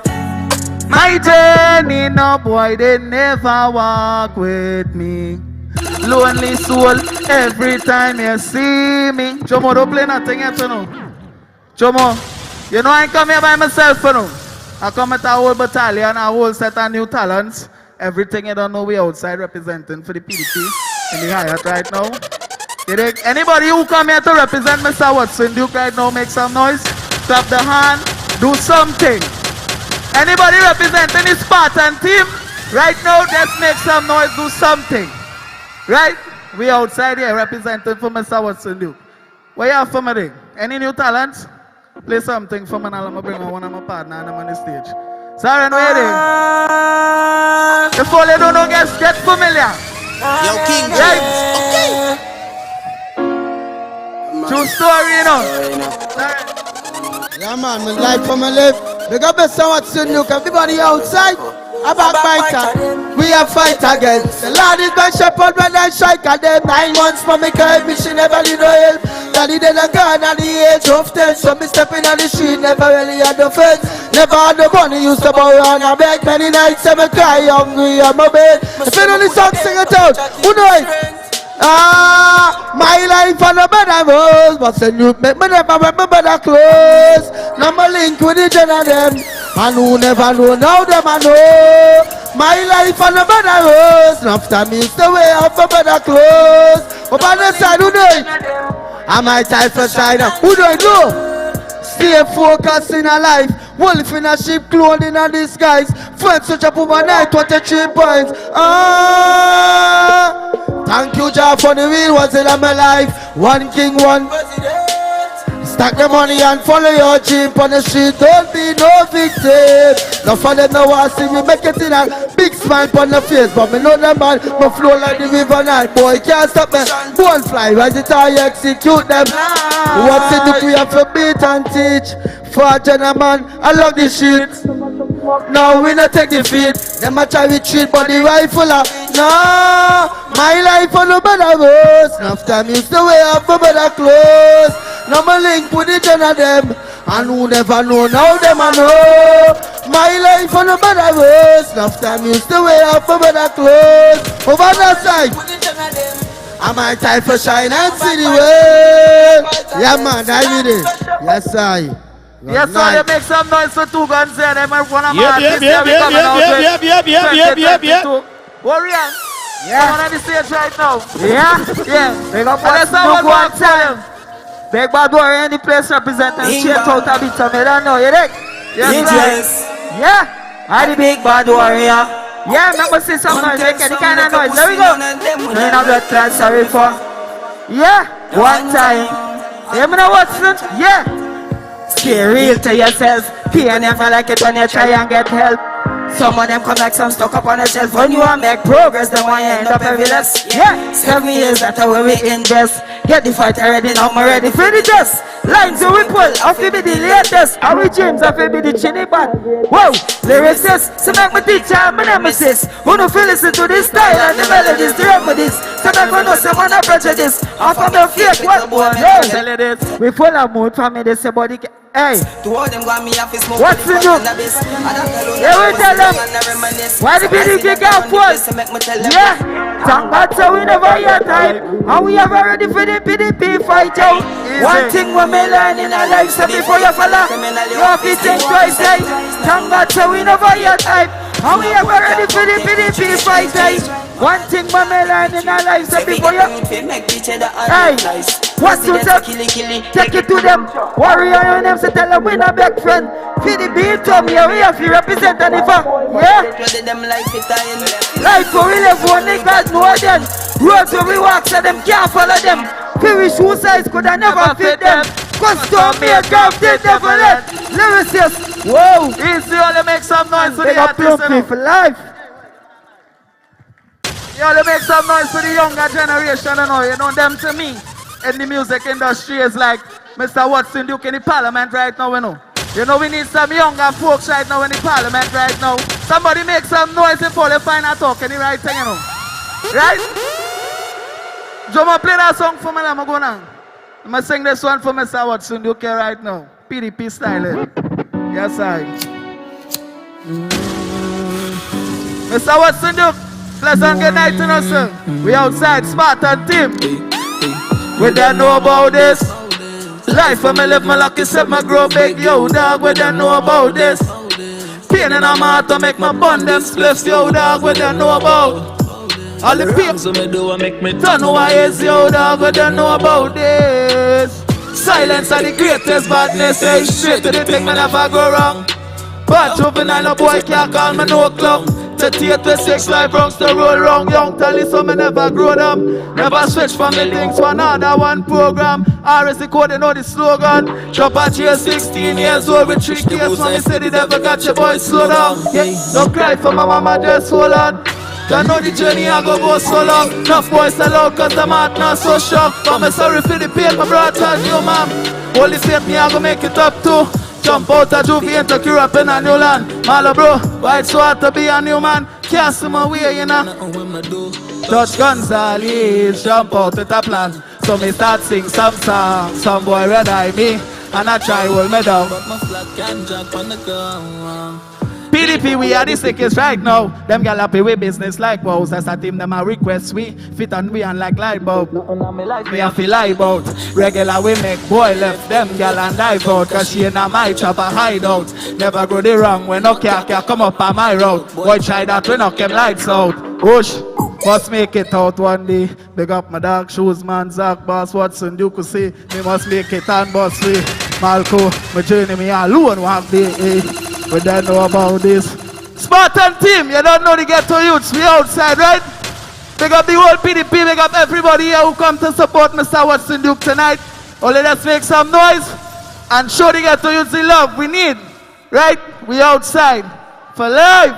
Yeah. Respect, my brother. All the time. Respect, respect, respect.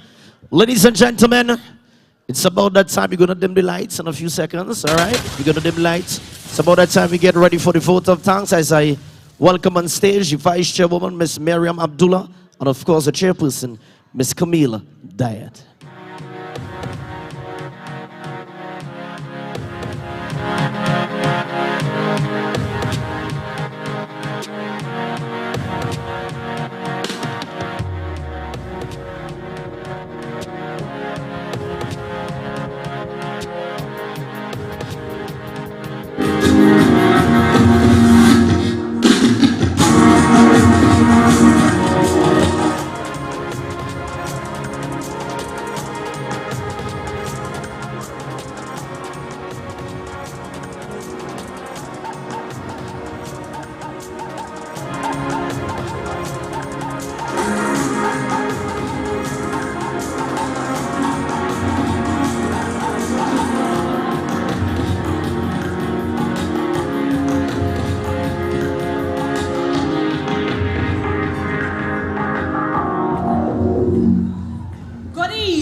Spartans! Ooh.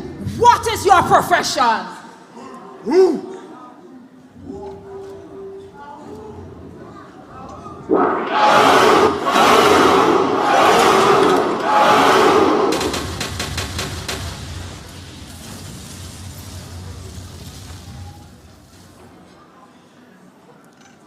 All protocols observed.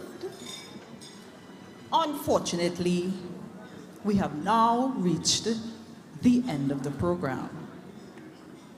My wonderful chairperson will now deliver the vote of thanks. Chairperson. Thank you. Thank you, Miriam. We have concluded this program, the evening's program, and so we invite you all now to join us in dining. Be a part of all the festivities, all that we have to offer. There is much to eat and drink, so please have a lovely rest of evening and party on with us. Good evening and thanks. Thank you.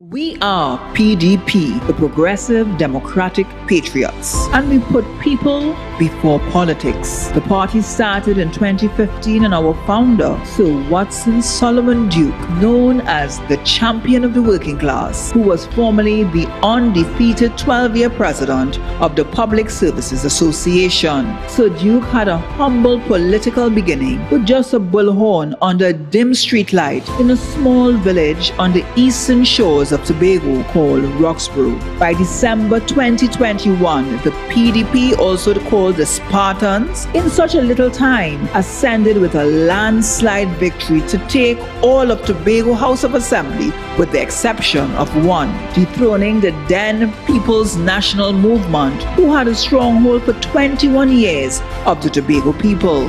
Now Tobagonians exercise their democracy. Sir Duke was not happy with just Tobago and hearing the cries from Trinidad, the larger of the two islands that has two exhaustive parties, the People's National Movement and the UNC. Sir Duke, being known as a radical leader, an eccentric and ever-evolving political figure, is an anomaly to the dumbfounded politicians who has abandoned political ideas with a basket full of empty promises without performance. To date, the islands are ridden with crime, a vicious culture of poverty, no food security, high inflation, rising fuel prices, unemployment, lack of opportunities, the increasing of street-side beggars, poor health care, air, improper drainage, being known for potholes, government agency operating without accountability, no allocation of government houses, only using draconian instrumentation with persons on lists for some 20 years without exaggeration. The island is in a desperate need of a reset, a new ideology, a new political climate. We, the PDP Spartans, are here in Trinidad to reconnect with the grassroots and the groundsmen, to refocus, resuscitate and resurrect a hope. We have an open door policy with the Barataria headquarters in Trinidad, beginning not during an election campaign, but now. We actively display not an emblematic status, but one that creates visibility and a voice to the voiceless.